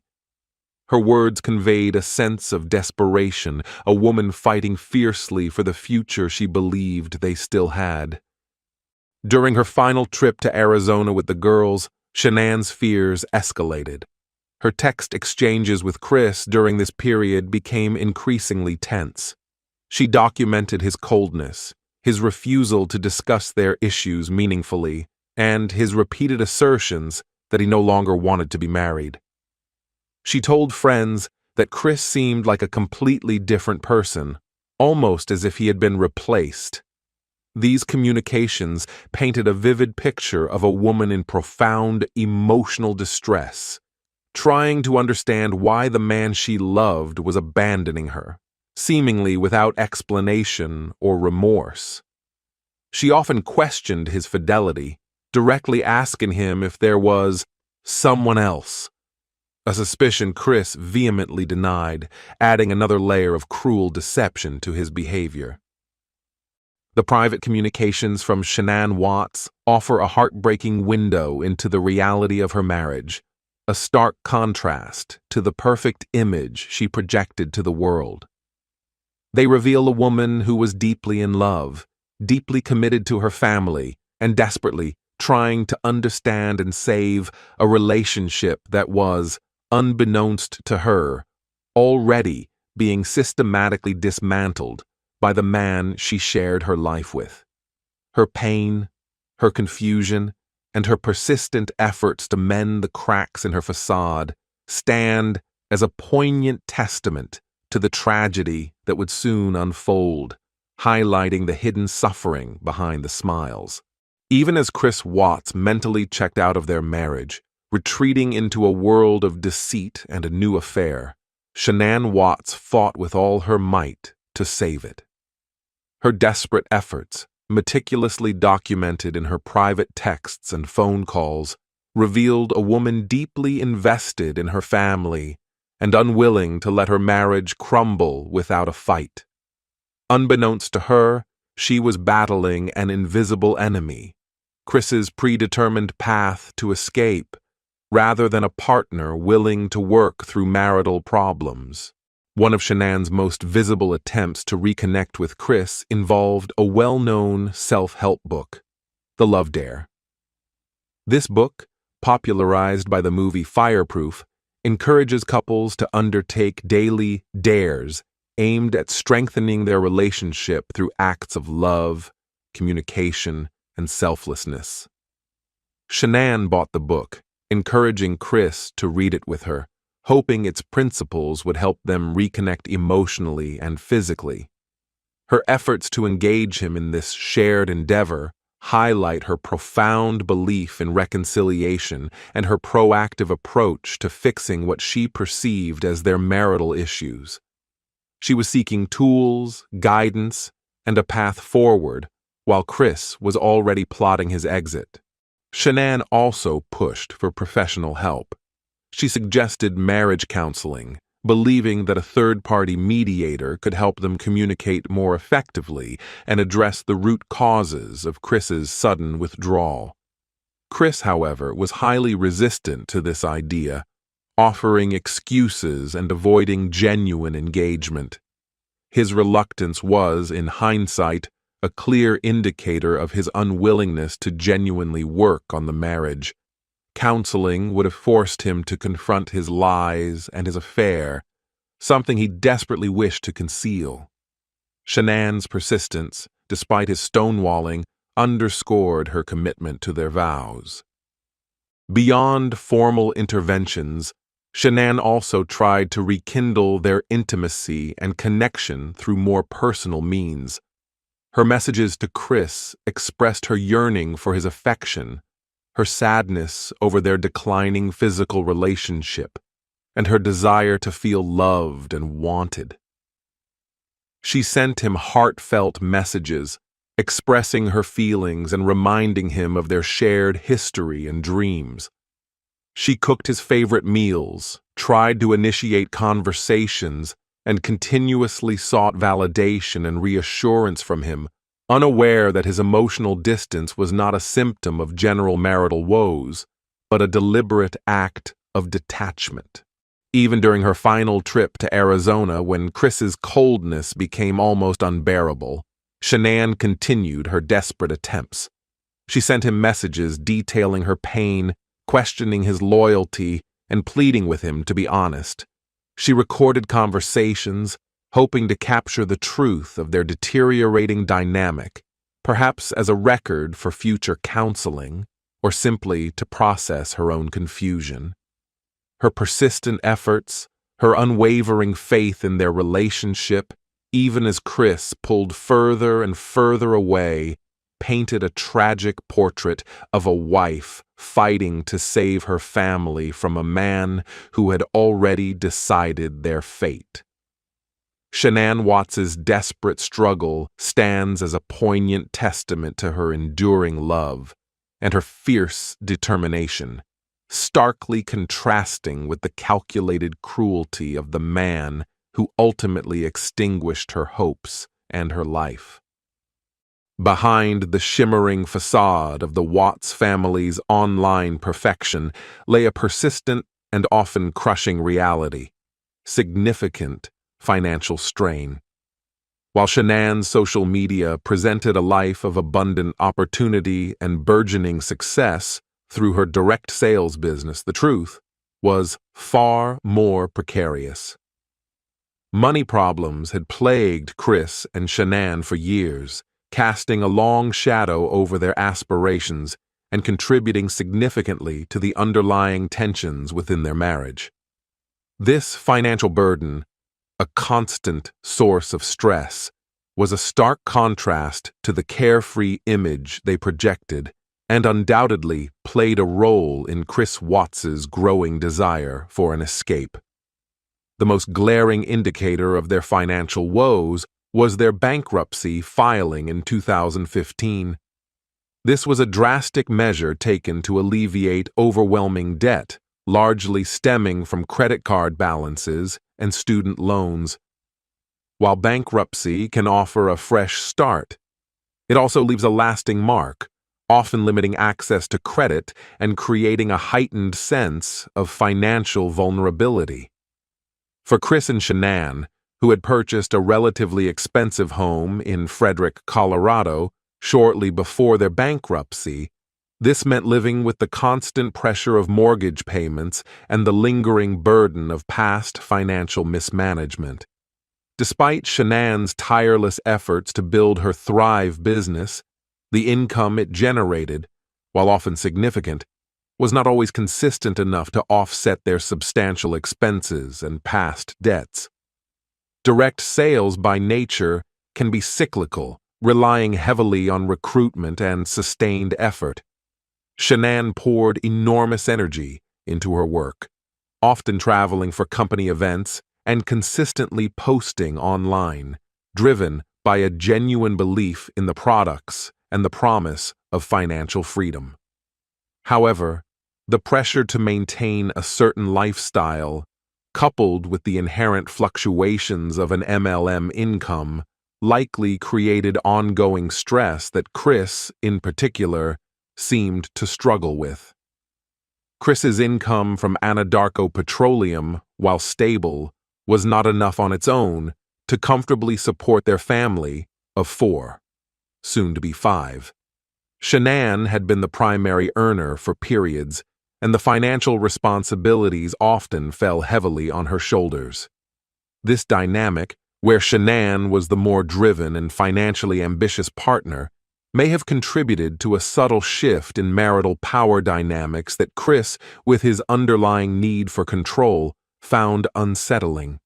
He may have felt emasculated or resentful of the pressure to keep up with a lifestyle he perceived as being driven by Shanann's aspirations.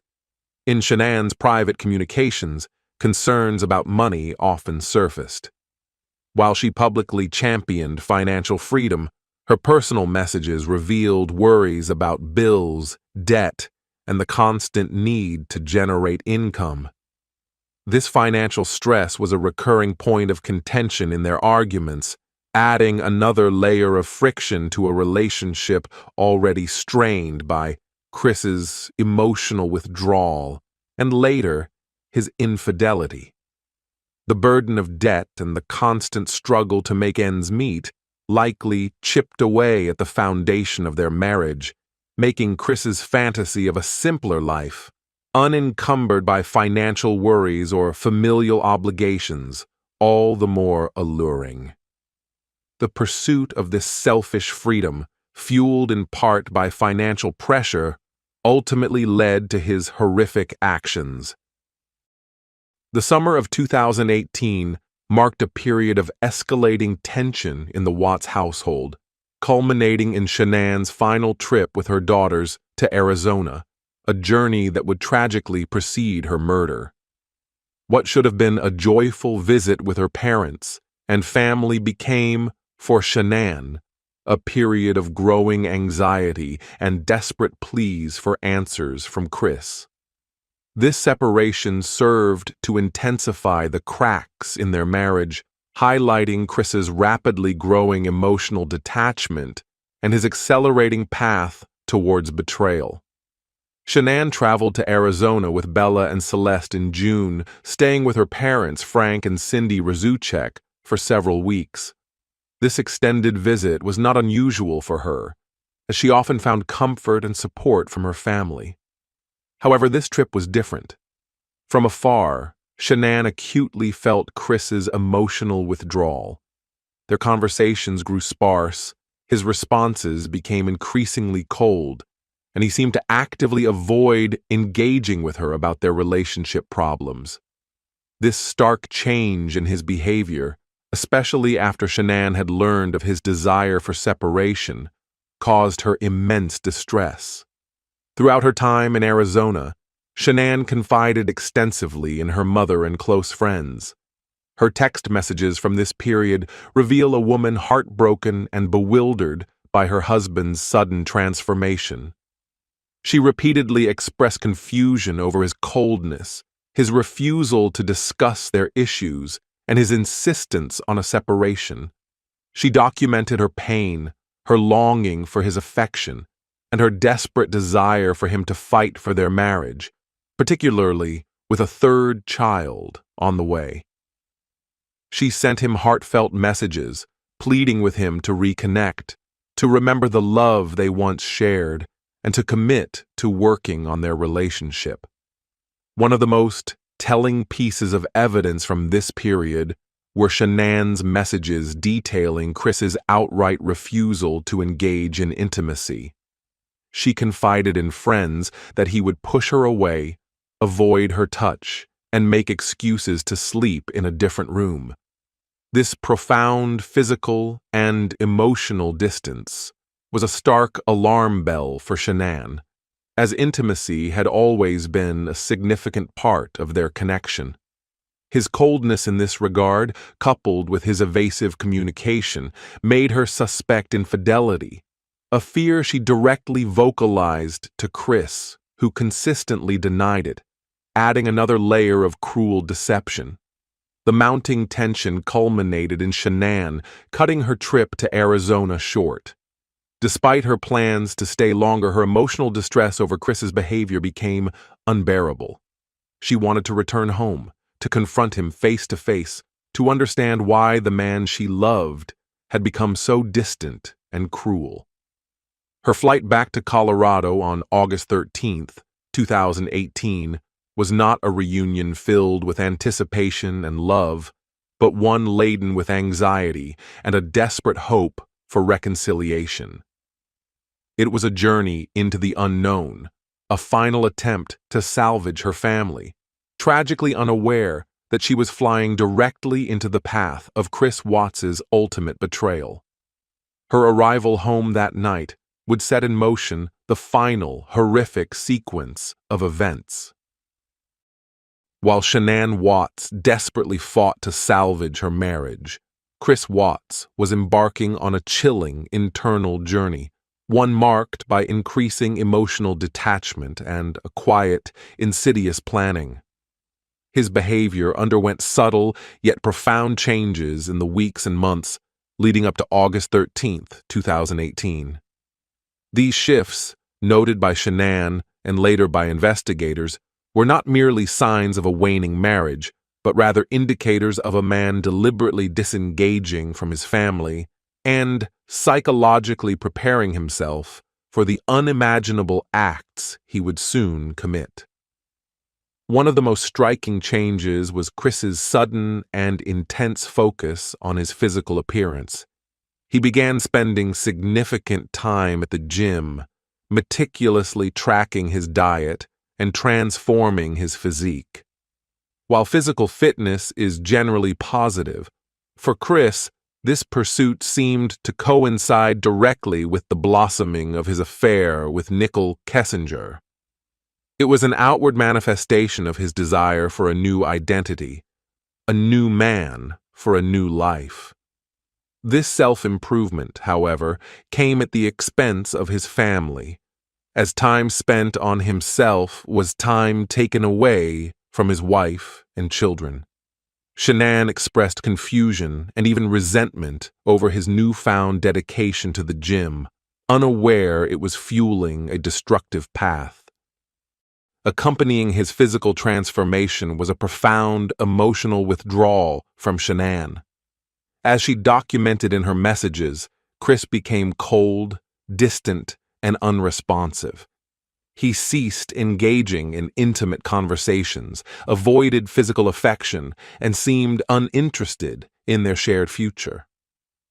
This deliberate emotional shutdown was a cruel form of psychological premeditation. By emotionally severing ties with Shanann and their children, Chris was systematically dehumanizing them in his mind, making it easier to see them as obstacles rather than beloved family members. This detachment allowed him to rationalize his abhorrent desires and reduce his family to mere problems to be solved. His disinterest extended to family activities. The doting dad persona, so prevalent in Shanann's social media, began to fray in their private life. While he still appeared in photos, his engagement often seemed forced or minimal. He became increasingly evasive when Shanann attempted to discuss their marital issues, shutting down conversations with vague statements or outright avoidance. He stonewalled her attempts at reconciliation, refusing counseling and dismissing her pleas for honesty. This refusal to communicate or work on the marriage was not merely passive neglect. It was an active step in his planning, isolating Shanann and solidifying his resolve to escape. These behavioral changes were more than just symptoms of a troubled marriage. They were the subtle yet undeniable signs of Chris Watts preparing himself for his ultimate betrayal.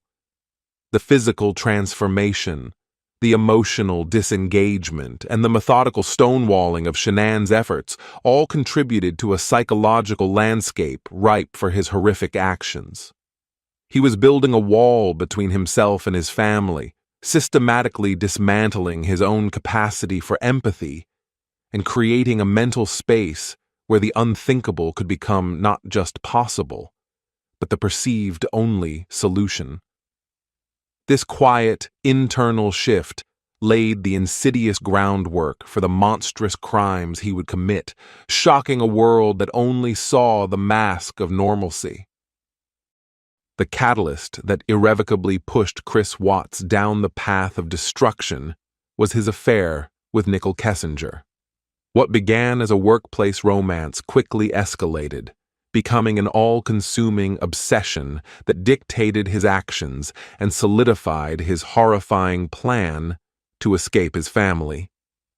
The intensity of this new relationship directly correlated with the rapid deterioration of his marriage and his increasingly calculated steps towards eliminating all obstacles to his perceived freedom. Chris met Nicole Kessinger in early June 2018 at Anadarko Petroleum, where they both worked. Their connection was immediate, and their relationship swiftly became intimate. Kessinger was unaware of Chris's true marital status. He meticulously crafted a narrative that he was separated from his wife, living in a separate residence, and in the advanced stages of divorce. He spun elaborate tales, claiming his divorce was almost finalized, that he had even signed papers, and that his children were being cared for by another family. These were not casual falsehoods, but carefully constructed deceptions, designed to manipulate Kessinger and to accelerate his envisioned future with her. As his feelings for Kessinger intensified, so too did his active disengagement from Shanann. The emotional distance Shanann observed was a direct consequence of Chris's attention being entirely redirected. He became increasingly cold and indifferent to Shanann's pleas for reconciliation, her attempts at intimacy, and her concerns about their struggling marriage. Every conversation about their problems was met with a brick wall of evasiveness or outright denial, as he had already mentally and emotionally moved on. This deliberate shutting down of communication was a crucial part of his planning. He needed to create distance, both physical and emotional, to justify his ultimate betrayal. Evidence of his calculated planning became clearer as the affair progressed.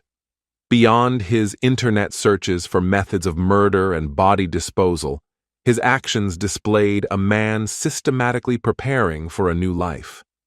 He was actively planning future trips with Kessinger, discussing moving in together, and even talking about starting a family with her. This vision of a life completely unburdened by his existing family responsibilities became his sole focus. Shanann and the children were no longer individuals with lives and feelings, but rather problems that needed to be permanently removed to achieve his desired outcome. Chris Watts's escalating affair was not merely a symptom of a troubled marriage, it was the direct engine of his murderous plot. It provided him with a perceived motive, a clear alternative future, and the impetus to take irreversible action. His deception of Nicole Kessinger was as profound as his betrayal of Shanann and the girls, demonstrating a chilling capacity for manipulation and an utter lack of moral compass. The deeper he fell into his illicit relationship, the more concrete his plan to dispose of his old life became, leading him irrevocably towards the unspeakable acts of August 13th, 2018. The final days leading up to August 13th, 2018 were a grim countdown, a period marked by escalating tension in the Watts home and a chilling transformation within Chris. As Shanann remained in Arizona with her parents and the girls, desperately trying to salvage her marriage through texts and phone calls, Chris was solidifying his monstrous plan. While Shanann yearned for reconciliation, Chris was methodically preparing for an unfathomable act of destruction, driven by his burgeoning obsession with a new life. Shanann's communications from Arizona painted a heartbreaking picture of her distress. She pleaded with Chris to engage, to discuss their problems, to fight for their family.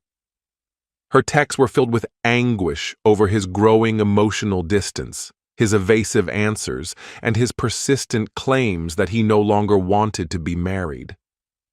She documented her suspicions about his infidelity, a fear that Chris consistently denied with calculated lies. Shanann's messages during this period were a desperate cry for honesty and connection, a stark contrast to the cold, decisive mindset Chris was cultivating. Meanwhile, Chris Watts continued his life as if nothing was amiss, all while his sinister intentions solidified. His work schedule at Anadarko Petroleum remained consistent. He maintained his regimen of intense workouts, a pursuit that seemed to symbolize his desire to shed his old identity. But beneath this surface of normalcy, his digital footprint revealed his dark premeditation. The internet searches for phrases like "men who murder their families," previously flagged by investigators, took on an even more chilling significance in these final days. They were not random curiosities, but research, a horrifying exploration of the path he was about to take. His frequent communications with Nicole Kessinger further fueled his resolve, cementing his fantasy of a life free from his existing family. The emotional gulf between Chris and Shanann grew wider with every passing hour. Shanann's attempts to reach out were met with an increasingly cold and unresponsive Chris.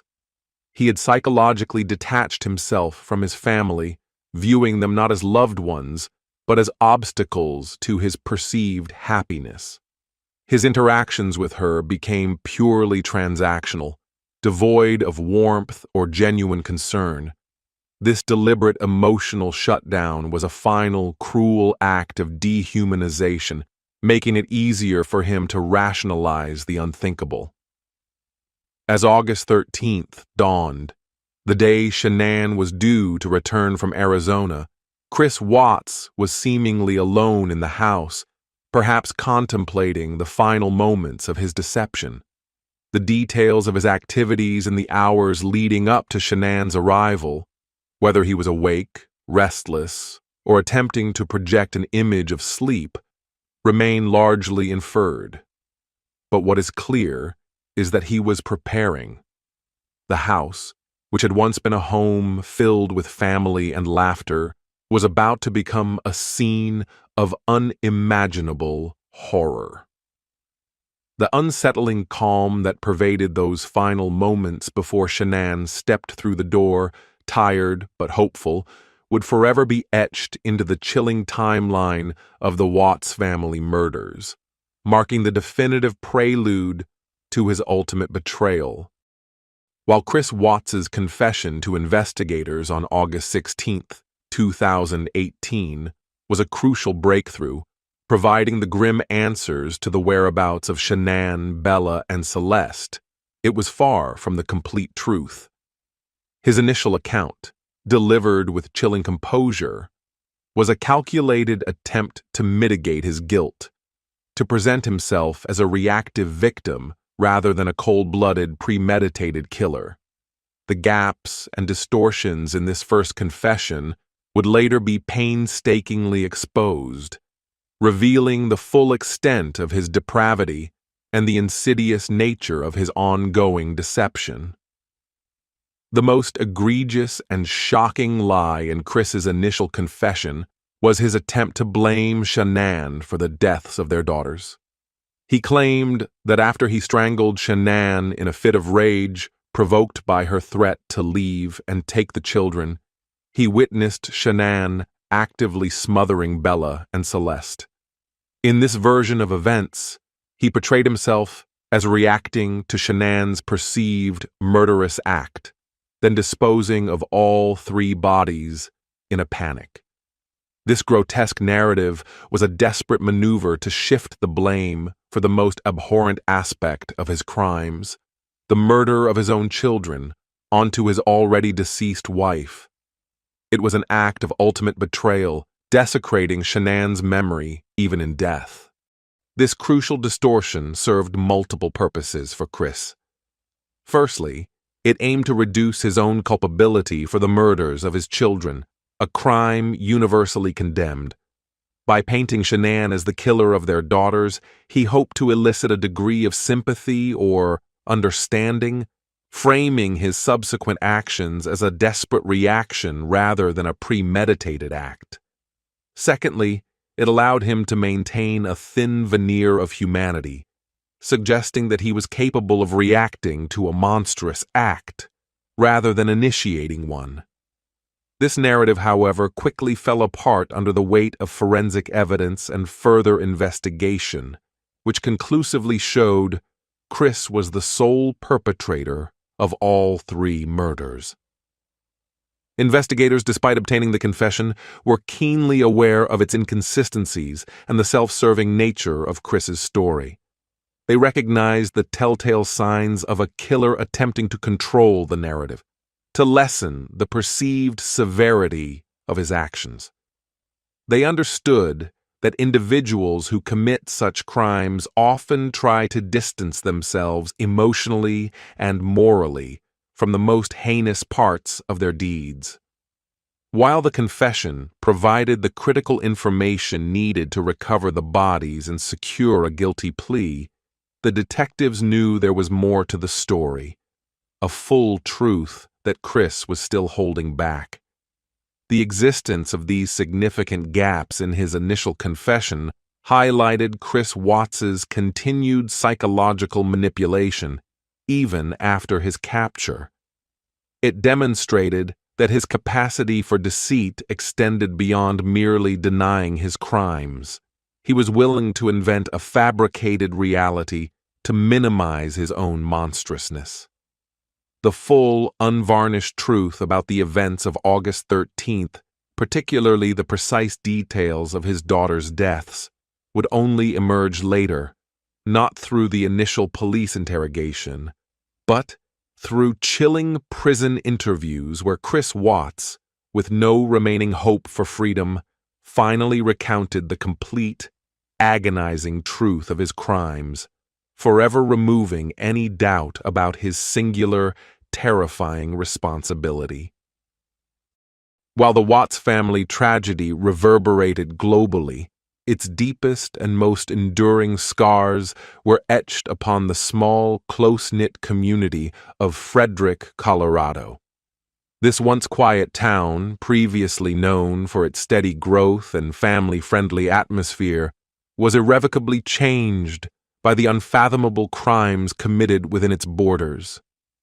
The initial shock and disbelief quickly morphed into a profound collective grief, a sense of betrayal and a lingering unease that settled over the very streets where Shanann, Bella, and Celeste had lived and played.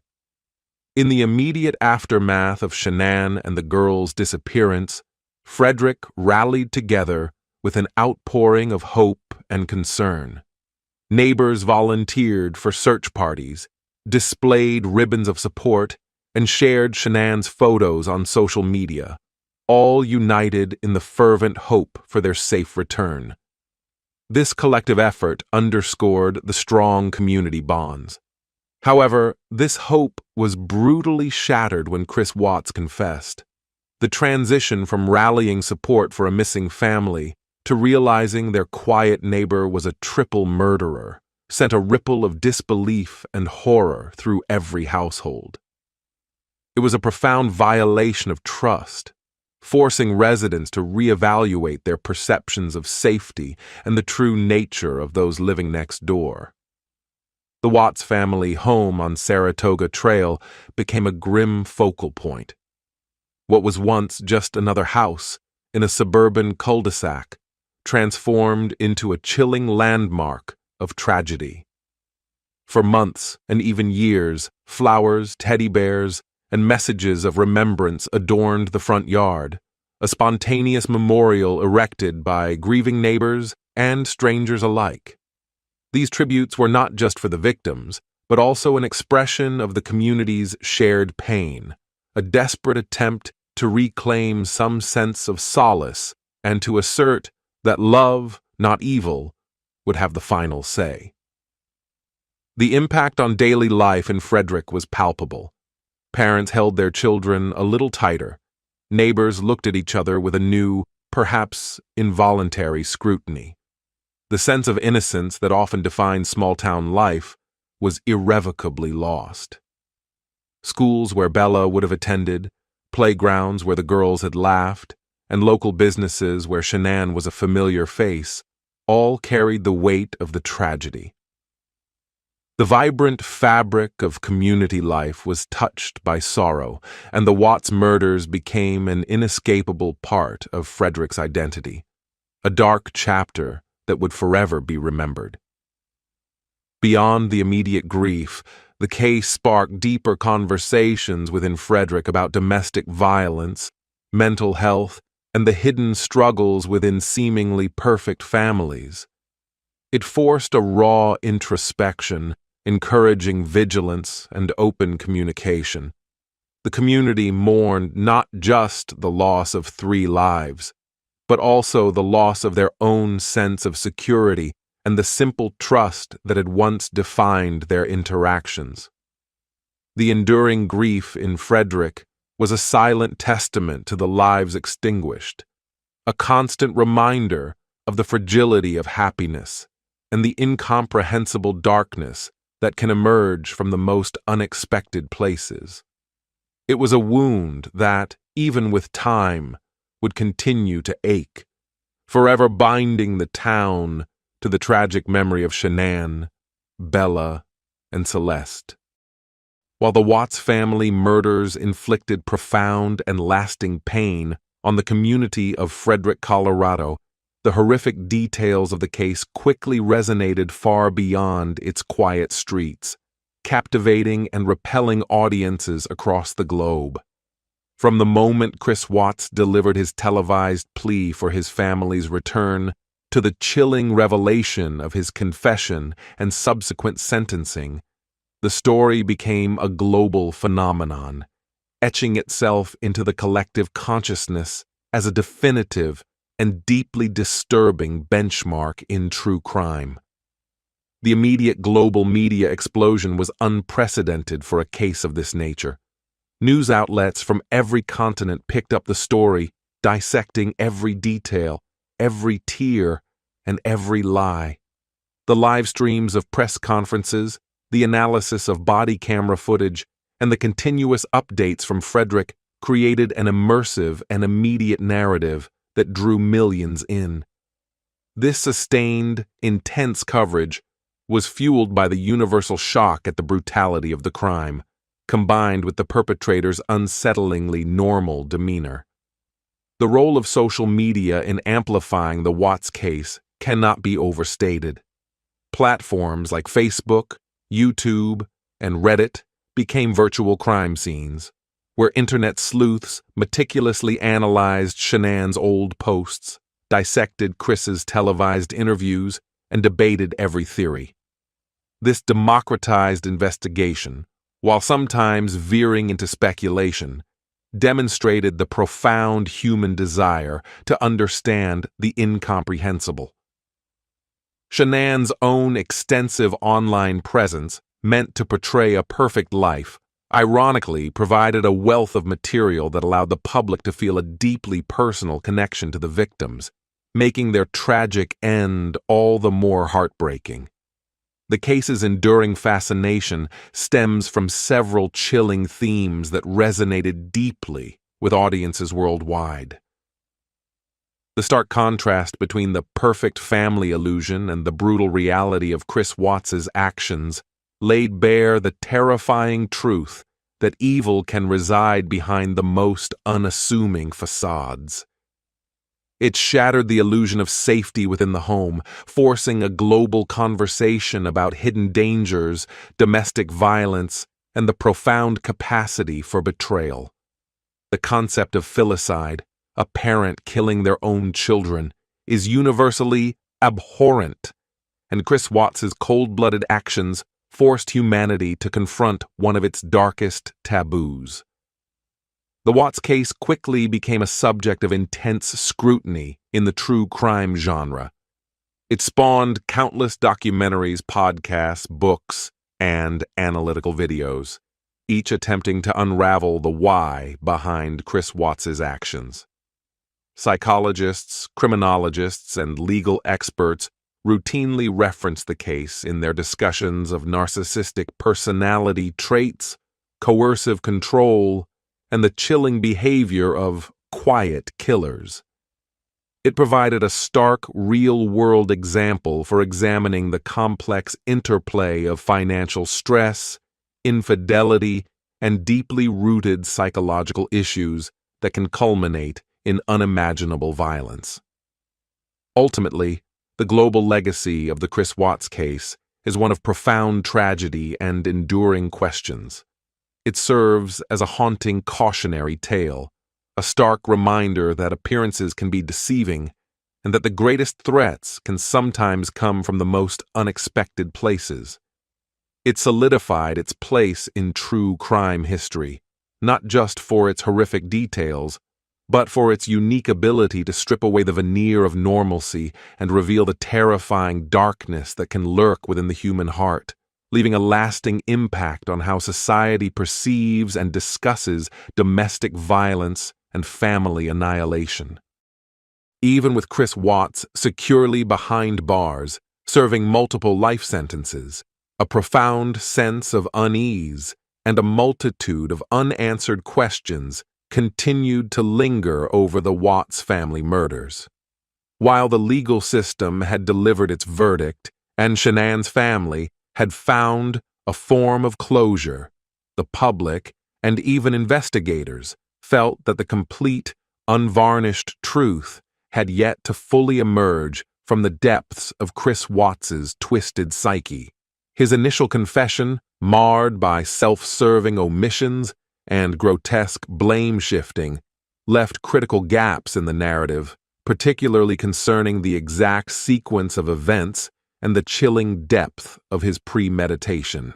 The primary unanswered question for many was the definitive why. Chris had offered a motive centered on his affair and a desire for a new life, but for a crime of such unspeakable brutality against his own children, this explanation felt insufficient, almost too simplistic. Was there a deeper psychological flaw, a more sinister intent, or a hidden history of abuse that truly drove him to such extremes?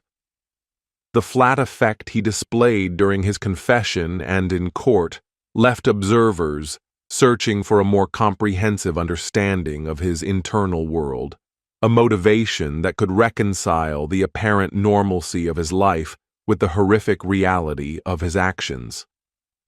The public's insatiable desire for truth, fueled by the shocking nature of the crime, meant that the story of Chris Watts did not end with his sentencing.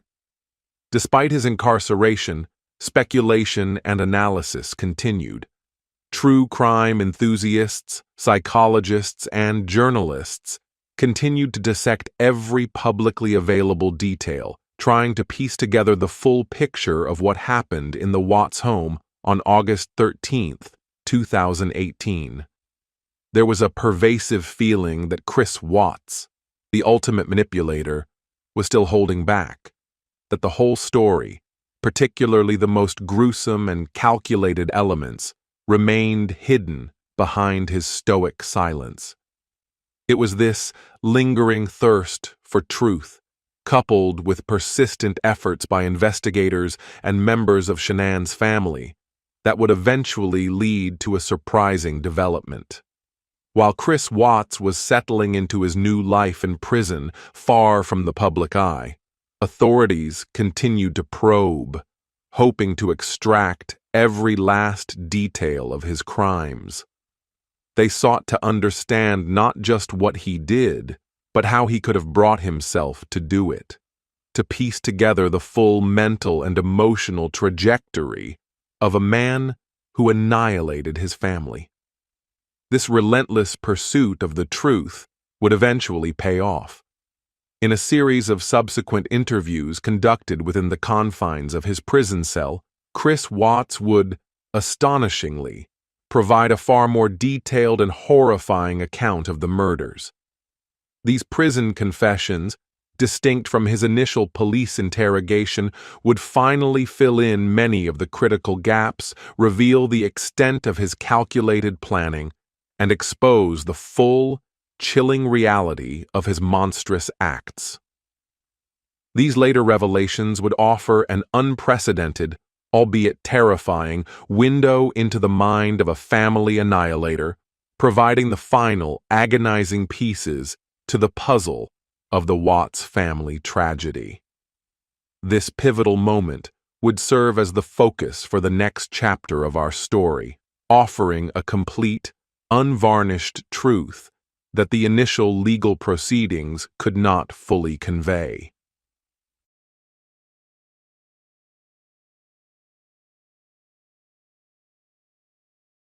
Even after Chris Watts was sentenced to multiple life terms without parole, the silence surrounding the full truth of his monstrous acts continued to haunt investigators, the victim's family, and a captivated public. While his guilty plea had provided legal finality, the why and the granular how of the murders remained shrouded in the self-serving narrative he had initially offered. His first confession, delivered during the August interrogation, was a calculated attempt to mitigate his guilt, particularly concerning the deaths of his daughters. It lacked the chilling, unvarnished detail that could truly convey the scale of his depravity. For Shanann's parents, Frank and Cindy Zuchek, and her brother Frankie Jr., knowing Chris Watts was incarcerated was a form of justice, but it wasn't the whole picture. They were tormented by the incomplete details, by the thought that their daughter and grandchildren's final moments were still obscured by Chris's lies. They yearned for every piece of the truth, not for vengeance, but for comprehension, for a complete understanding of the nightmare their loved ones had endured. This persistent desire for answers to fully expose the darkness of Chris Watts fueled a critical next step in the investigation. Recognizing these lingering questions, and with a commitment to providing the fullest possible account of the tragedy, investigators from the Colorado Bureau of Investigation, CBI, the Federal Bureau of Investigation, FBI, and the Weld County Sheriff's Office decided to pursue further interviews with Chris Watts. These would not be hurried interrogations aimed at securing a confession, but rather methodical discussions designed to extract the complete, unvarnished truth from a man who now had nothing left to lose. The goal was to fully understand the timeline, the precise sequence of events, and Chris's true mental state during those horrific hours.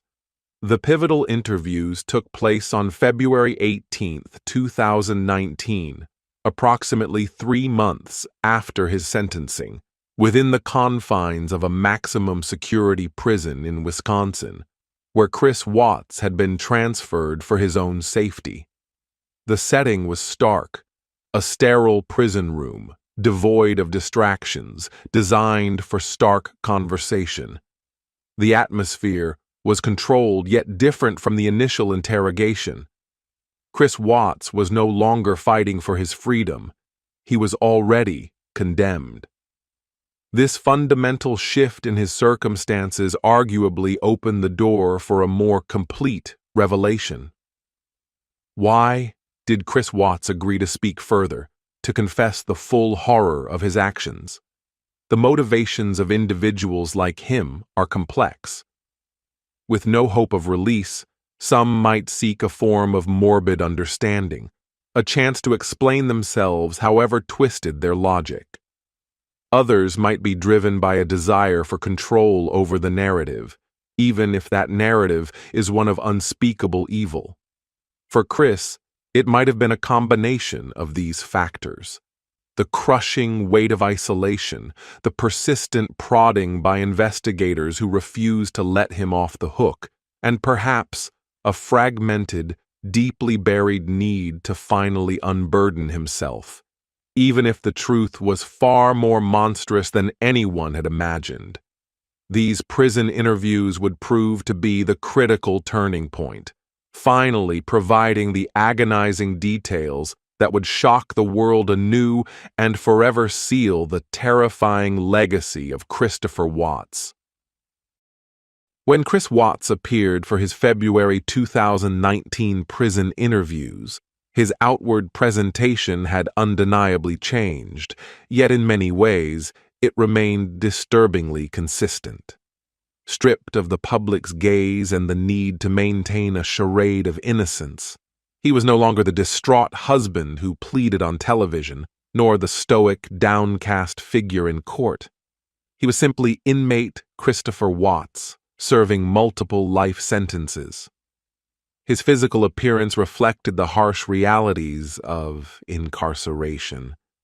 His head was shaved, his body perhaps slightly softer or more gaunt, depending on the period of his imprisonment. Dressed in standard prison attire, the last vestiges of his former life had been physically erased. Despite these external changes, Chris's core demeanor remained chillingly familiar. He was still remarkably calm, composed, and quiet. There were no outbursts of anger, no visible signs of profound distress, and critically no tears of remorse even as he began to recount the most agonizing details of his crimes. This emotional flatness, which had perplexed and repelled observers from the very beginning, continued to be his most unsettling characteristic. It was a composure so profound it bordered on robotic, a stark contrast to the raw emotion expected from someone discussing the murder of his own family. His interactions with the investigators, CBI agent Tammy Lee, FBI agent Graham Coder, and other law enforcement personnel, were notably cooperative. He spoke in a measured tone, answering questions directly, often with a matter-of-fact detachment. This willingness to engage, now that his fate was sealed, allowed for a deeper exploration of his actions and motivations. He wasn't resisting or denying, but rather methodically recounting. This shift from evasion to cooperation was a crucial element in obtaining the fuller confession, as he seemingly had nothing left to lose by revealing the truth. The context of these prison interviews was profoundly different from his initial interrogation. In August 2018, he was still fighting for his freedom, attempting to manipulate the narrative and playing a desperate game of denial. Now, in February 2019, he was already condemned. The psychological burden of maintaining the lies for external validation was gone. This shift allowed for a different kind of truth to emerge, one driven not by a need to escape punishment, but perhaps by a twisted form of intellectual honesty, or even a morbid desire to control his own narrative for posterity. He was no longer trying to convince anyone of his innocence, but rather laying out the full, agonizing details of his guilt. The unsettling nature of his composure during these interviews, even as he described smothering his children, left an indelible mark on the investigators. To hear such horrific acts recounted with such dispassionate clarity was deeply disturbing. It underscored the profound psychological chasm between ChrisWatts and typical human emotion. His demeanor behind bars served as a chilling confirmation of the remorseless killer lurking beneath the veneer of normalcy, a man who, even when confronted with the full extent of his depravity, remained unnervingly calm. This composure was not a sign of strength or peace, but rather a chilling testament to his profound detachment and the terrifying reality of his chosen path. Securing a guilty plea from ChrisWatts was a triumph for the prosecution, but for the investigators, and particularly for the Rzucek family, the story remained frustratingly incomplete.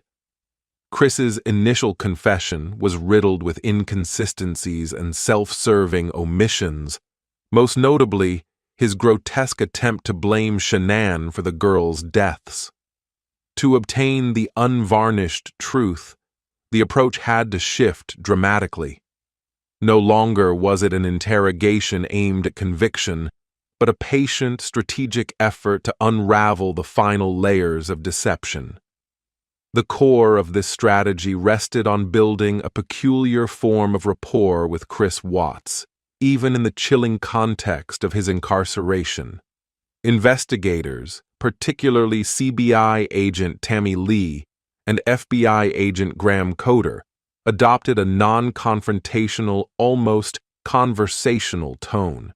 They were not there to accuse or to judge, but to listen. Their goal was to create an environment where Chris felt he could finally speak freely, believing he had nothing left to lose, and perhaps even a twisted sense of relief in unburdening himself. This required immense patience and a psychological resilience to sit with a confessed family annihilator and engage him on his own terms. The investigator started by discussing his daily life in prison, his routine, and his adjustment to incarceration. This seemingly innocuous conversation served to ease him into the interview, to break down his psychological defenses. They allowed him to speak without immediate interruption, letting him feel heard. Over hours, and potentially across multiple sessions, they gradually steered the conversation towards the events of August 13th, approaching the sensitive topics with a measured pace, probing gently rather than aggressively. They focused on the minute details, the logistics, the feelings he experienced, or claimed to experience, slowly chipping away at the remaining lies. Crucially, ChrisWatts was no longer under the immediate pressure of an impending trial. His fate was sealed. He knew he would never leave prison. This removal of legal jeopardy was a powerful psychological lever. With nothing to gain from continued denial and everything to lose from a conscience that, however distorted, might still be seeking some form of resolution, he became more amenable to revealing the full scope of his actions. The investigators understood that for certain personality types, the act of confessing, even to the most heinous crimes, can offer a perverse sense of control or release, a final narrative shaping. The breakthrough came gradually. As the investigators patiently listened and asked targeted questions, ChrisWatts began to fill in the gaps, often with an unnerving matter-of-fact tone. He started to confirm what they had suspected: his detailed premeditation, the specific agonizing details of how he murdered Bella and Celeste, and the cold, calculated steps he took to dispose of their bodies. The patient, methodical approach of these seasoned professionals ultimately succeeded where initial interrogation tactics aimed at obtaining a quick confession had fallen short of extracting the complete, horrifying truth. These prison interviews would, for the first time, allow the world to hear the full story from the killer's own lips, revealing a level of depravity that surpassed even the darkest public imagination. While ChrisWatts had admitted to strangling Shanann in his initial confession, that account was deliberately vague, framed as a reaction to her supposed killing of the girls. In the sterile environment of his prison interview, with no hope of freedom and under the patient, persistent questioning of investigators, the full, unvarnished horror of Shanann's last moments finally emerged. This detailed confession painted a chilling picture of calculated intent, far removed from any notion of spontaneous rage.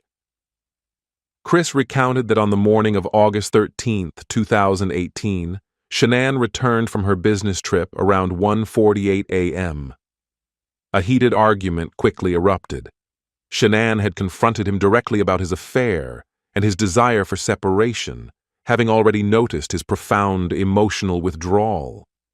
She stated that she knew about his affair and that she wanted a divorce, adding that he would never see the children again. In Chris's twisted narrative, this perceived threat to his children's custody, a threat he later admitted was fabricated, was the trigger for his ultimate act. He then described how, in their bedroom, he began to strangle her. This was not a quick, impulsive act born of blind fury, but a sustained, deliberate application of force. Shanann, pregnant with their third child, fought for her life with desperate intensity. She kicked, struggled, and bit his finger, leaving a distinct mark that would later corroborate his confession. Her resistance was a heartbreaking testament to her will to survive, even as her life was being brutally extinguished by the man who had vowed to protect her. Chris chillingly detailed the agonizing duration of the act. He estimated that it took between 4 to 6 minutes for Shanann to succumb. During this prolonged period, he felt no discernible remorse or panic. Instead, his account suggested a cold determination to see the act through to its completion. He described watching her eyes roll back, her body eventually going limp, and the horrifying sensation of life leaving her. This explicit timeline shattered any illusion of a crime committed in a momentary fit of passion, solidifying the terrifying premeditation of her murder. Perhaps the most disturbing aspect of this revelation was Chris Watts's psychological state as he recounted these details. His voice remained flat, his demeanor detached, devoid of any visible anguish or regret. There were no tears, no signs of a man tormented by the memory of taking his wife's life. He spoke of it with a chilling, almost clinical precision, as if describing a task completed. This profound absence of emotion in recounting Shanann's desperate struggle underscored the terrifying emptiness within him, a void where empathy and love should have been, confirming the depth of his psychopathy. The full confession of Shanann's murder, delivered with such dispassionate clarity from his prison cell, removed any lingering doubt about the cold, deliberate nature of his initial act. It exposed the true extent of his betrayal, revealing Shanann's final moments as a fight for survival against her husband. This agonizing truth then set the stage for the even more unfathomable horrors he would reveal about his daughters, completing the horrifying narrative of family annihilation. While Chris Watts's initial confession included the admission of strangling Shanann, the details were vague, shrouded in a self-serving narrative of rage and reaction to her supposed threat. It was in the chilling, unhurried confines of the prison interview room that Chris Watts finally laid bare the full, horrifying truth of Shanann's last moments, revealing a calculated brutality that eclipsed even the most harrowing initial assumptions. This detailed confession painted a picture not of spontaneous rage, but of cold, determined intent. Chris recounted how, after Shanann confronted him about his affair and his demand for separation, an argument escalated. He claimed she told him he would never see the children again, a statement that, in his distorted view, pushed him to the edge. It was then, in their bedroom, that he began to strangle her. Unlike his earlier attempts to paint it as an out-of-control act, his detailed confession revealed a terrifyingly methodical process. He described the act not as a brief burst of anger, but as a sustained, deliberate application of force. He chillingly detailed how Shanann fought back. She kicked, struggled, and resisted against his immense strength. She bit his finger, leaving a clear mark that would later serve as critical evidence confirming the struggle. Chris recounted how her eyes eventually rolled back and how her body went limp. He estimated the strangulation lasted between 4 to 6 minutes, a prolonged period of conscious, deliberate action, not a fleeting moment of unbridled fury. This time frame shattered any illusion of a sudden, impulsive act, solidifying the premeditated nature of her murder. Perhaps most disturbing was Chris Watts's recounting of his psychological state during this agonizing process. He spoke of it with an unnerving detachment, a chilling absence of the emotional turmoil one would expect. There was no mention of overwhelming panic, no breakdown, no visible sign of regret as he described taking the life of his pregnant wife. Instead, his account suggested a cold determination to achieve his objective, the elimination of the problem that stood in the way of his desired new life. This stark lack of emotion in recounting Shanann's final struggle underscored the profound emptiness within him, a void where empathy and love should have been. The revelation of these precise details was agonizing for Shanann's family and for the public. To learn that Shanann had fought so desperately to hear about her struggle and her biting him brought a new level of visceral horror to the tragedy. It confirmed that she was aware of what was happening, that her last moments were filled with terror and betrayal at the hands of the man who had promised to cherish her. Chris Watts's full confession of Shanann's murder, delivered with such dispassionate clarity from his prison cell, removed any lingering doubt about the cold, deliberate nature of his initial act, setting the stage for the even more unfathomable horrors he would then reveal about his daughters. The horror of Shanann Watts's murder in their bedroom was quickly followed by an even more chilling sequence of events, as Chris Watts, with a disturbing sense of calm, began to execute the next phases of his grotesque plan. In the immediate aftermath of taking his pregnant wife's life, his psychological state remained detached, cold, and utterly devoid of panic.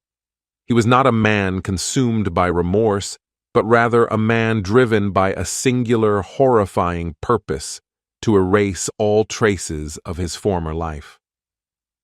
After Shanann lay lifeless, Chris's focus immediately shifted to logistics. He retrieved a bedsheet and wrapped her body, meticulously preparing it for transport. There was no hesitation, no frantic fumbling. His actions were methodical, suggesting a mind already conditioned to the task. It was at this critical juncture, while he was attempting to conceal his first victim, that the unimaginable nightmare escalated with the sudden appearance of his daughters. Bella, the inquisitive and intuitive 5-year-old, woke up. She had likely been disturbed by the commotion in her parents' bedroom, or simply by the early morning hour. She walked into the master bedroom, and in a moment of pure, heart-wrenching innocence, asked her father, "What's wrong with Mommy?" The sight of her mother, motionless and wrapped in a sheet, should have shattered any semblance of Chris's composure. Instead, he maintained his terrifying facade, lying to his eldest daughter, telling her that Mommy is sick. He instructed her to go back to bed, displaying a chilling capacity for deception even to his own child. Soon after, Celeste, the sweet 3-year-old, also woke up. She too likely sensed the disturbance or was simply drawn by the sounds. Chris led both girls to the truck, where Shanann's body was already being loaded. His decision to take the girls with him, rather than leave them safely at home, was a critical turning point that defied any logical explanation. It revealed an ultimate monstrous intent that extended beyond Shanann. He later claimed in prison that he couldn't leave them with Shanann's body, a twisted justification that only underscored his depravity. The image of ChrisWatts calmly interacting with his innocent daughters, who were likely sleepy and confused as he prepared to transport their murdered mother, is one of the most agonizing details of the entire case. He was the picture of chilling control, carrying out his plan with a disturbing efficiency. There was no visible struggle or panic on his part, only a cold determination. He loaded Shanann's body into the back of his work truck, then secured his 2 small, unsuspecting daughters in the back seat, strapping them into their car seats for what they believed was a routine trip, but what was, in fact, their final journey. The immediate aftermath in the house laid bare the terrifying reality of Chris Watts, a man utterly devoid of conscience, capable of executing the most heinous acts with a chilling, detached calm. The drive from the Watts family home in Frederick to the remote Anadarko oil site was perhaps the most chilling leg of Chris Watts's monstrous plan. In the pre-dawn hours of August 13th, 2018, with Shanann's wrapped body already loaded into the back of his work truck, Chris strapped his 2 innocent daughters, Bella and Celeste, into their car seats in the back seat. What to them was a routine early morning drive with Daddy was, in reality, a terrifying journey to their deaths. A betrayal so profound it defied human comprehension.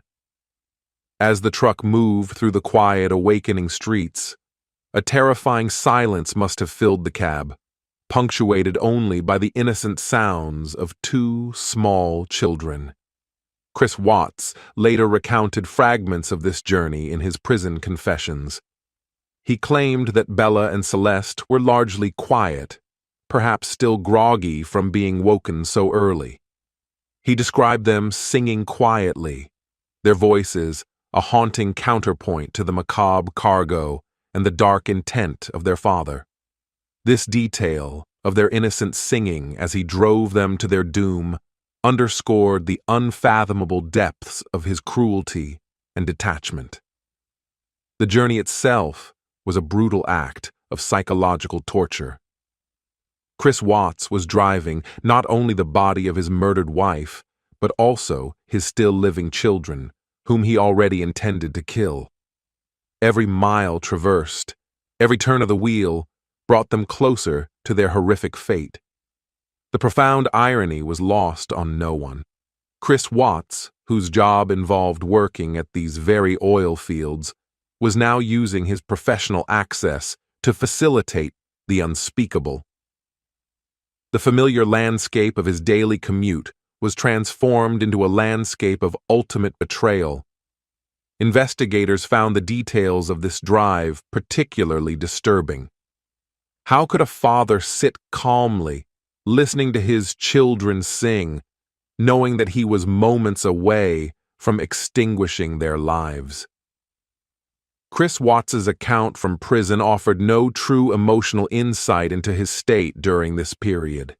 He described his actions with the same chilling detachment he applied to the murder of Shanann. There was no confession of panic, no breakdown of conscience, only a methodical progression towards his predetermined goal.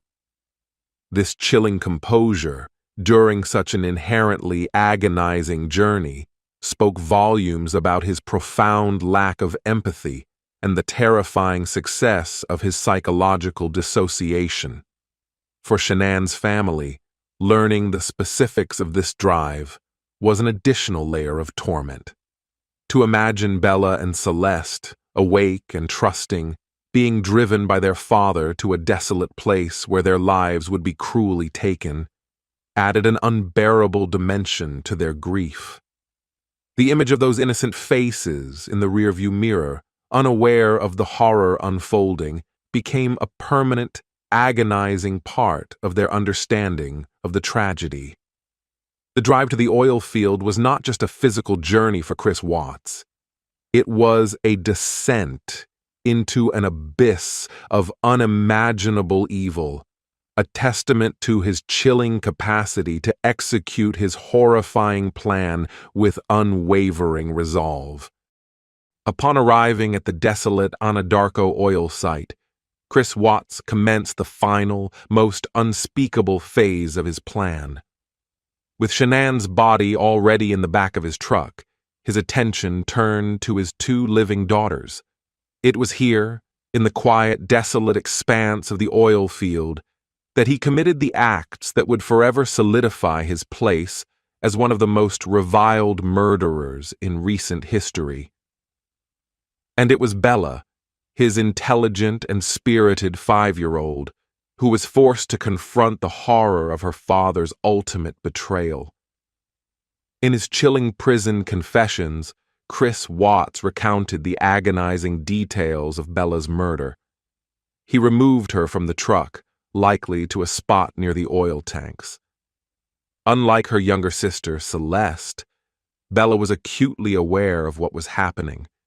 She was awake, she was conscious, and she resisted her father's monstrous intentions. Her final moments were filled with terror and a desperate struggle for survival. Chris described how Bella pleaded with him, her innocent voice cutting through the silence of the remote field. She cried out, "Daddy, no!" Her words, filled with fear and confusion, were the last coherent sounds she made to the man who was meant to protect her. She fought back, using her small body to push against her father, attempting to escape his grasp. Her resistance was a heartbreaking testament to her will to live, a desperate effort to fight against the unimaginable. The method Chris used to end Bella's life was smothering. He confessed to using his own hands or a blanket to suffocate her. The act was prolonged, not a sudden event. He recounted how her struggle continued, how her pleas eventually faded, and how her small body finally went limp. This agonizing detail, that Bella was actively aware and fought against her father as he took her life, stands as one of the most profoundly disturbing revelations of the entire case. It shattered any lingering illusions that the children were simply unconscious or unaware during their final moments. Chris Watts recounted these unspeakable details with the same chilling detachment that defined his earlier confessions. There was no apparent anguish, no visible sign of the torment that such a memory should evoke. His voice remained flat, his demeanor calm, as he described smothering his own daughter while she pleaded for her life. This cold, robotic retelling underscored the terrifying psychological void within him. a complete absence of empathy or remorse for the child he had murdered. For investigators and for the public, Bella's last plea, "Daddy, no," became the most haunting echo of the entire tragedy. It crystallized the unimaginable betrayal and the profound horror inflicted upon an innocent child by the very person who was supposed to be her safe harbor. This agonizing detail solidified Chris Watts's guilt beyond any doubt, and forever cemented the true, monstrous nature of his crimes, revealing a level of calculated cruelty that few could ever truly comprehend.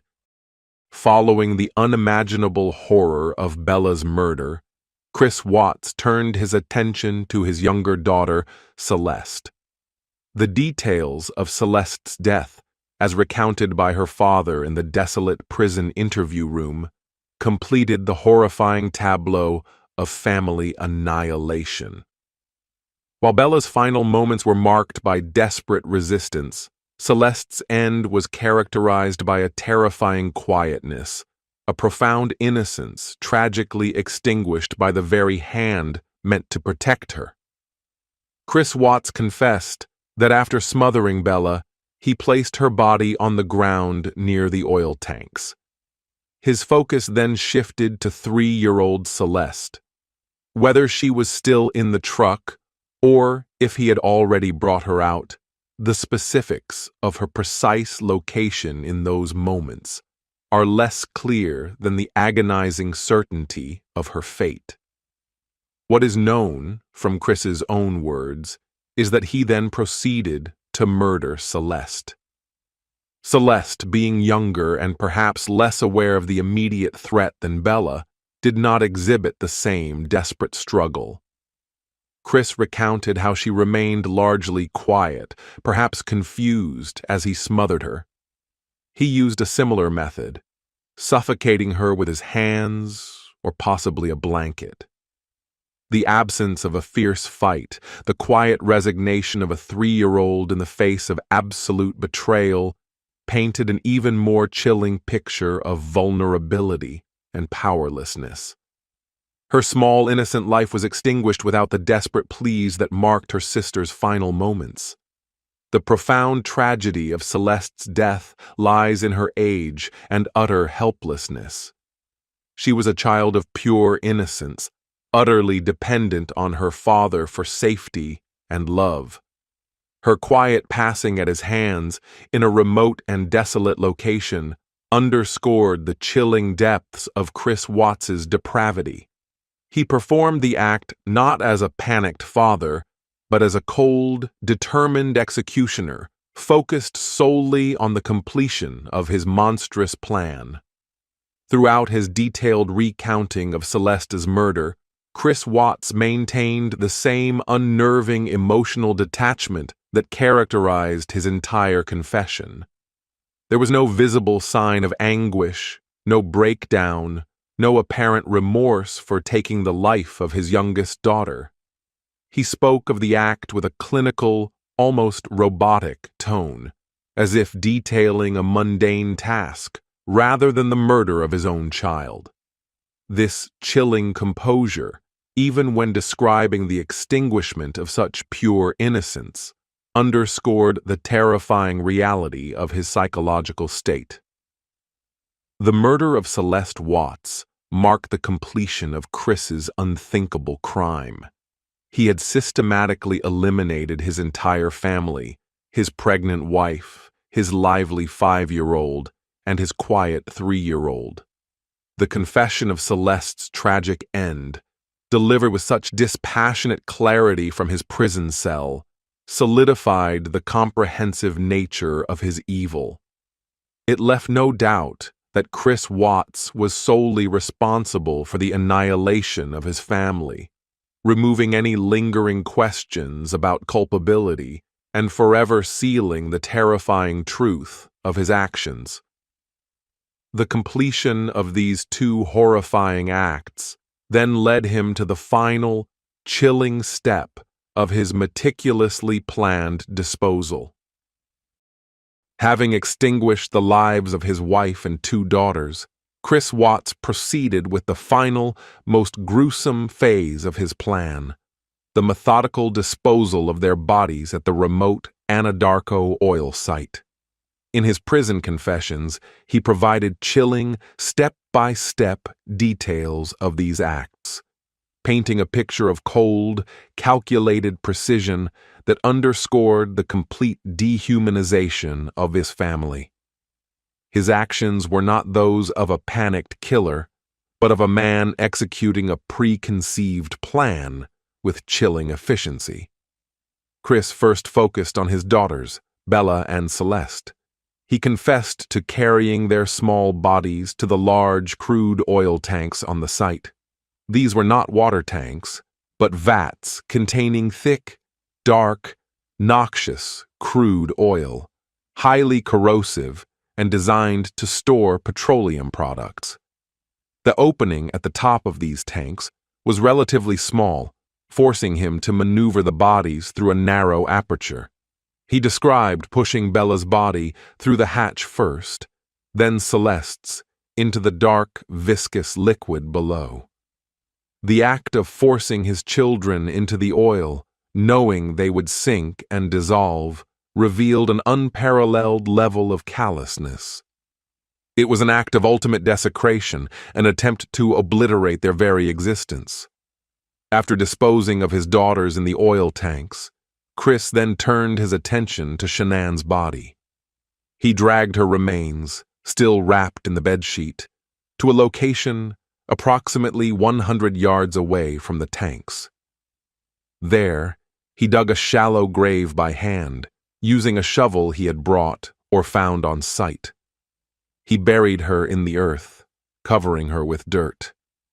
This final act of concealment, burying his pregnant wife in a desolate field, completed the physical eradication of his family, an attempt to wipe away all traces of the life he had so brutally cast aside. Throughout these horrifying acts of disposal, ChrisWatts maintained the same unnerving composure that characterized his entire confession. He spoke of the physical exertion involved, the weight of the bodies, the effort of pushing them through the tank hatches, the digging of the grave, but without a flicker of emotional distress. His voice remained flat, his narrative purely descriptive, as if recounting a mundane chore rather than the disposal of his murdered family. This chilling detachment emphasized his profound psychological state, a complete disconnect from the monstrous reality of his actions. The meticulous details of the disposal, as revealed in his prison confessions, were particularly agonizing for Shanann's family. To learn precisely how their beloved Bella and Celeste were forced into the oil tanks and how Shanann was buried in a shallow grave added an unbearable layer of suffering to their grief. It left no room for doubt about the extent of ChrisWatts' depravity and his calculated intent to destroy every vestige of his family. The crude oil tanks, symbols of his work, became the final horrific resting place for his innocent daughters, cementing the indelible image of his monstrous betrayal.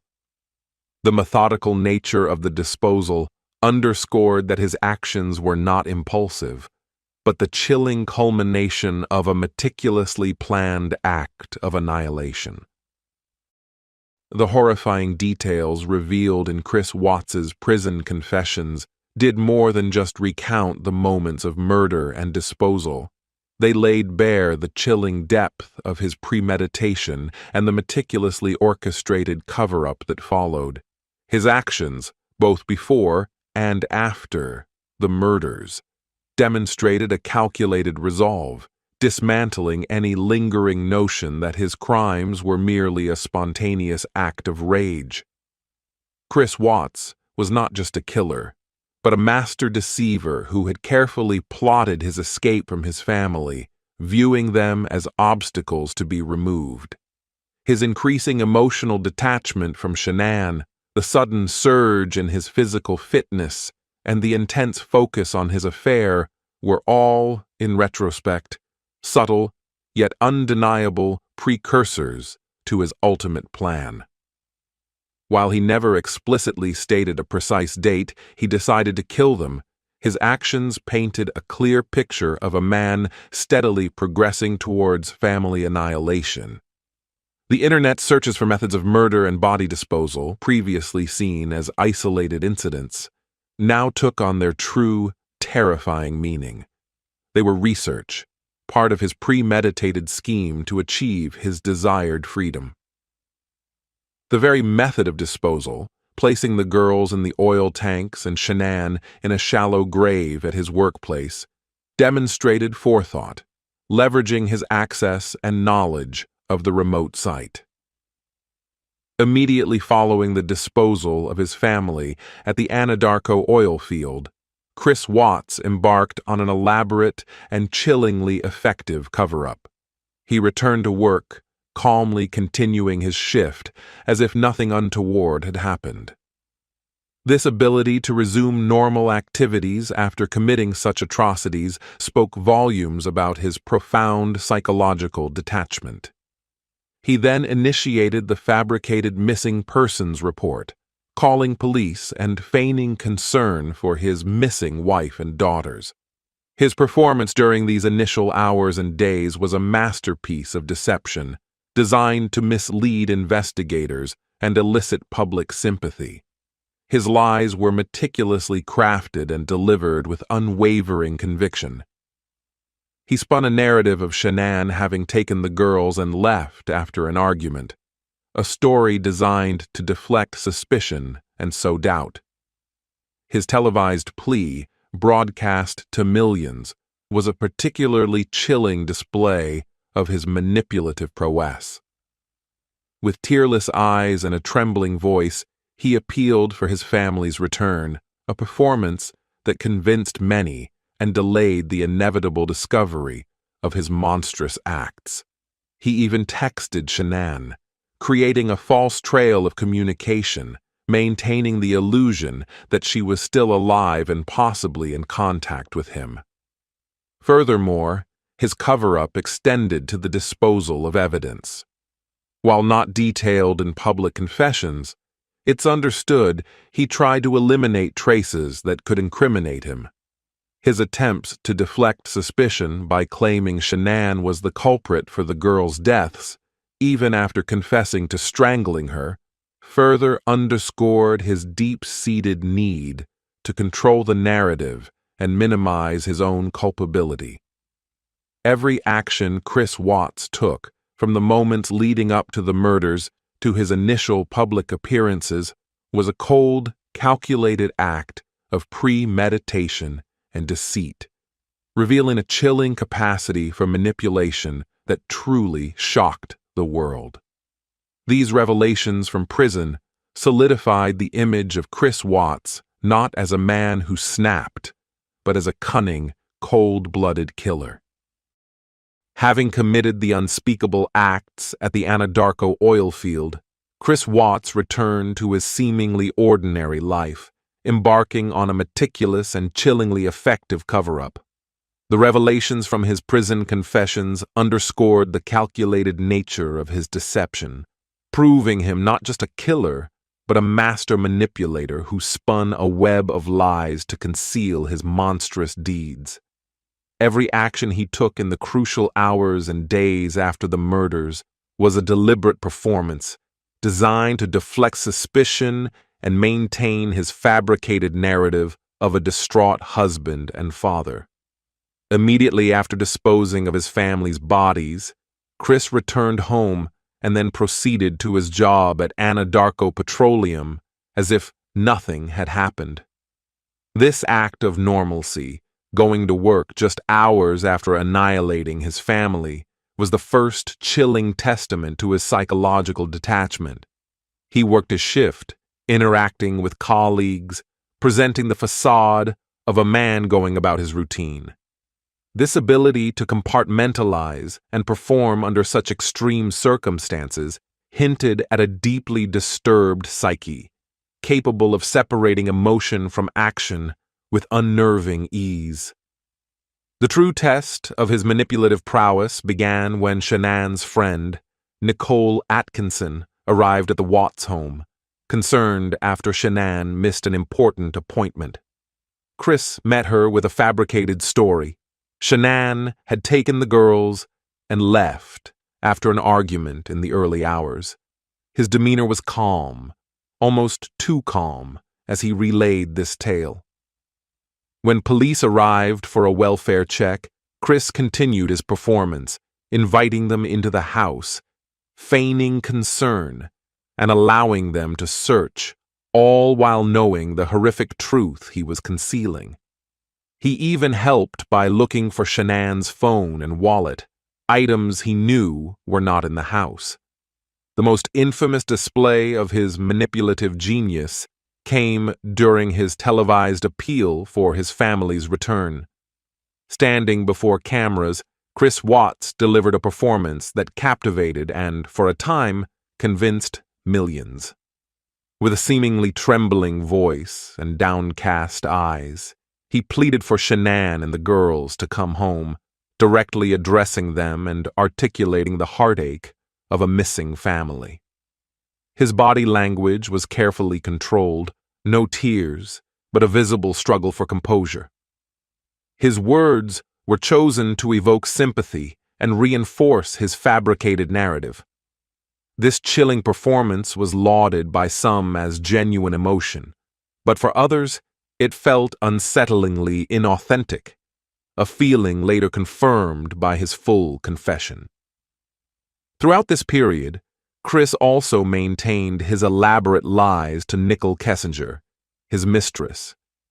He continued to assure her that his divorce was proceeding, that his family was out of his life, and that their future together was clear.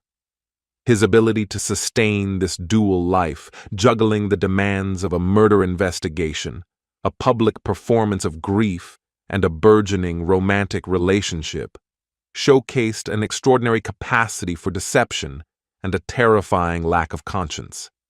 Every text message he sent, every call he took, every interaction he had was a calculated step in his desperate, yet initially effective, cover-up. The master manipulator had played his role to perfection, but the truth, as revealed in his prison confessions, would ultimately strip away every layer of his elaborate deceit. For seasoned law enforcement professionals, accustomed to confronting the darkest aspects of human behavior, the Chris Watts case presented a unique and profoundly disturbing challenge. While they had secured a conviction, the full, unvarnished truth of the murders remained largely concealed. It was during the February 2019 prison interviews that investigators like CBI agent Tammy Lee and FBI agent Graham Coder finally heard the complete, agonizing narrative from Chris Watts himself. The experience of sitting across from the man who had murdered his family, listening to his dispassionate recounting of such heinous acts, left an indelible mark. The primary impact was the sheer weight of the details. Unlike his initial evasive confession, Chris Watts in prison laid bare the step-by-step reality of his crimes: Shanann's struggle, Bella's desperate pleas, and Celeste's quiet, tragic end. Hearing these precise actions directly from the perpetrator added a new layer of visceral horror that even experienced investigators found difficult to process. They were no longer dealing with inferences or fragmented evidence. They were receiving a first-hand account of ultimate betrayal and depravity, articulated with chilling clarity. Agent Tammy Lee, in particular, was praised for her methodical and empathetic approach, which ultimately encouraged Chris to speak. Yet this very proximity to the confession came at a profound personal cost. To listen to a father describe smothering his daughters while they cried out for him, to hear the clinical details of their disposal, tested the limits of professional detachment The emotional burden of holding such horrific truths, knowing the immense suffering endured by the victims, was immense. Investigators often build a protective barrier around themselves, but some cases, particularly those involving children, pierce through that defense. The continued absence of genuine emotion from ChrisWatts throughout these revelations was another deeply unsettling factor. As he recounted the most gruesome details, his voice remained flat, his demeanor calm, devoid of any discernible remorse or distress. This chilling composure was a constant reminder of the profound psychological chasm that separated him from the human emotions of grief, guilt, or regret. For the investigators, this lack of empathy was perhaps as disturbing as the crimes themselves, signaling a level of coldness that transcended typical criminal psychology. It solidified their understanding that they were dealing with a deeply disturbed individual, capable of unspeakable acts without apparent compunction. Despite the emotional toll, there was a grim satisfaction in finally obtaining the full truth. For the investigators, knowing every agonizing detail meant that Shanann, Bella, and Celeste's stories could be fully told. It meant that Chris Watts' attempts to manipulate the narrative were finally and definitively exposed. This comprehensive confession eliminated all lingering doubts about his sole culpability and the meticulous nature of his crimes, providing a definitive record for posterity. While the truth was horrifying, it was the truth, and that provided a form of justice for the victims and their grieving family. The impact on these investigators, however, was a lifelong burden, a testament to the shadows they walk through in pursuit of justice. When the details of Chris Watts' prison confessions were finally released to the public, the world collectively recoiled in a renewed wave of shock and unadulterated horror. Already deeply disturbed by the initial events and sentencing, audiences around the globe were now confronted with a level of depravity that surpassed even the darkest imaginings. The meticulously recounted horrors from Chris's own lips extinguished any lingering flicker of doubt or sympathy, cementing his image as one of the most profoundly evil figures in modern true crime.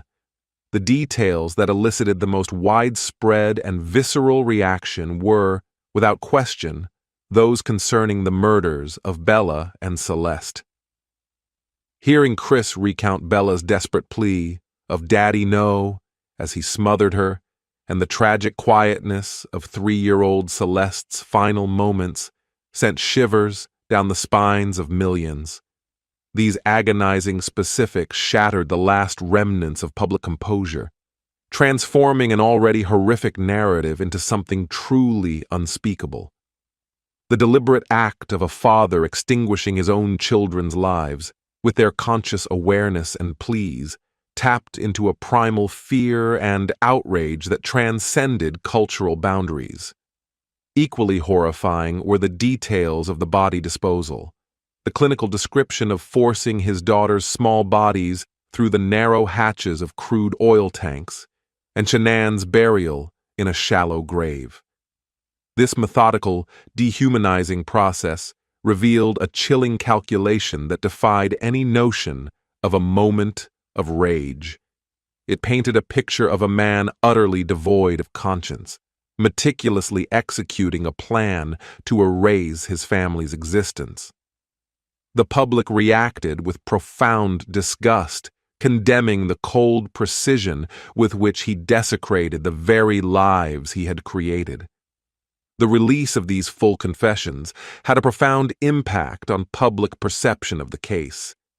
Any lingering questions about Chris Watts' sole culpability, or whether there were any mitigating factors, were definitively answered. The narrative became unequivocally clear. Chris Watts was a premeditated, remorseless killer. His earlier attempts to blame Shanann, to portray himself as a victim, were now fully exposed as grotesque lies, further fueling public contempt. The public's initial confusion and disbelief shifted to absolute condemnation, cementing his status as one of the most universally reviled individuals. Social media platforms, already a central arena for discussing the case, erupted with renewed fury. Discussions moved from speculation to outright condemnation as users expressed their horror, sorrow, and outrage. News channels and true crime commentators across the globe analyzed every sentence of his confession, attempting to grapple with the depths of his evil. The ChrisWatts case, with these added layers of chilling detail, became a central case study for understanding the psychology of family annihilators and the terrifying reality of hidden violence within seemingly normal homes. The full confession, while agonizing, provided a terrifying completeness, allowing the public to understand the full scope of the tragedy, even if true comprehension remained elusive. It served as a final, definitive testament to the monstrous acts of Christopher Watts. With the chilling details of Chris Watts's prison confessions laid bare, the public finally possessed the complete, agonizing truth of how Shanann, Bella, and Celeste were murdered. The meticulous account of strangulation, the desperate pleas, the quiet suffocations, and the ultimate disposal in the dark, viscous oil tanks painted a horrifying picture of a premeditated family annihilation. The what and the how were now definitively known, stripping away all of Chris Watts's initial lies, and leaving no doubt about his singular, monstrous culpability. Yet, even with this terrifying clarity, the deepest and most fundamental question continued to loom, forever beyond reach: the profound and disturbing why. Despite Chris Watts offering motives, his affair, his desire for a new life, the perceived obstacles his family represented, these explanations felt woefully inadequate to comprehend the scale of his evil. How could a seemingly normal husband and father, celebrated in family photos and described as quiet and unassuming, transition so seamlessly to a remorseless killer of his own children? The prison confessions, while explicit in their details, offered little genuine insight into the psychological chasm that allowed him to commit such acts. His continued flat affect, his dispassionate recounting of horrific violence, and his apparent lack of true remorse indicated a mind operating on a different plane of existence, one where empathy and human connection held no sway. For psychologists and criminologists, the Watts case remains a complex and disturbing study. It defies easy categorization, challenging conventional understandings of violent crime. Chris Watts did not fit the typical profile of a domestic abuser with a history of violence, nor did he display overt signs of severe mental illness that might explain such a break from reality. He was, by all outward appearances, a quiet killer, a terrifying reminder that monstrous capabilities can reside within the most ordinary exteriors. The truth revealed was agonizing, but the fundamental understanding of how such a transformation occurs in a seemingly normal individual continued to elude absolute comprehension. The impact of this revealed truth extended far beyond the immediate shock. For Shanann's family, receiving these details brought an agonizing, visceral closure, knowing every detail of their loved one's final moments, even if it meant confronting unimaginable pain.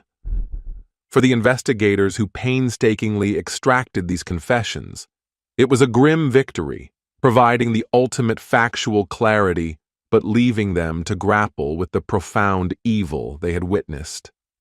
For the public, the case became a chilling benchmark, forever shaping discussions about domestic violence, the vulnerability of children, and the terrifying secrets that can be hidden behind closed doors. Ultimately, the Chris Watts case stands as a stark testament to a truth revealed, but never truly understood. We know precisely what he did, and a superficial explanation for why he did it. But the deeper, terrifying why, how a human being can descend into such cold-blooded, calculated depravity against his own flesh and blood, remains an enduring mystery, a haunting question that continues to echo in the collective consciousness. It serves as a permanent reminder that some evils, once exposed, defy rational explanation, leaving only the profound weight of their horrific reality. The legal chapter may have closed, but the ripple effects of Chris Watts's unspeakable acts continue to reverberate, requiring ongoing vigilance and remembrance of the lives so brutally taken.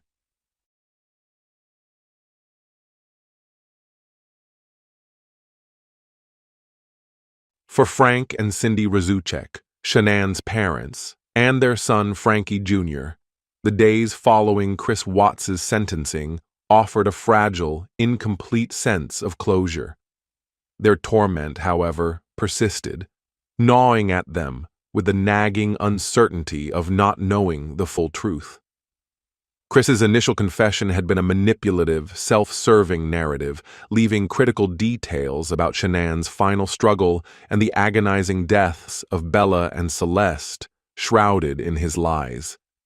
Their longing for every piece of the puzzle, however horrifying, was a desperate attempt to honor their lost loved ones and to truly comprehend the monstrous betrayal that had ripped their family apart. It was this profound yearning that led them to the most agonizing moment of their grief journey, confronting Chris Watts's unvarnished prison confessions. They chose to hear every detail, no matter how excruciating, believing it was a necessary step to truly understand the depth of the evil that had claimed their daughter and granddaughters. The decision itself was an act of immense courage, preparing themselves to absorb a level of horror that few could ever imagine. The impact of hearing Chris recount, in chilling detail, Shanann's struggle, her biting his finger, and the agonizing minutes it took for her life to be extinguished, was devastating. It brought a visceral reality to her final moments, a stark contrast to the vague account he had initially provided. For a mother to hear how her daughter fought for her life against the man she loved, for a father to know his daughter faced such terror, added an unbearable layer of pain to their already immense grief. But the true gut-wrenching horror emerged with Chris's descriptions of Bella and Celeste's murders. Hearing about Bella's desperate pleas of, "Daddy, no," and her valiant struggle against her father, then the heartbreaking account of Celeste's quiet, submissive end plunged the Razucheks into an abyss of despair. These were not just facts. These were the last terrifying moments of their beloved grandchildren, recounted with a cold detachment that amplified the cruelty. The knowledge that Bella was aware, that she fought, and that Celeste was helpless in her innocence was an emotional blow that would forever haunt them. The details of the disposal, the girls being forced into the dark, corrosive oil tanks, and Shanann buried in a shallow grave, completed the horrifying picture. It cemented the realization that Chris Watts was not a man who snapped, but a calculated, methodical killer, utterly devoid of conscience. This comprehensive truth, while desired, came at an unimaginable cost. It didn't lessen their pain. It deepened it, adding layers of specific agony to their grief. Yet, Amidst the profound despair, there was also a stark clarity. The full confession removed all lingering doubts about Chris Watts's singular culpability and the utter evil of his actions. It allowed the Rucheks to fully confront the reality of the man who had infiltrated their lives, destroyed their family, and then attempted to hide his crimes with callous lies. This terrible truth, however agonizing, became a foundation upon which they would attempt to build their path forward, dedicating their lives to honoring Shanann, Bella, and Celeste, and ensuring their story serves as a warning against the hidden darkness that can reside within seemingly normal lives. In the wake of unimaginable tragedy, Shanann Watts's mother, Cindy Rzucek, emerged as a beacon of strength and a tireless advocate for her daughter and granddaughters.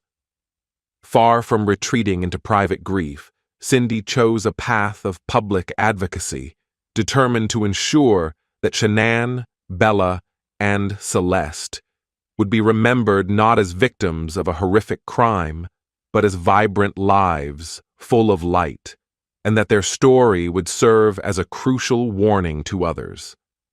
Her mission became to keep their memory alive and to actively counter any narrative that sought to diminish Chris Watts's culpability or Shanann's integrity. From the very beginning, Cindy Rzucek was a vocal and unwavering presence. She stood by her son, Frankie Jr., and her husband, Frank, providing mutual support through the darkest days.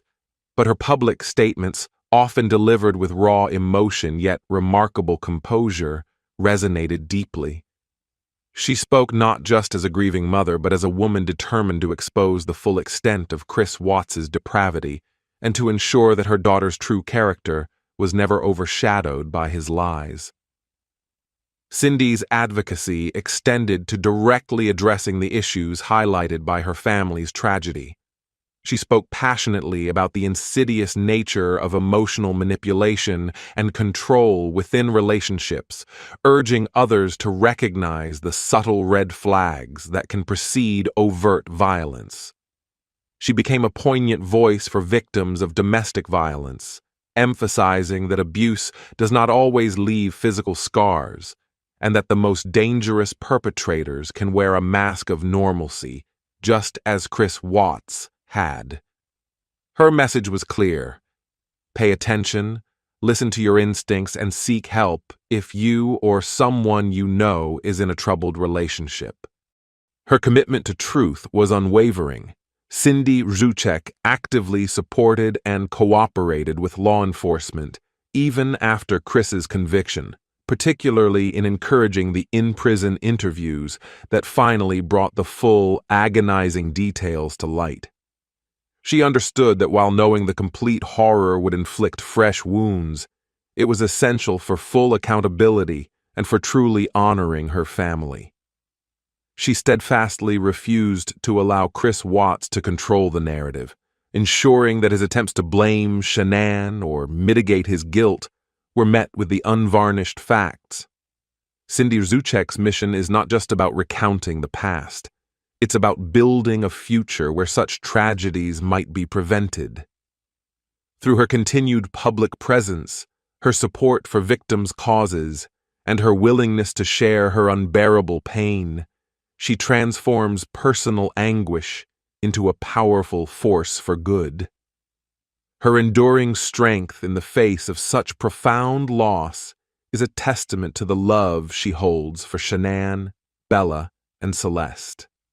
In every interview, every memorial, every moment of advocacy, Cindy Rzucek embodies a mother's fierce dedication, ensuring that her family's story continues to resonate, not just as a cautionary tale, but as a poignant reminder of the precious lives that were lost and the enduring love that refuses to let them be forgotten.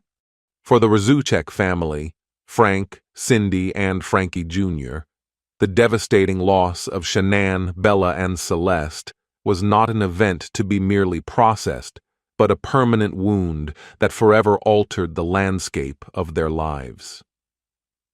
Their journey of healing is a testament to the enduring power of love and remembrance in the face of unspeakable evil.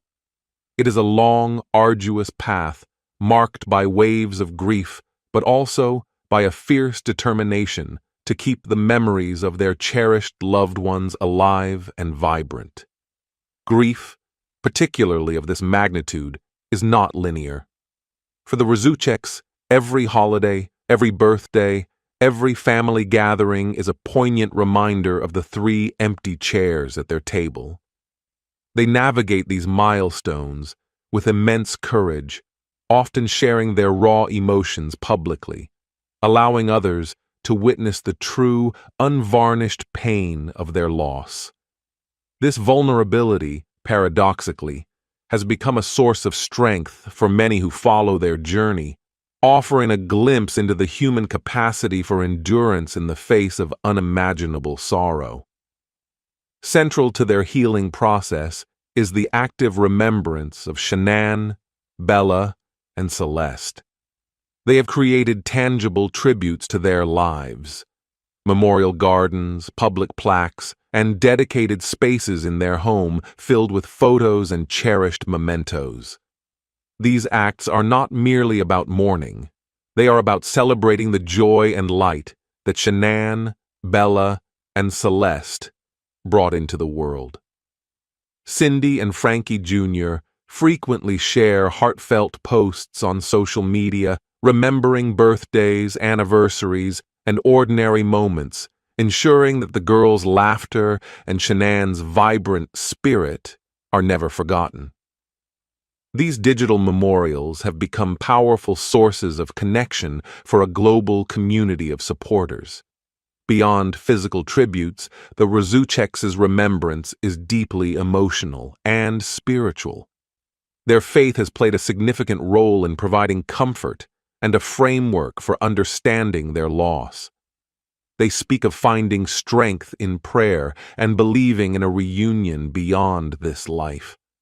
This spiritual solace helps them to reconcile the incomprehensible nature of ChrisWatts' actions with their belief in a greater purpose, allowing them to cling to hope amidst the darkness.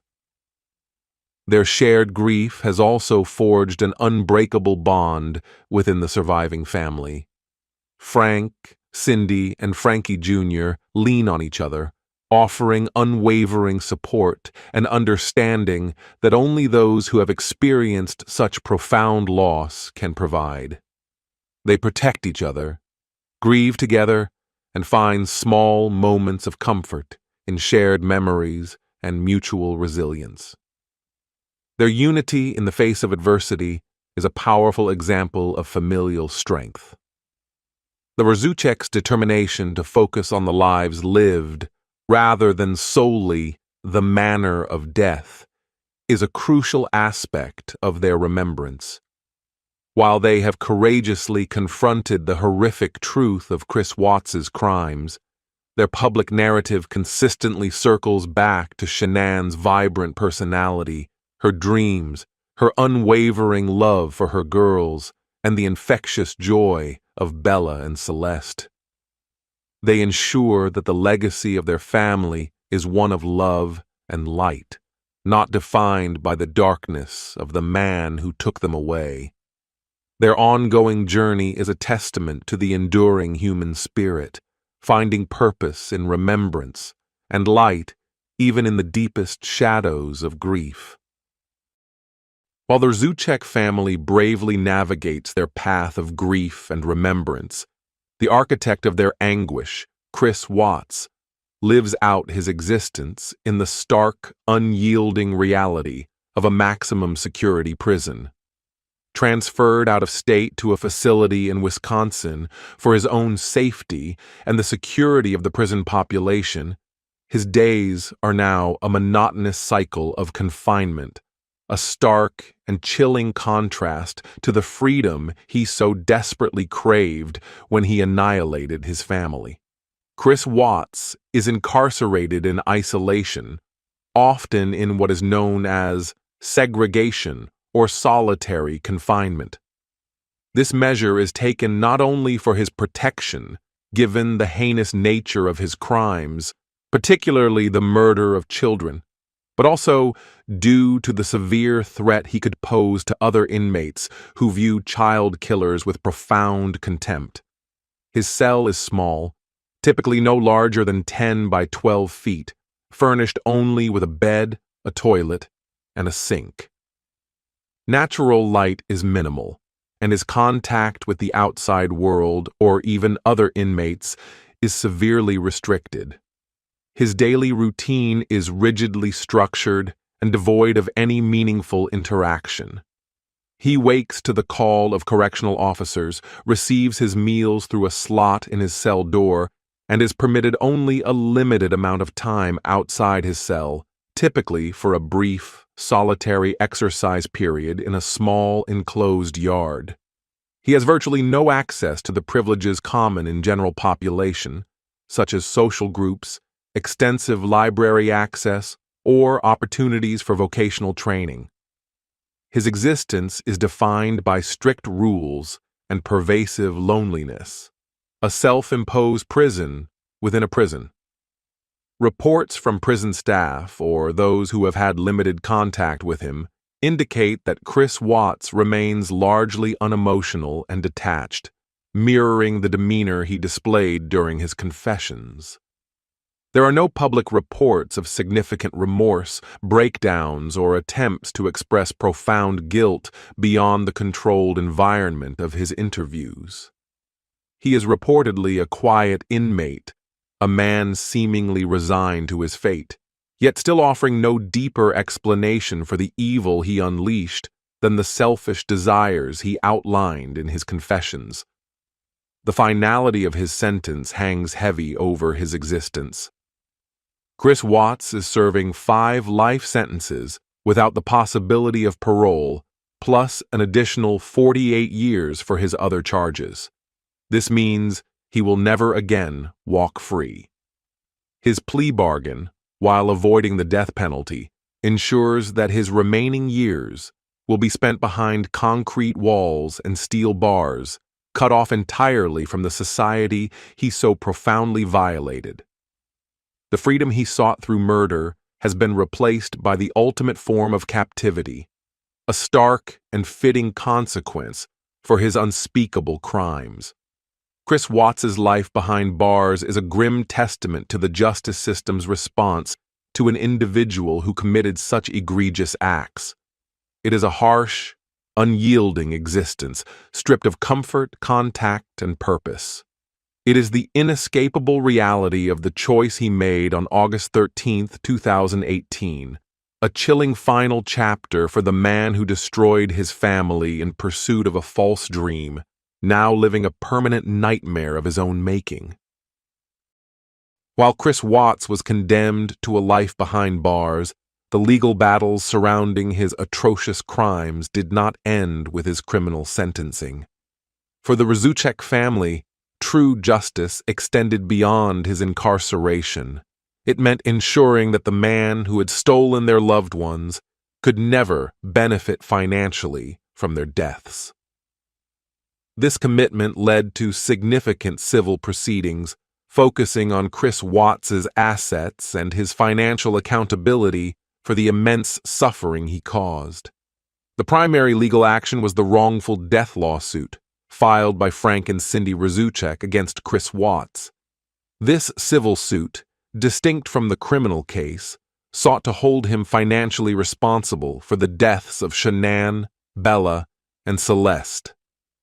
While no amount of money could ever compensate for their loss, the Rzucek family's motivation was clear: to prevent Chris Watts from gaining any financial advantage from his crimes and to ensure that any future earnings or assets he might acquire would be directed towards his victims, even if only symbolically.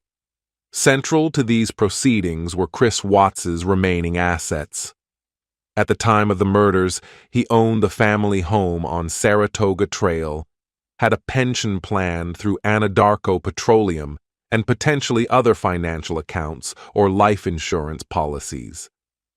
The legal system through various state and federal slayer rules or similar principles, generally prevents a killer from inheriting from their victims or profiting from their deaths. These laws were crucial in ensuring Chris Watts could not claim life insurance payouts on Shanann, nor inherit any of her assets. The civil lawsuit aimed to obtain a judgment against him that would strip him of any current or future financial resources. The family home, once a symbol of their aspirations, became a key piece of this legal puzzle. It was ultimately foreclosed upon, unable to be sold due to the notorious nature of the crime and the lingering stigma. The Razucheks fought to ensure that Chris Watts would not receive any proceeds from its sale or any other assets. The court eventually granted a default judgment of approximately $6 million against Chris Watts in favor of the Razuchek family. This judgment, while largely symbolic given Chris Watts's lack of assets, ensures that any future money he might earn or any inheritance he might receive would legally be owed to his victim's estate. This tireless pursuit of financial accountability underscored the Razuchek family's unwavering dedication to justice. It was not about personal enrichment. It was about the principle of preventing a perpetrator from profiting from his evil. It demonstrated their commitment to ensuring that Chris Watts, in every conceivable way, physically, legally, and financially, would be held fully accountable for the devastation he wrought. The legal aftermath solidified his complete and utter ruin, serving as a final definitive statement that his abhorrent actions would not be left unpunished, nor would they bring him the freedom he so cruelly sought. While Chris Watts lived out his existence in the cold confines of prison, another individual whose life was irrevocably shattered by his actions was Nicole Kessinger, his mistress. Her involvement, initially a secret, became a critical piece of the investigative puzzle, ultimately contributing to Chris's confession. However, once her identity and role in the affair became public, Kessinger herself became an object of intense scrutiny, public condemnation, and lasting suspicion, forever altering the course of her life. Nicole Kessinger initially cooperated fully with law enforcement. She provided crucial details about her relationship with Chris, his claims of being separated from Shanann, and his behavior in the days leading up to and immediately following the murders. Her testimony, particularly her account of Chris's lies and her growing suspicion, was vital in breaking down his fabricated narrative and pushing him towards his initial confession. Her willingness to share information even at her own peril was a key factor in the rapid resolution of the case. However, once her role in the affair was revealed, Kessinger faced an immediate and ferocious public backlash. She became the target of intense online harassment, speculation, and outright death threats. Despite official statements confirming her cooperation and no charges being filed against her, a segment of the public remained unconvinced of her complete innocence, questioning whether she might have known more about Chris's plans or the true status of his marriage. This public suspicion, often fueled by armchair detectives and social media outrage, created an unbearable environment for her. The psychological toll on Nicole Kessinger must have been immense. To discover that the man she believed she was building a future with was a cold-blooded family annihilator, and to then be subjected to global scorn is a burden few could endure unscathed. The betrayal she experienced from Chris Watts, combined with the public's relentless judgment, led to a profound and desperate need for anonymity. She reportedly changed her name and disappeared from public life, seeking to sever all ties with the notoriety that had inadvertently consumed her. Her decision to vanish underscores the lasting and often brutal consequences of being tangentially involved in such a high-profile, heinous crime.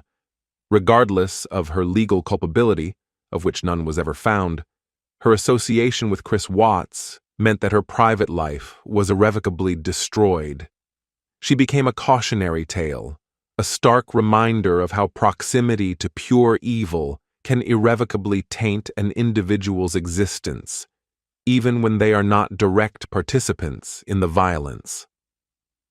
Nickel Kessinger's story serves as a crucial secondary narrative within the Watts case, highlighting the devastating ripple effects of such a crime. It speaks to the collateral damage inflicted by a killer's actions extending far beyond the immediate victims. Her enduring absence from public life is a quiet testament to the indelible stain left by her association with ChrisWatts, a man who, in his selfish pursuit of a new life, not only destroyed his family, but also irrevocably altered the lives of everyone who came into his orbit. Even after his conviction and the comprehensive details revealed in his prison confessions, the enigma of ChrisWatts' psychology continued to perplex experts. The full truth of his heinous acts provided a chilling amount of data, allowing criminal psychologists and behavioral analysts to revisit his profile with unprecedented clarity. What emerged was a portrait of a man far more complex and disturbing than the quiet, unassuming figure he presented to the world, a man who epitomized the terrifying concept of the mask of normalcy. The detailed accounts of the murders, particularly the deliberate and agonizing suffocation of his own children, offered critical insights. Experts pointed to his chilling capacity for compartmentalization and emotional detachment. His ability to murder his pregnant wife, load her body, then calmly interact with his living daughters before driving them to their deaths, and finally, to meticulously dispose of them, spoke volumes about a profound psychological dissociation. This wasn't a crime of passion, but a calculated execution of a plan, devoid of any genuine empathy or remorse. Many experts coalesced around the diagnosis of narcissistic personality disorder, potentially coupled with strong antisocial or even psychopathic traits. His driving motivation appeared to be purely selfish, the desire for a new life, free from the perceived burdens of his family. His inability to tolerate confrontation, Shanann's challenge to his control, and his absolute focus on his own needs, all align with narcissistic tendencies. The psychopathic elements manifest in his profound lack of empathy, his capacity for sustained deceit, the elaborate cover-up, and his chilling composure even when recounting the most horrifying details of his crimes. He reportedly remains a quiet, compliant inmate, further reinforcing the idea of a personality devoid of the typical emotional distress that would accompany such acts. The ChrisWatts case became a stark lesson in the mask of normalcy. He presented himself as a loving husband, a dedicated father, and a reliable employee. His social media presence, meticulously curated by Shanann, reinforced this idyllic image. The confessions, however, ripped away this mask, revealing a remorseless killer who had been hiding in plain sight. Experts highlighted how this case served as a critical reminder that the absence of overt red flags does not always equate to safety, and that profound internal pathology can exist beneath a seemingly unremarkable exterior. Despite the wealth of detail provided in his confessions, the fundamental why continued to elude absolute understanding. While experts could categorize his traits and point to contributing factors, the sheer incomprehensibility of a father choosing to annihilate his entire family remained a disturbing mystery. It transcended simple explanations of motive, delving into the darkest corners of human behavior where logic and empathy cease to apply. The psychological analysis of ChrisWatts, made possible by his full confessions, profoundly impacted the field of true crime and criminal psychology. It underscored the complexities of family annihilation cases and the devastating potential of individuals who hide deep-seated pathology behind an outwardly unremarkable facade. His case continues to be studied, serving as a chilling reminder that the greatest dangers can sometimes come from the most unexpected and seemingly normal sources. The ChrisWatts case stands as a chilling and unforgettable testament to the concept of the mask of normalcy. ChrisWatts epitomized this terrifying psychological phenomenon, the ability of an individual to present a perfectly ordinary, even endearing, facade to the world, while harboring profoundly dark intentions and capabilities beneath.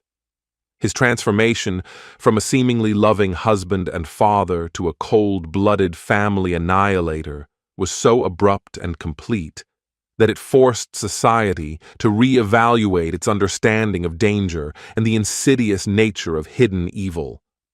To the outside world, ChrisWatts was unremarkable, even likable. Neighbors described him as quiet, polite, and helpful. Family photos and Shanann's enthusiastic social media posts depicted him as a devoted husband and playful father, seemingly enjoying a quintessential suburban life. This meticulously constructed public persona was his mask, a carefully maintained illusion that allowed him to move undetected through his community, capable of committing unthinkable acts while projecting an image of harmlessness. The stark contrast between this outward presentation and the monster he truly was became one of the most disturbing aspects of the case. The Watts case underscored the insidious nature of emotional and psychological abuse that often precedes and can be more difficult to identify than physical violence. Shanann's friends and family later recalled Chris's growing emotional detachment, his sudden obsession with fitness, and his increasing demands for control. While these might appear subtle on their own, in retrospect, they were chilling precursors to his ultimate betrayal. The case serves as a poignant warning that a relationship's health cannot be judged solely by its outward appearance or social media posts. True danger can brew unseen behind a carefully constructed facade of happiness. This case has become a critical touchstone for discussions on recognizing red flags in relationships, however subtle. It highlights the importance of trusting one's instincts, especially when something feels off about a person or a relationship that otherwise appears perfect. The sudden and unexplained detachment, the intense desire for control, the rationalization of extreme behaviors, and the complete lack of empathy for a partner's feelings are all warning signs that Watts exhibited, which, when viewed in retrospect, point towards his deteriorating mental state and growing capacity for violence. The Watts murders compelled a societal re-evaluation of what truly constitutes safety and danger within personal relationships. It shattered the comfortable illusion that such heinous acts only occur in outwardly troubled homes or among individuals with obvious criminal pasts.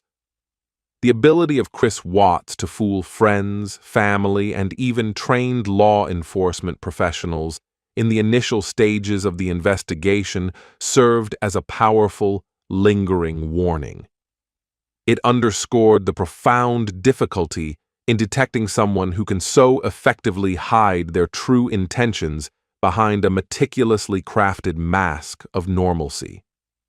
His case continues to serve as a stark reminder that beneath the calmest surface, the most terrifying depths can sometimes lie hidden, making vigilance and a commitment to understanding the nuances of human behavior more critical than ever.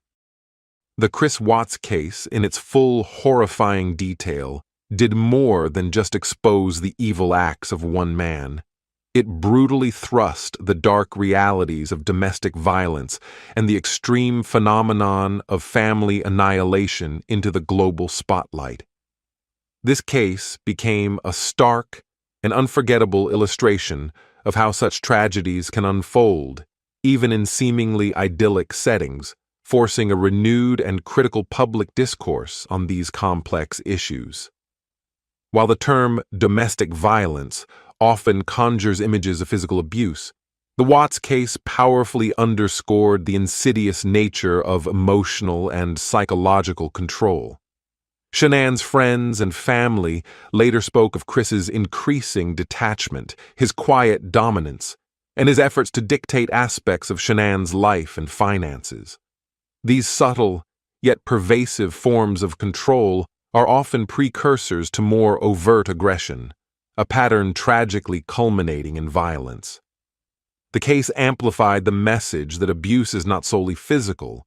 It can be deeply psychological, eroding a victim's autonomy and sense of self, making them vulnerable to the ultimate betrayal. Moreover, the Watts case provided a chilling example of family annihilation, a specific and extreme form of domestic violence where a perpetrator, almost always male, kills his entire family. Studies on family annihilators reveal common triggers, many of which were present in Chris Watts's situation. A perceived threat to the perpetrator's authority or autonomy, Shanann's independence, her confrontation about the affair, financial strains, though less overt in his narrative, certainly a factor in their lives, and the desire to start a new life, often with a new partner, viewing the existing family as an insurmountable obstacle. Chris Watts's deliberate and methodical actions, as revealed in his full confession, fit this chilling profile perfectly. He sought to erase his past completely to facilitate his selfish future. The case served as a critical educational tool, highlighting that these acts are rarely truly spontaneous. While Chris claimed a moment of rage, his planning, his disposal methods, and his elaborate cover-up all pointed to a calculated decision. This emphasized the urgent need for greater public awareness and education on the warning signs. Friends, family, and community members are now urged to pay closer attention to sudden changes in behavior, emotional withdrawal, controlling tendencies, or expressed desires to start over in ways that exclude existing family. The Watts case became a powerful reminder that snapping is often the culmination of a deeply troubled, often narcissistic mindset, rather than a sudden, uncharacteristic explosion. Ultimately, the broader implications of the Chris Watts case lie in its contribution to victim advocacy and prevention efforts. It underscored the critical role of vigilance, compassion, and intervention. It reinforced the importance of believing victims when they express fears or concerns, no matter how outwardly stable their relationship appears.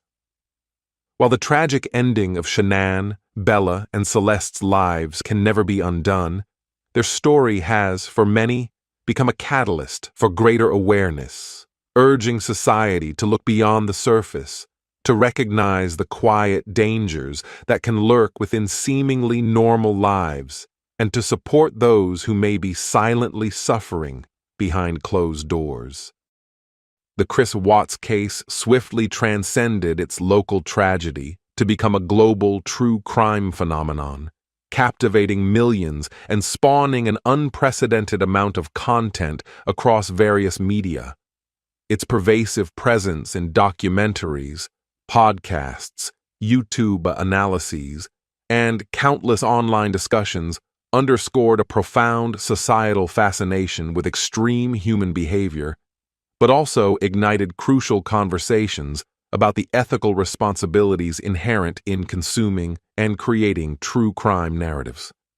The case's unique appeal within the true crime genre stemmed from several factors. Shanann Watts's extensive social media presence provided a trove of personal insight into the family's life, making the victims feel relatable and their happiness tangible. The dramatic unraveling of ChrisWatts' lies, captured on police body camera footage and televised pleas, offered a real-time, unfolding drama that pulled viewers directly into the investigation. Above all, the terrifying juxtaposition of ChrisWatts' outwardly normal demeanor against the monstrous acts he committed resonated deeply, embodying the ultimate nightmare of a hidden killer. However, this widespread fascination came with significant ethical implications. The explosion of true crime content surrounding the Watts case raised questions about the fine line between public interest and morbid sensationalism. While such content can serve to educate, raise awareness, and honor victims, there is a constant risk of inadvertently glorifying the perpetrator, turning real human suffering into mere entertainment, or exploiting the tragedy for commercial gain. The sheer volume of material, much of it unverified or highly speculative, highlighted the need for responsible journalism and compassionate storytelling. The internet sleuth phenomenon, particularly active in the Watts case due to the wealth of publicly available material, further complicated the ethical landscape.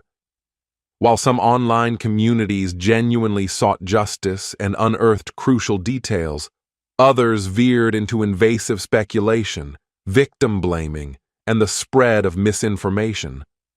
This collective, often unregulated investigation brought immense pressure on law enforcement, but also inflicted additional pain on the victim's family and exposed the ethical pitfalls of amateur true crime analysis. The case became a stark reminder of the potential for desensitization when real-life horrors are consumed as entertainment. There was a critical need to differentiate between analyzing the psychology of a criminal and morbidly feasting on the details of a brutal murder. Ethical considerations demanded that the victims, Shanann, Bella, and Celeste, remain at the heart of the narrative, their lives honored and their voices heard, rather than allowing the perpetrator to dominate the story. Ultimately, the ChrisWatts case profoundly influenced discussions within the true crime community about its moral compass. It underscored the responsibility of creators to approach such sensitive material with profound respect, thorough research, and a clear purpose that prioritizes victim remembrance and public education over sensationalism. For consumers, it served as a call for empathy, urging a thoughtful engagement with the material, remembering that behind every true crime story lie real lives, real suffering, and a profound human cost that should never be trivialized. The legacy of the Watts murders in true crime is thus a dual one, a benchmark of public fascination and a somber lesson in ethical storytelling. The pervasive nature of the ChrisWatts case in media, while instrumental in revealing the full truth, simultaneously highlighted a profound ethical dilemma inherent in true crime storytelling: how to recount unspeakable tragedy without inadvertently glorifying the perpetrator. The Watts case, with its abundance of police footage, social media posts, and a seemingly normal killer, presented a unique challenge, forcing creators to confront their responsibility to the victims and their grieving family. The explicit danger lies in inadvertently making the perpetrator the star of the story. ChrisWatts, through his manipulative public appearances and later his chillingly detached confessions, offered a compelling, albeit terrifying, figure for analysis. The risk was that the narrative could become disproportionately focused on his psychology, his motives, or his performance, overshadowing the lives of those he so cruelly extinguished. Ethical storytelling demands a deliberate pivot away from this potential pitfall. Strategies for ethical storytelling in cases like ChrisWatts's must be rigorously applied. First and foremost, the narrative must consistently center on the victims, Shanann Watts, Bella, and Celeste. This means emphasizing their lives, their personalities, their dreams, and the immense void their absence created. It involves giving voice to the Rzucek family's perspective, allowing their grief, their memories, and their advocacy to drive the emotional core of the story. Their experiences, not ChrisWatts's twisted internal world, are the true human tragedy. Responsible creators must also focus heavily on the impact and consequences of the crime, rather than dwelling on gratuitous or sensational details that serve no educational purpose. While the full confessions provided crucial understanding, their presentation must be handled with sensitivity, prioritizing the facts that expose ChrisWatts's depravity without lingering on the horrific in a way that exploits the victim's suffering. The objective is to inform and to warn, not to entertain with gore. Furthermore, when presenting expert analysis of the perpetrator's psychology, it is crucial to do so without humanizing him in a sympathetic way. The goal is to understand the mechanics of his pathology, not to elicit pity or provide a platform for his self-serving narratives. Experts should frame their insights within the context of the harm caused, reinforcing the gravity of his actions rather than normalizing them. The focus must remain on the societal lessons learned and the mechanisms of domestic violence and family annihilation. The true crime community continues to grapple with these ethical considerations, and the Watts case has become a central point of discussion. It serves as a powerful reminder that behind every sensational headline and every intriguing detail lies an unbearable human cost. Ethical storytelling is not just about recounting facts. It is about respecting the deceased, supporting the bereaved, and ensuring that the narrative serves a greater purpose, whether it be advocacy, prevention, or simply a profound act of remembrance. By adhering to these principles, creators can transform tragedy into a meaningful lesson, ensuring that the legacy of Shanann, Bella, and Celeste Watts is one of light, warning, and enduring love, rather than being overshadowed by the darkness of their killer. The address, 2828 Saratoga Trail in Frederick, Colorado, once simply a residential location, became a chilling landmark of unspeakable tragedy.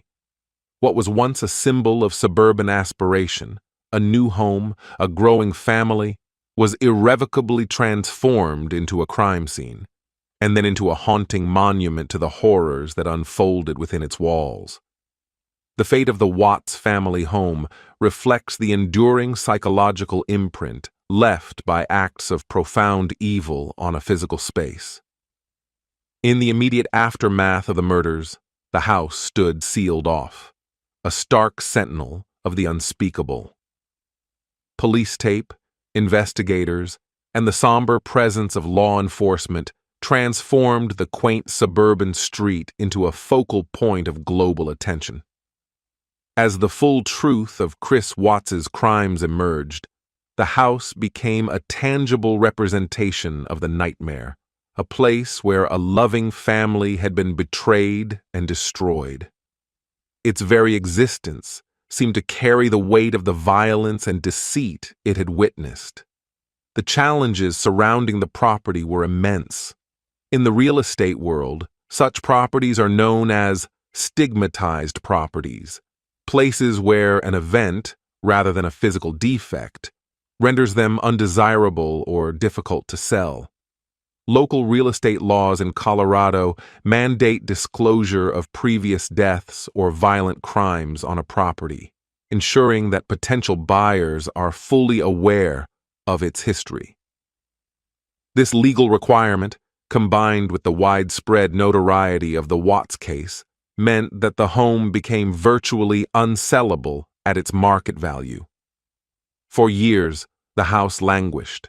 It fell into foreclosure as ChrisWatts was unable to make mortgage payments from prison, and any attempts by him to profit from its sale were thwarted by legal action and the public's revulsion.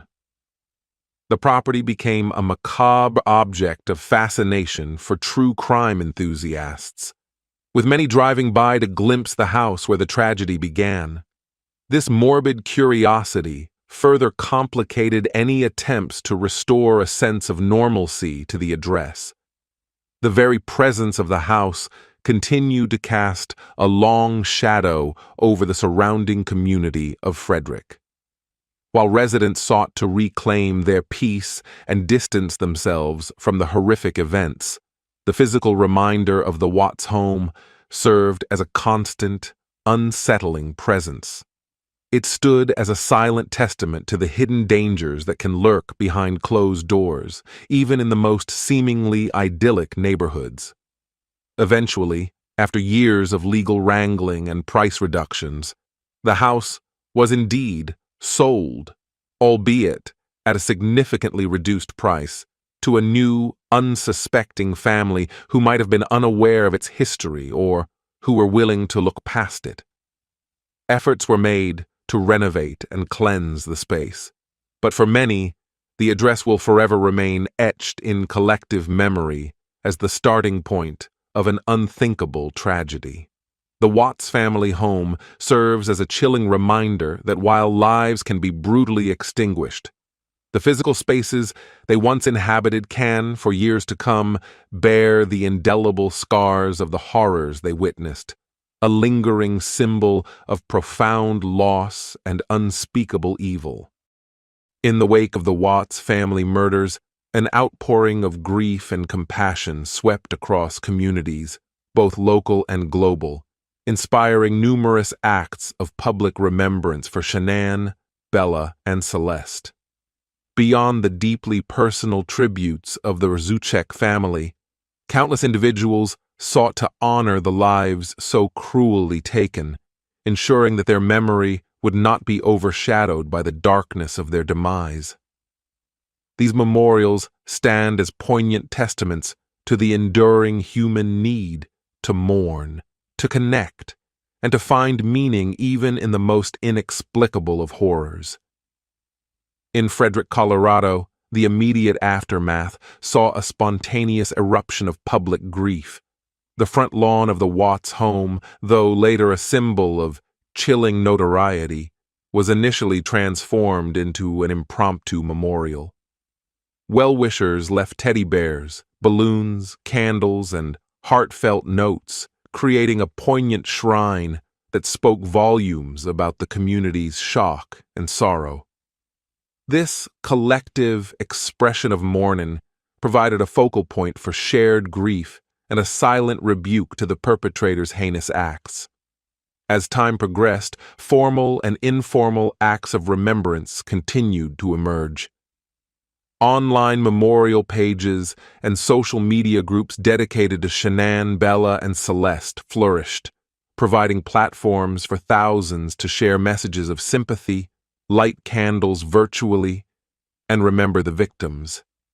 These digital spaces became crucial for connecting a global audience, allowing people from diverse backgrounds to express their sorrow and solidarity with the Cervi family. Within their local communities, efforts were made to create more permanent tributes.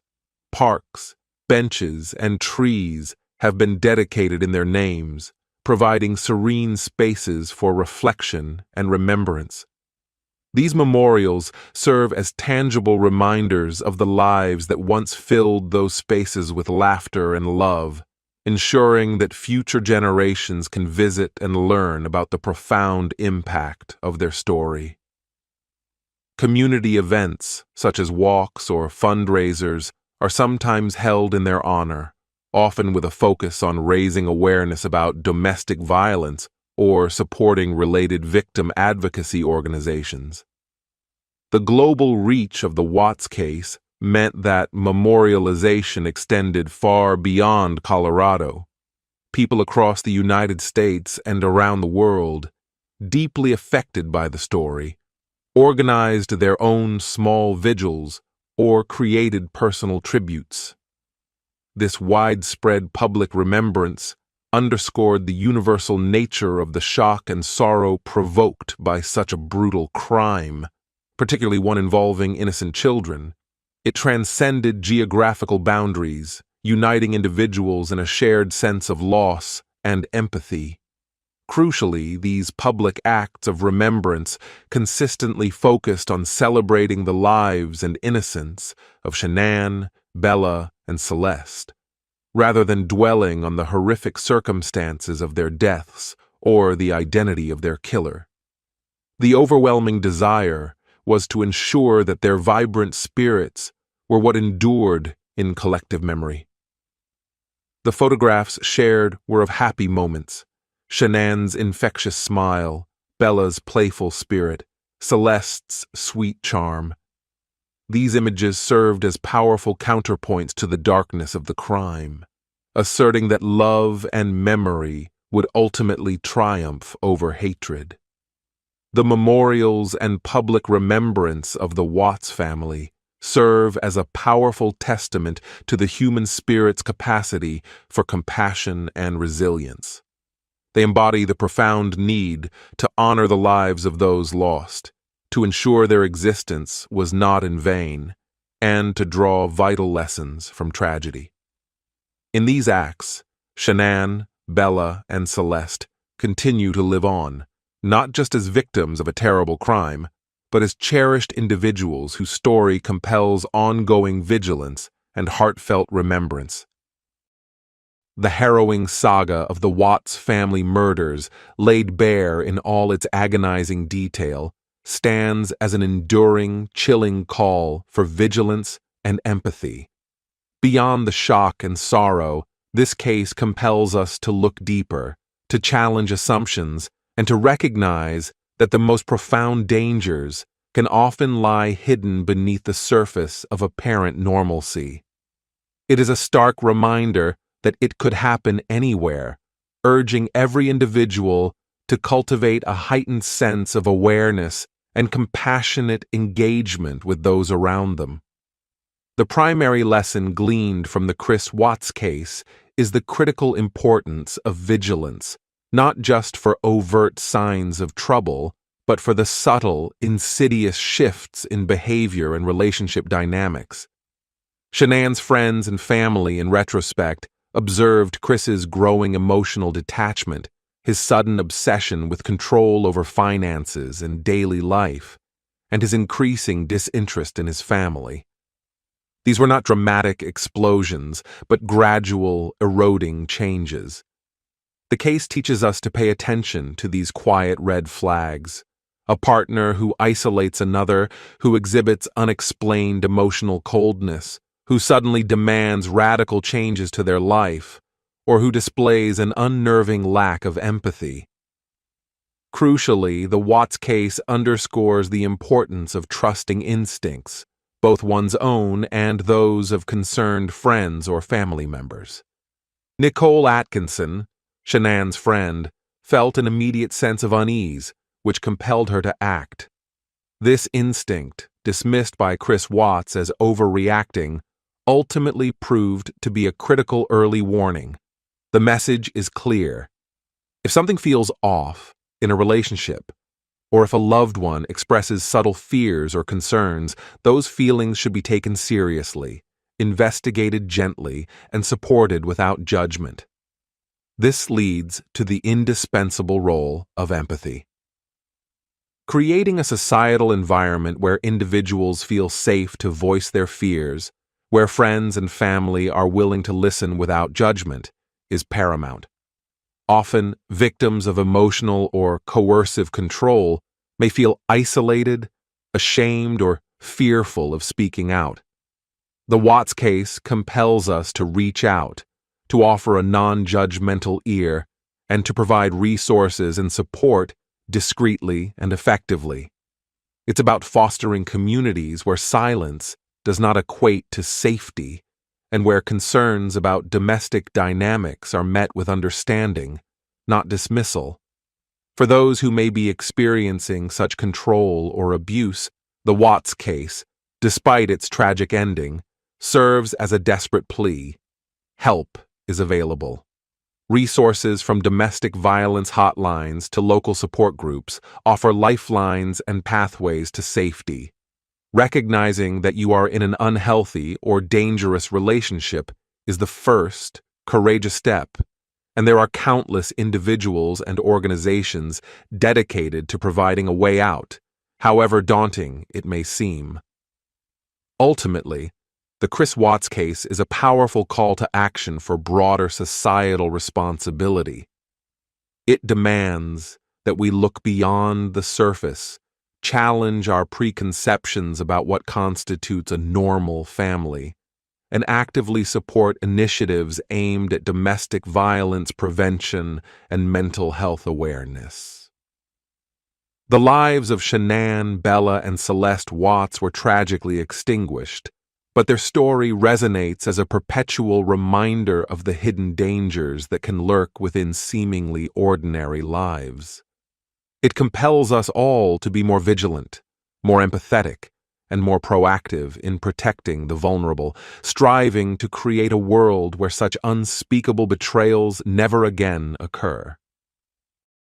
The journey through the Watts family murders has laid bare a truth of unspeakable horror. From the initial desperate search, through Chris Watts's calculated lies, his shocking confession, and finally, the agonizing details revealed from his prison cell, we have meticulously reconstructed the what and the how. We know the precise sequence of events: Shanann's brave struggle, Bella's desperate pleas, Celeste's quiet, tragic end, and the chilling disposal of their bodies. The facts are undeniable, the evidence conclusive, and the perpetrator unequivocally identified and condemned. Yet even with every piece of the puzzle meticulously placed, the profound and disturbing why continues to loom, an enduring, incomprehensible mystery. How could a seemingly ordinary man, a husband and father, capable of outwardly expressing affection, transform into a cold-blooded monster who systematically extinguished the lives of his entire family? Chris Watts offered his selfish motives, his affair, his desire for a new life, the perceived obstacles his family presented. But these explanations fall tragically short of truly accounting for the depths of his depravity. They provide a narrative of self-interest, but not a comprehensible explanation for the capacity to commit such unspeakable acts without a flicker of remorse. The chilling lack of genuine human emotion in Chris Watts, evident from his initial public appearances to his dispassionate recounting of the murders in prison, remains one of the most unsettling aspects of the case. It speaks to a profound psychological void, a terrifying absence of empathy that defies conventional understanding. This is the enduring mystery, the nature of an evil so absolute that it transcends human logic and compassion, leaving us to grapple with the disturbing realization that some darkness may simply be unfathomable. But while the why of Chris Watts's actions may forever elude us, the legacy of this tragedy is not one of incomprehensible evil, but one of indelible remembrance. Shanann, Bella, and Celeste Watts must never be remembered merely as victims of a horrific crime, but as lives full of vibrancy, love, and promise. Shanann, a devoted mother and ambitious businesswoman; Bella, a spirited and intelligent 5-year-old; Celeste, a sweet and gentle 3-year-old. Their laughter, their dreams, and their love for each other are what truly define their existence, and it is these memories that their family tirelessly works to keep alive. The Watts case has forever imprinted itself on the public consciousness, forcing uncomfortable but vital conversations about hidden dangers in seemingly perfect lives. It serves as a stark warning about the insidious nature of emotional control, the importance of vigilance, and the absolute necessity of empathy for those who might be suffering in silence.